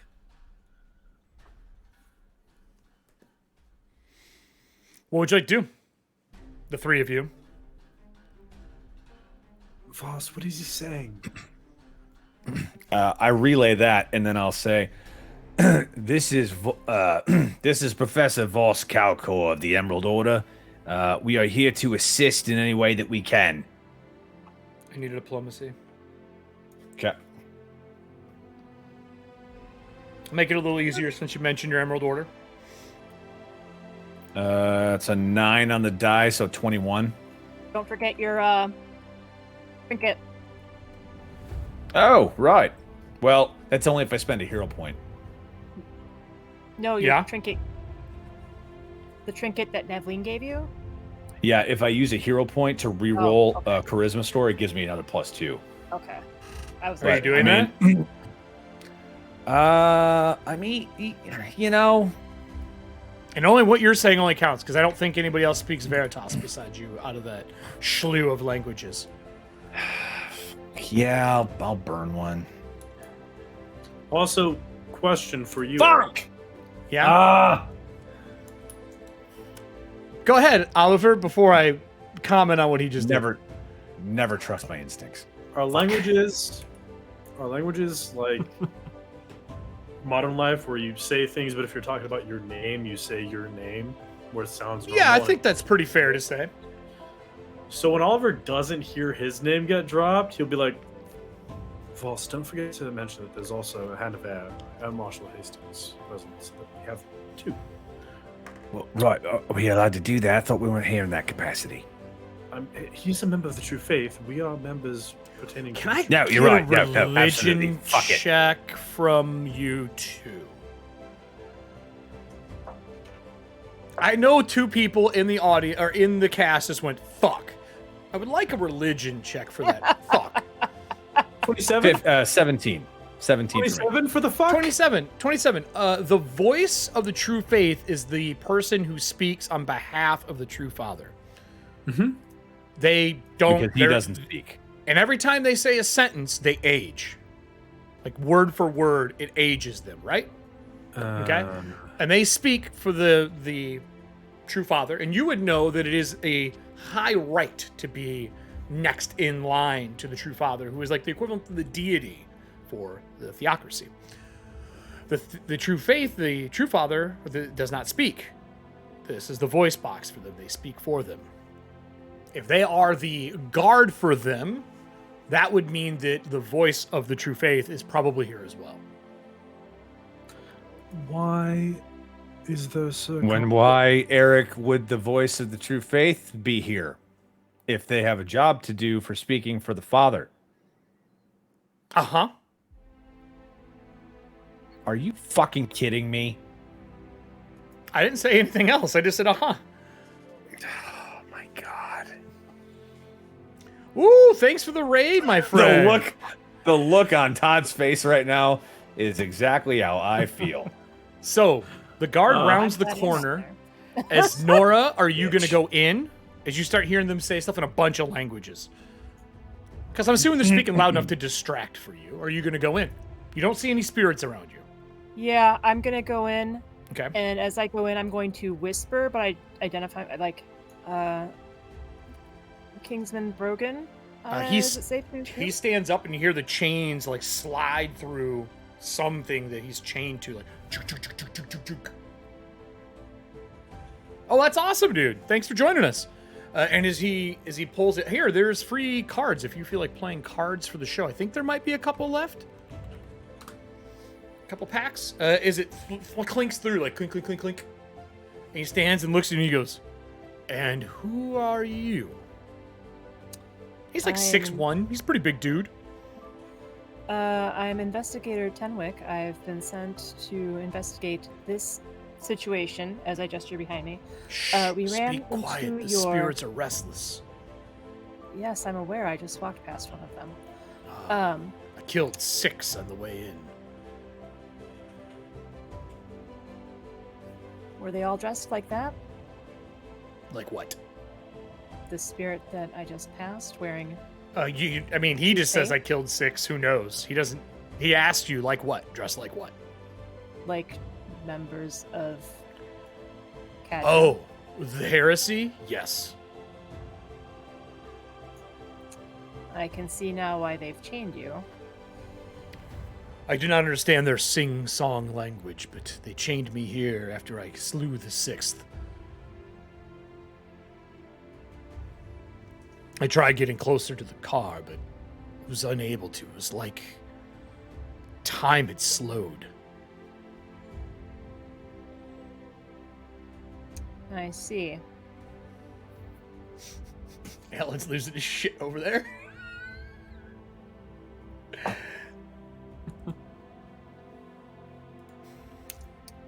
Well, your brother had asked us to find you. Did he? Yes, he did. Can I roll legal lore to see if killing spirits is a crime? For who? That's what he looks like, just to give you an idea. Yeah, that's fine. So he basically He's like, I'm gonna kill just this guy, I admitted- don't care. Well, no, but he just admitted to killing spirits of our country, for lack of a better term. Are you Is walking? that- Are you walking in, or are you staying at the doorway? No, I'm staying at the doorway Okay. after he said he just killed 6 spirits. Okay. So he walks to like here as far as he can go. All right. It would be an act of war, depending on what the soil is considered at the bottom of the Arkodos Crater. Not like we're going to war, but like it's a crime. It's a war. It would be like a beginning of a war crime. Not as bad as what Oliver did, but like it's up there. So I see these tracks here. Are these tracks Merrifield tracks? They are tracks that fell with the train cars. Okay. And he says, yes, heretics, they're heresy. They follow the true faith, the fake god. Which war crime? We're talking like the airship crashing into the pier war crime, or the killing of a... Pick one. War crime. Pick one. Pick one. Just pick one. Just pick one. Nothing's worse than the Inquisitor one. Nothing. You could have killed 1,000 people. Nothing's as bad as the Inquisitor one. Not a goddamn thing.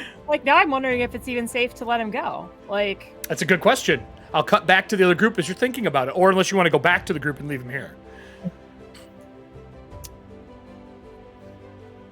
Perception to see if I can predict what he would do if I were to unchain him, considering that I'm a part of the heresy. Okay, give me a roll. Do you have the symbol showing at all for the true faith? Because you wear one, don't you? Yeah, it's my badge. Do you have it showing, or is it like underneath a coat flap? Is that investigator thing where you show it like, hey, fuck you? Oh yeah, it's the investigator thing where I show it. I kind of figured that was it. All right. And this guy is definitely a part of my fucking investigation, since it was trying to find him. Correct. You are correct. Can you use my last hero point for the night? I am now taking a natural 1. Ooh, that'd have been great for me. Not great for me, so. All right, what do you got? I will take that instead. That is a 35. Okay.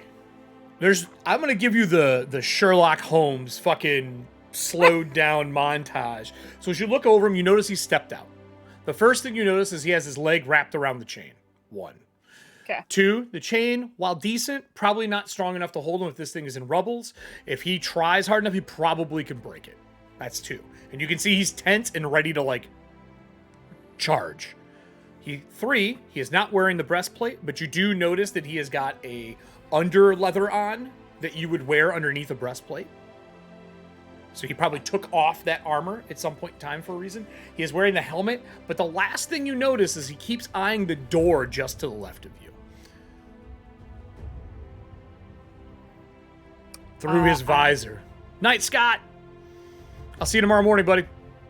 I'm going to gird myself and take a look at what he's looking at. So you turn to the left, there is a crossbow mounted to the wall and a string that is coming down. And you're guessing it's probably hidden within the chain that is around his leg.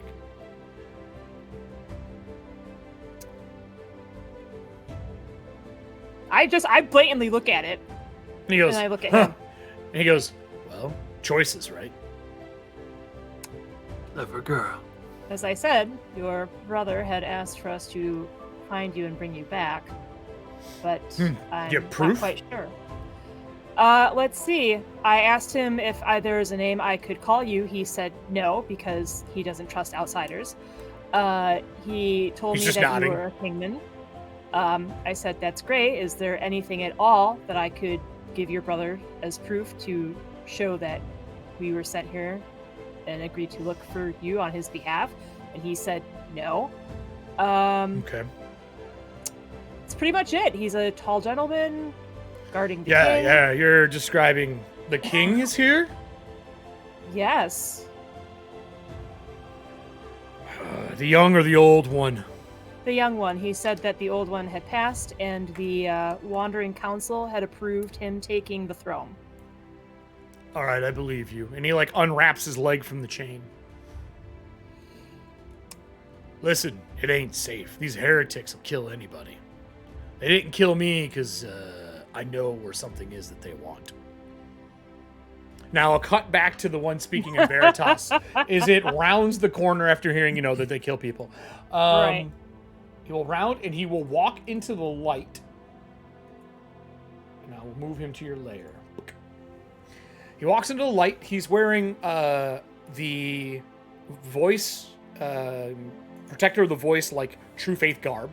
It has the hands in the center, and it has 3 concentric rings around it. Marking that he's, third out from the true father, like third person out, because it basically goes the voice, or the true father, the voice, and then it literally goes the guard, and then past that would be like the arbiters. And he walks forward and says, I see you are part of the Emerald Order. And he says, as the protector of the voice, I must ask you to stay your distance. And he looks to the other one and he says, Air Marshal Hastings, what is your age? How old is Oliver? He's now 22. So he would say, Air Marshal Hastings, 22. Son to the Summer Courts. Prince to the Summer Courts. And you can hear your memories playing in your head. I need a will save from you.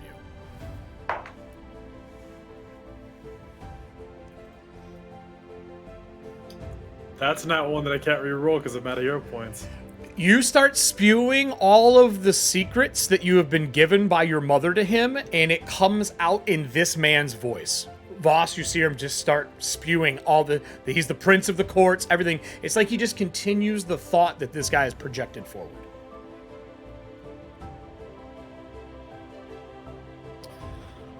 Not and then much it gets, he's like, that. And then he says, oh. And then he starts talking about the death of an inquisitor.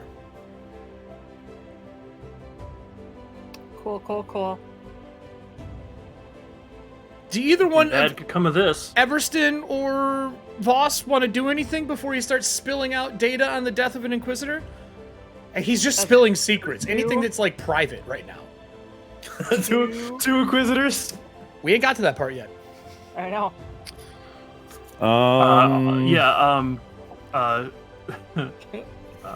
Everson will like move in. And Forgive me, Oliver Hastings. Forgive me. And I'll grab him. Like around the face? Speaking. Funk. Yep. All right.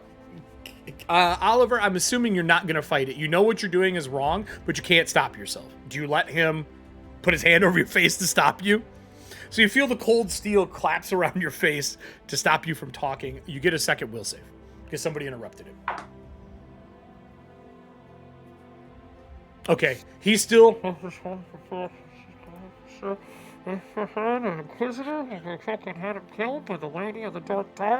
He's like whispering, and the knight turns his head and goes, You're a man of many secrets, Mr. Hastings.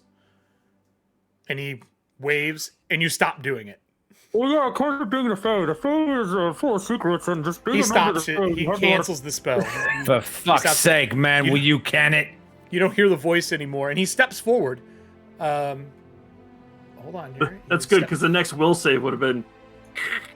Yeah. No, look, you're a transformer. Oh, no, you're dead. I'm sorry. I would never hurt our sweet Oliver.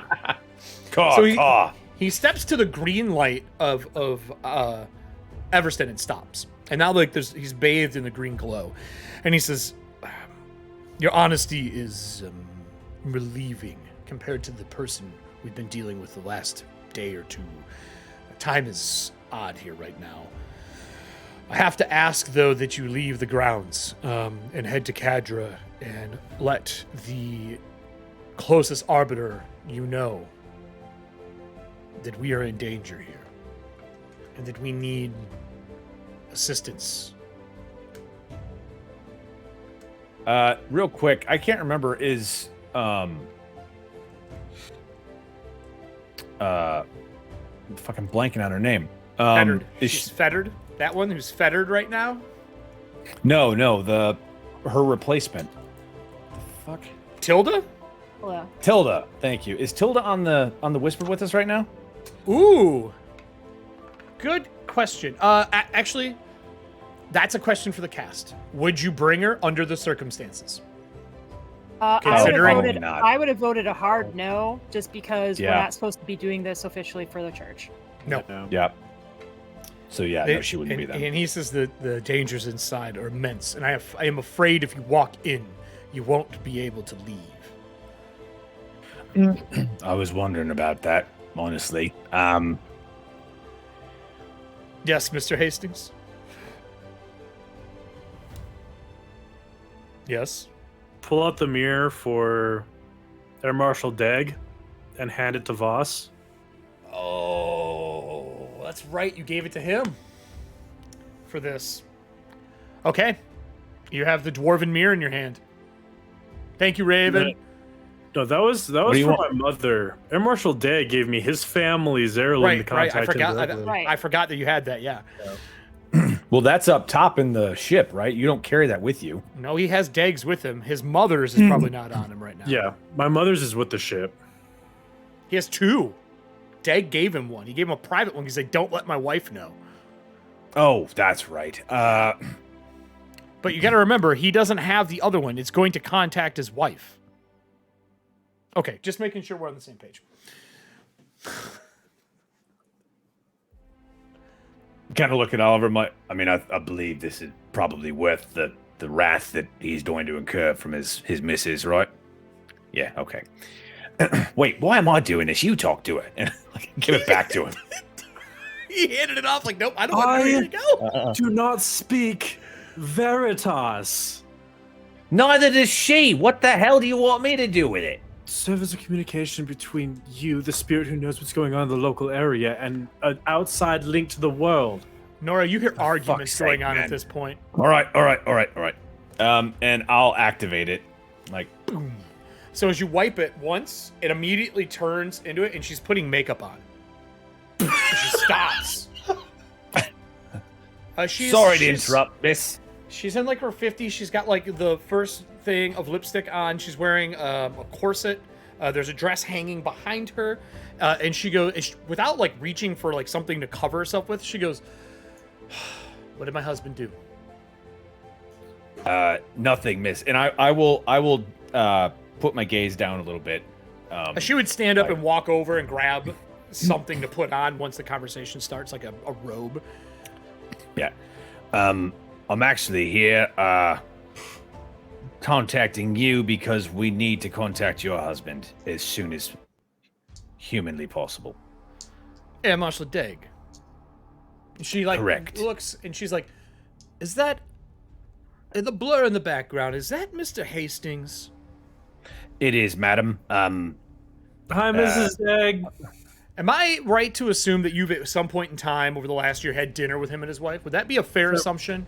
Several times. We're actually close friends now. And Marshal Degg and I thought Oliver. So she goes, can you hand Oliver the mirror, please? Absolutely. Yeah. You hand it to her, and she goes, I only have a couple questions for you, but one's the most important. Is he still alive so I can kill him later? Unfortunately so, that is the case, yeah. Excellent.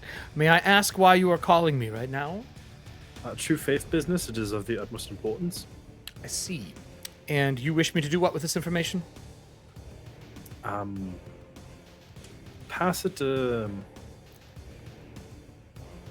directly to your husband if you can.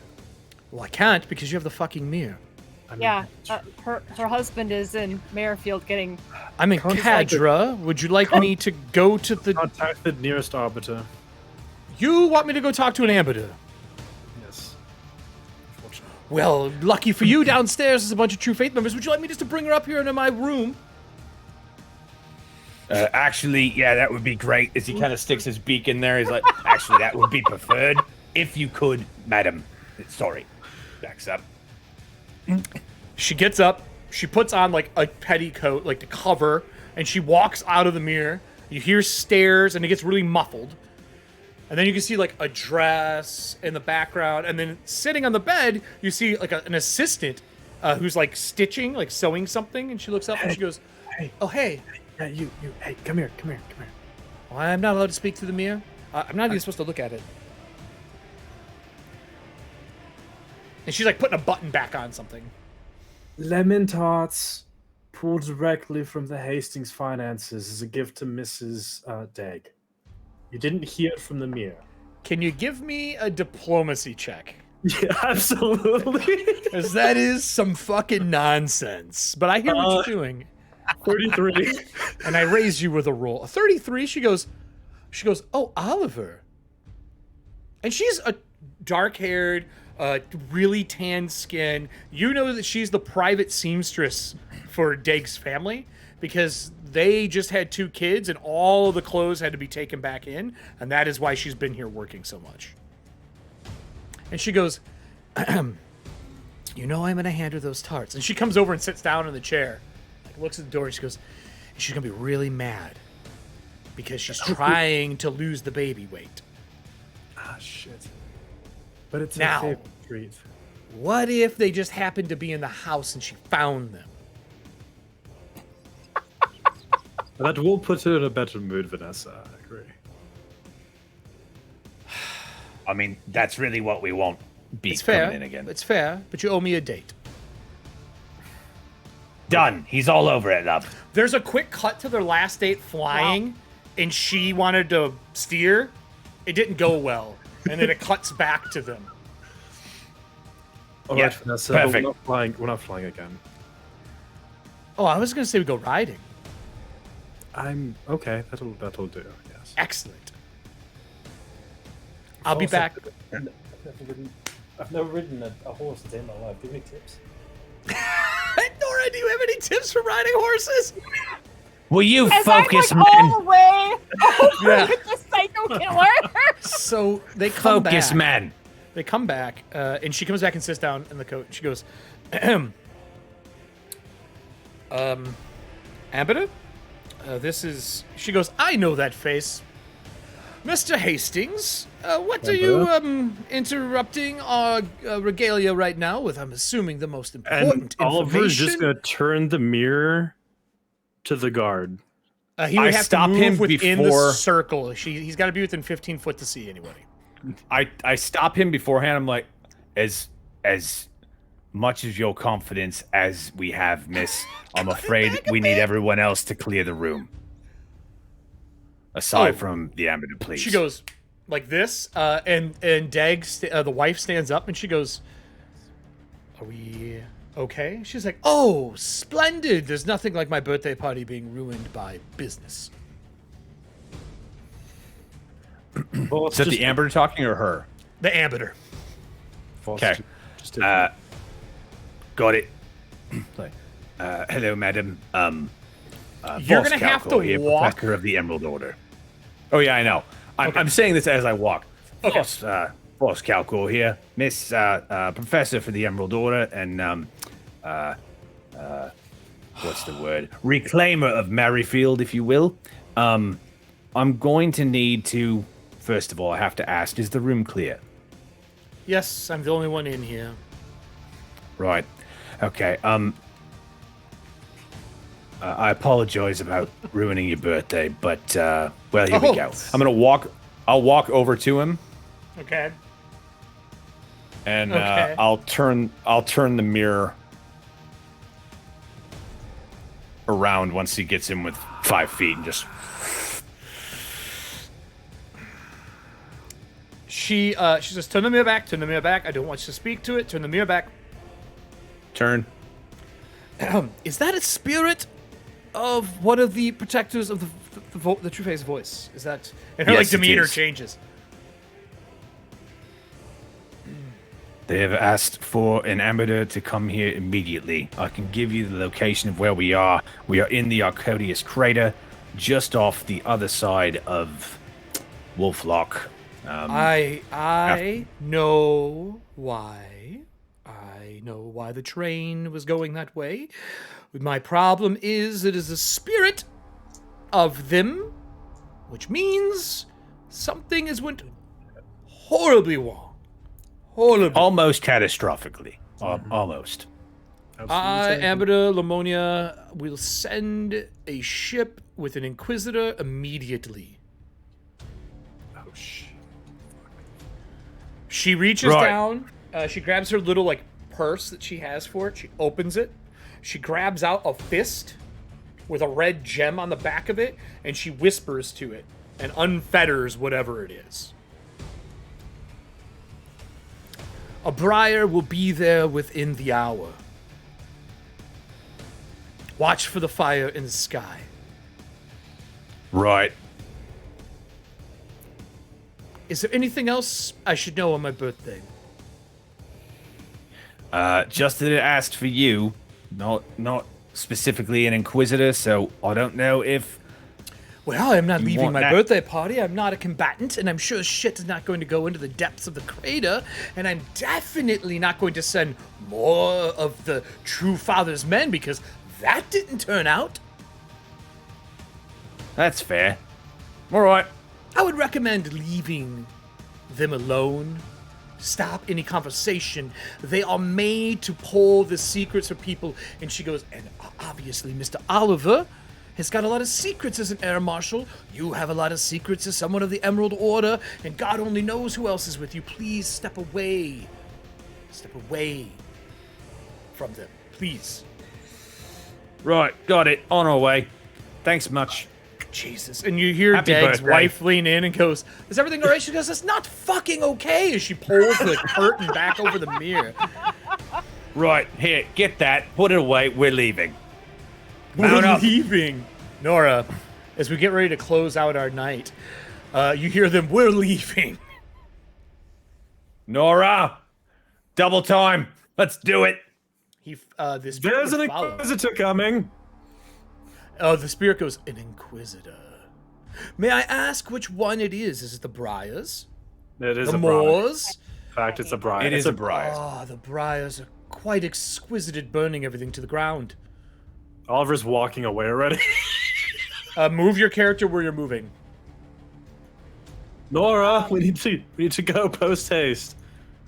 Have you found anything? I found his brother. Oh, And great. he's in front of you. It doubles around. It went right through. Go. This It went one right right here? through Did it go? the train. Phased through it, came out on the other side when you came there. And he's close, and he goes, well, I have a question for you then. Everston, you move over. Oh, you move over? It shoves him back. Nora, now you can see the spirit in the light as you're talking to the other man. The man goes, oh, I see you've rustled the spirits. Good luck. Or you could release me, and I could kill the rest of them. I am quite good at killing spirits. No more killing from you. We need to take you back to your brother in one piece. And there's an Inquisitor on the He way. kicks the chain once. He's like, well, lady, do you want help or not? Because the last person who was with me, it didn't go well. Can I do sense motive on this person, on the spirit? Yeah, sure, absolutely. Like, did they, like, I'm assuming they didn't go red, but Nope, still green. spirits are tricksy, so. Still green. Doing his job. He's doing his job.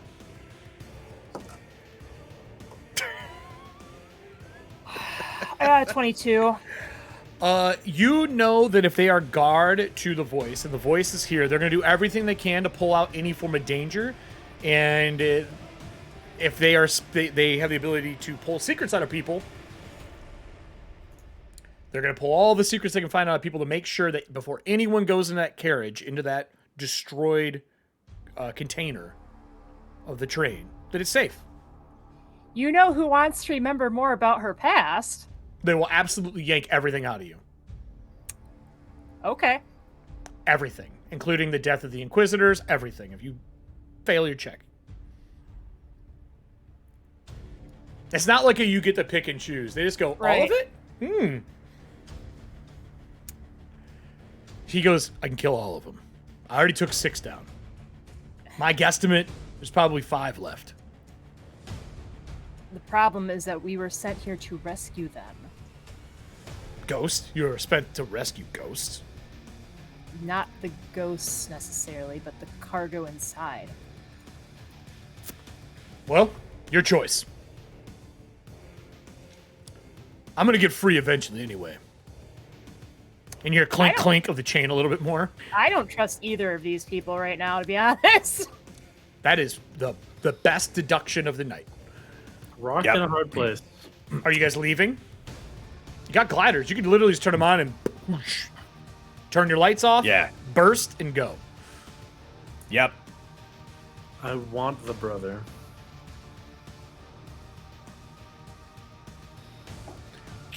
I don't know what to tell you. Inquisitor, Pariah, we gotta go.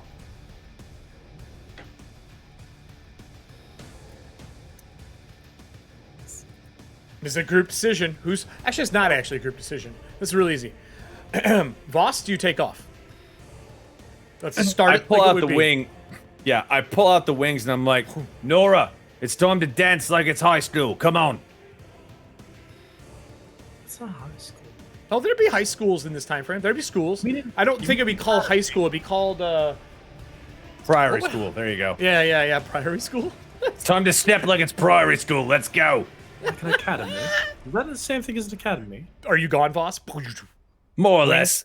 Whoosh. Okay, you take off. I need a pilot check from you. I want to see how well you get this going.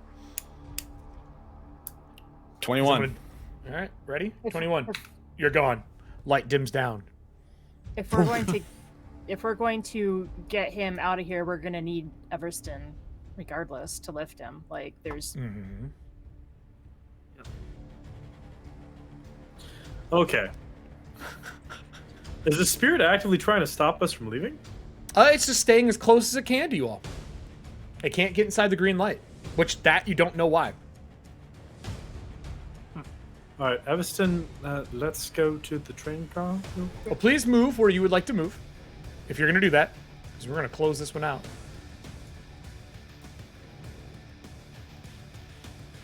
Okay, when you do that, he phases, and he appears back here. And then you would see, let me get this. You move them to the token layer. Oh. Here. Here. And the crack here. And then there is one here. Oliver's going They to all line up. Suggest we all leave now, together. Well then, Mr. Brogan, let's see what we can do to get you out of those chains completely. So when you walk around, you can see there's like a circle in the ground, what they would use for like tie downs, and they've ran chain through it. They chain him to it, and he has gotten 3 of the 4 like screws to go in out. They're all scuffed around it and shit, and there's blood on them. Brogan, please come with us in a civil manner so you can see your brother again. That's the whole point of this operation that we're dealing with right now. I need diplomacy from you. And it's going to have to be a good one. Yeah, I'll go one step further. I'll activate my ability again. Go ahead. Shameless request. Let's go. Hey, giant barbarian man. I need you to go. Rage and go batshit on me for 5 minutes. What's my? Do I have a save? Is that what I have to do? Do I have to do a save for that?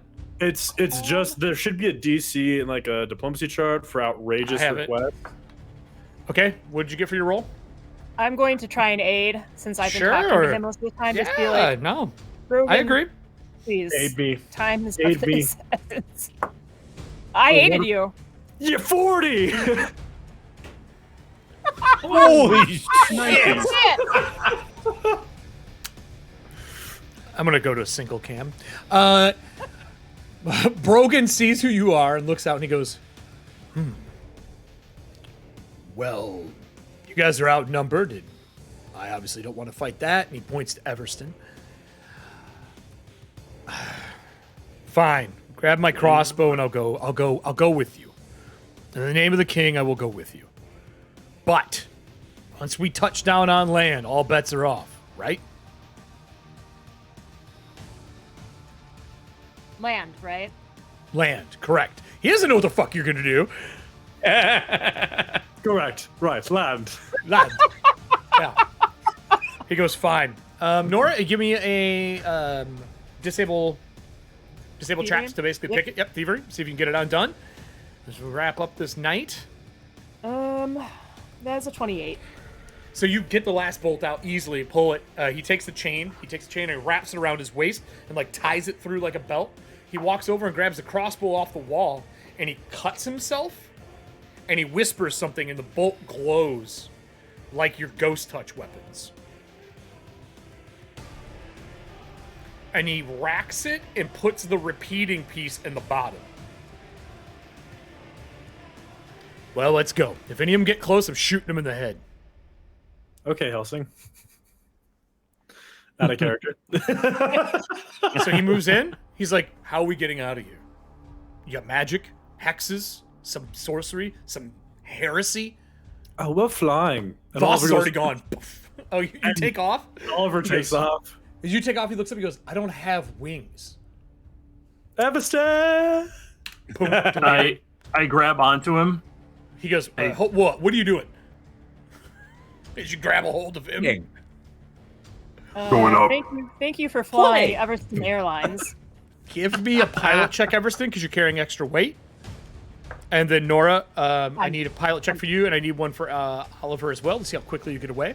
I'm gonna try and get the fuck I out will of Dodge. tell you, it is smart the order that you're leaving in. 25. Just a fun fact. 29. I looked up for bulk of 30. creatures. Yep. For medium creature, on average, they are 6 bulk. Yeah. If you have to carry a body, and right now I could carry it at 12 and still be in my light. Wow. Sweet Jesus, man. So Holy fuck. if we had another body, I could take them both. But Just anyway, grabs him. Wow. acrobatics, Oh my 26. God. Boosh, boosh, and then the big wings come out, and all the spirits look at them and they go, "Huh? Well, I was not expecting that." Gone. So as you all disappear, they start to float and follow, but they can't get past the green sphere of light, and that's the only reason I don't catch you fuckers when you're getting away. So I land on the ship and I'm like, What? prep it. We're fucking out. Are Like you that's landing my on the first thing skiff? when I land. Are you Landing on the landing on the skiff or the whisper? The whisper. Someone needs to get the skiff. That'll be the pilot who's flying up behind me. Okay, so you're flying up, and so it kind of goes towards the whisper, and then towards the skiff. Nora, where do you go? God damn it. I gesture to Everston to go to the whisper, and then Okay. I follow Oliver. Voss? Because if we get chased, Uh-huh. I don't want Oliver getting hit. Voss, since you were the last one to go towards the whisper before Everston, you look down, you see the green bubble soaring up and just that porcelain white face as he comes careening out of the tides, and it just explodes. And then the spirits don't seem to have followed.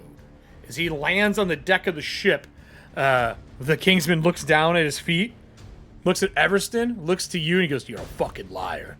This isn't ground." I wasn't welcome. there for that, or else I would have a witty comeback. I feel like that could be Voss's when he come back. That was exactly what I wasn't there for that. I wasn't there for the conversation, mate, but yeah, witty comeback. However you want. We need to If it wasn't fucking for leave the- now. If it wasn't for the dire political circumstances of the moment, I could reintroduce him to the ground we just left, and that would shut him up. Boom. But I am not that dumb. So as the ship starts up, Oliver and Nora are the only ones that are in danger right now, because the spirits followed them. I need a pilot check from you. I need 2 successful pilot checks before 3 failures. The DC is 25 because of how fast they are. 31. Okay, well, I'm good. Okay? I was gonna try and aid you. Okay, that's 1. I'm gonna need it for the second one because if my luck holds up, the second one's gonna be hot trash. Okay, So well, 1 success. I aided on the second one. Okay? Oh, okay. 34 with the aid. All right. Boom, you sail out as you see the spirits skimming just underneath, following your skiff, because they are not flying out and you're not leaving. And you hear that voice in Veritas, but you outpace it enough that you don't have to make will saves. or die. As you get back to the ship and fucking dock it hard, I'm assuming pulling in, yelling to the captain or the co-pilot to go. So are you yelling? No, I'm actually yelling, Demon Shadow. Oh, Bennett would show up. He goes, "Oh, don't fucking say it, Bennett. Don't fucking say it. I have to do that, unfortunately. Would you like me to? I wanted to. Bennett, please do it." And you hear him saying Croak. He's like, and you see black just seep out of the pores of the ship. Penelope and Petunia run to the deck to get away from it. He's like, there's a demon. Demon is letting out smoke. What is going on? The whole ship is groaning, and you can hear it. And Bennett goes, "Oh yeah, it releases its. You'll see." And the ship goes, boom, black. And the spirits float below, and you hear the singing of Veritas, countered by the Croak making a noise the entire time as you guys turn into the shadowy rift. Are you flying away or staying put for 10 minutes? All right, you're flying away. They're unable to follow as you guys take off into the clouds. Are you leaving the actual vicinity, or are you going to stick around until you see the fire in the sky to make sure that the Inquisitor shows up? I guess we'll stick around for the fire in the sky. Yeah. Okay. Like, and we're just sitting there as we stick around. I'm just looking at this, like, part of me is like, I totally understands, but there's that other part of me that's like, God damn it, how are we going to find these Volks now? Yeah. Oh, right. And I'll hand you. He pulls out a comb. He's like, "Here, talk to him. You got about 10 minutes with him, love." It's the conductor of the train. It's a silver comb that has a train on it. On the back side of it says, "To my love, I will see you in Moldavia again." Okay. And are you going to wait around, or are you leaving the scene? That's my question to close this out for this evening. Do you stick around or do you bounce? If the fire is coming from the sky, can we just wait at the edge of the crater for the fire in the sky? I mean, you're a day and a half trip back to Merrifield, remember? You could fly up to the clouds and get way away from this. Yeah, at the farthest distance, it's still within spyglass range for spotting the fire from the sky. When you get up there, you see one really major thing. There is a big shadow that covers the area over top of the crater. And you see a fiery light in the clouds as you guys are both hovering out there in the clouds. And it rips the cloud open, and you see the bottom of this metal hull on a ship. And you see a column of fire strike down into the crater, separate the tides as it re-engulfs as the fire goes away. And literally just cores it, blows it apart, all the way down, and seals over it. I need a religion check for anyone who has it. You need to be trained, and it's a pretty hard roll. I am not trained. I am trained.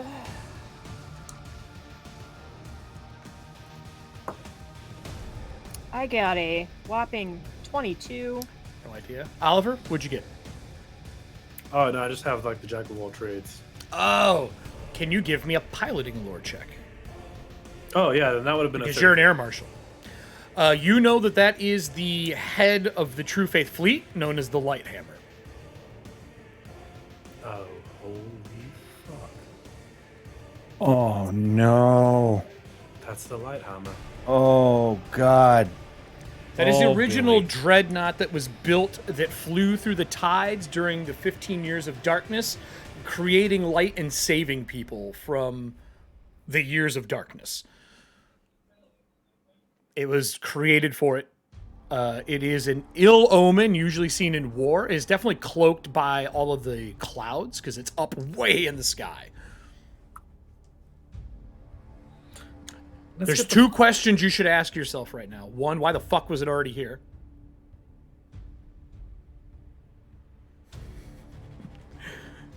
Yeah, that's number one. Number two, how long has it been here? And that's where we're going to close tonight's show. So, God thank damn, you everyone I for thought joining we were us. fucked before.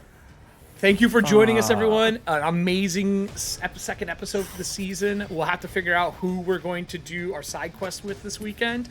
If you did not see our last side quest, down below is our link to YouTube.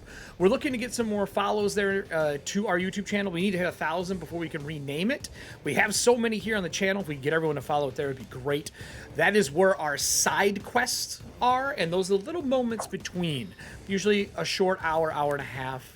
They're super fun. Last one started the same as our first season with Oliver and Voss, which was kind of cool. That was not on purpose. That was just a total happenstance that happened. And then, of course, thank you to the cast for being here for the second season. This has been a riot. To all the people out here who have played some amazing... Yeah, fuck your crime scene. That shit's a burning hole. Fuck that. I had a whole bunch of stuff planned on that map, but it is incinerated now because you did something I did not expect, like you always do. And then thank you to all the people who played cards tonight for the raid that we had tonight as well. Thank you for joining us, and to all of the amazing fans and citizens of Merrifield that come and watch the show.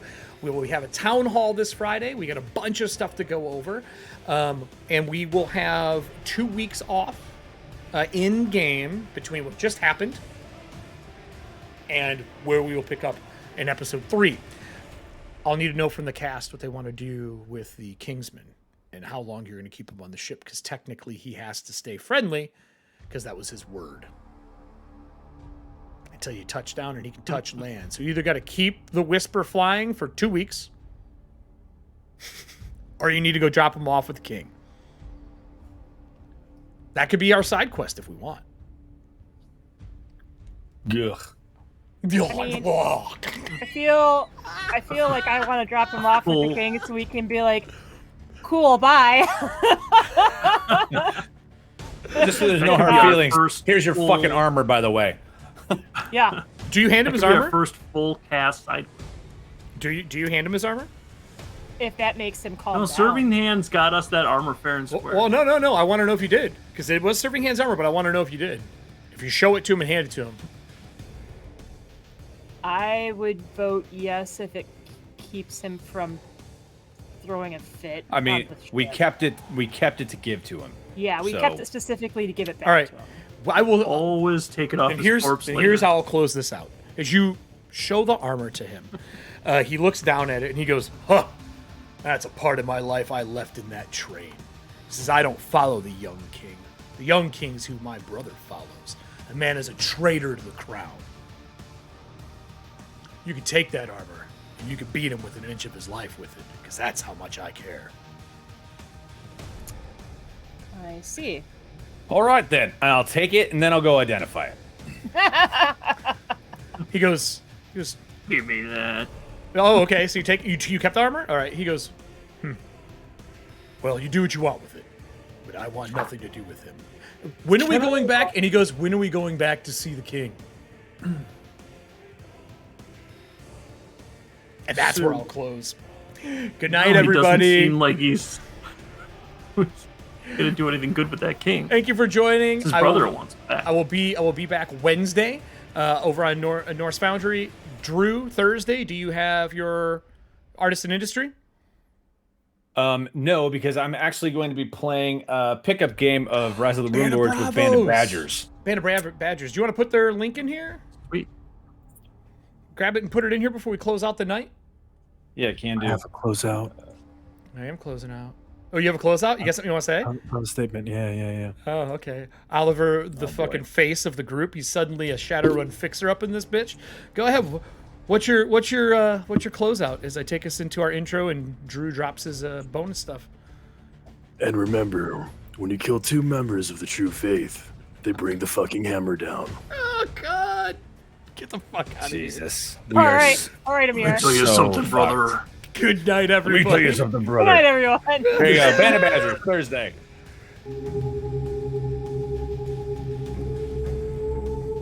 For those who didn't hear that, he said Thursday night Phasmophobia as well. Good night, everybody.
For those who are still here, I just want you to know that the cast is back here arguing if they should kill 2 more Inquisitors to be equals.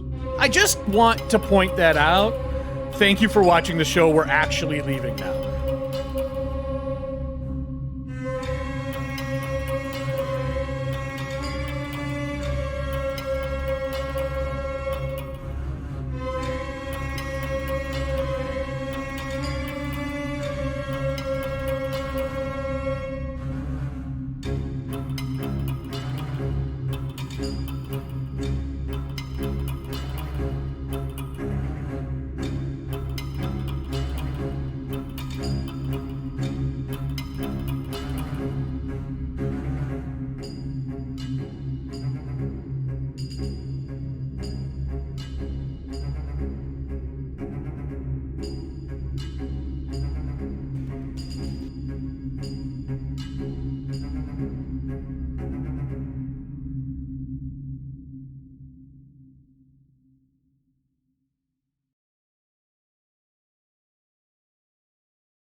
As the camera pans back to the tent of the king, talking to the brother that they just saved, or the brother of the man they just saved, he says, "You know that your brother is a traitor." He's like, "He is, but he is my brother. He is blood. We cannot kill him simply because he took the old king's life. So he is the rightful heir to the throne." Good night, everybody.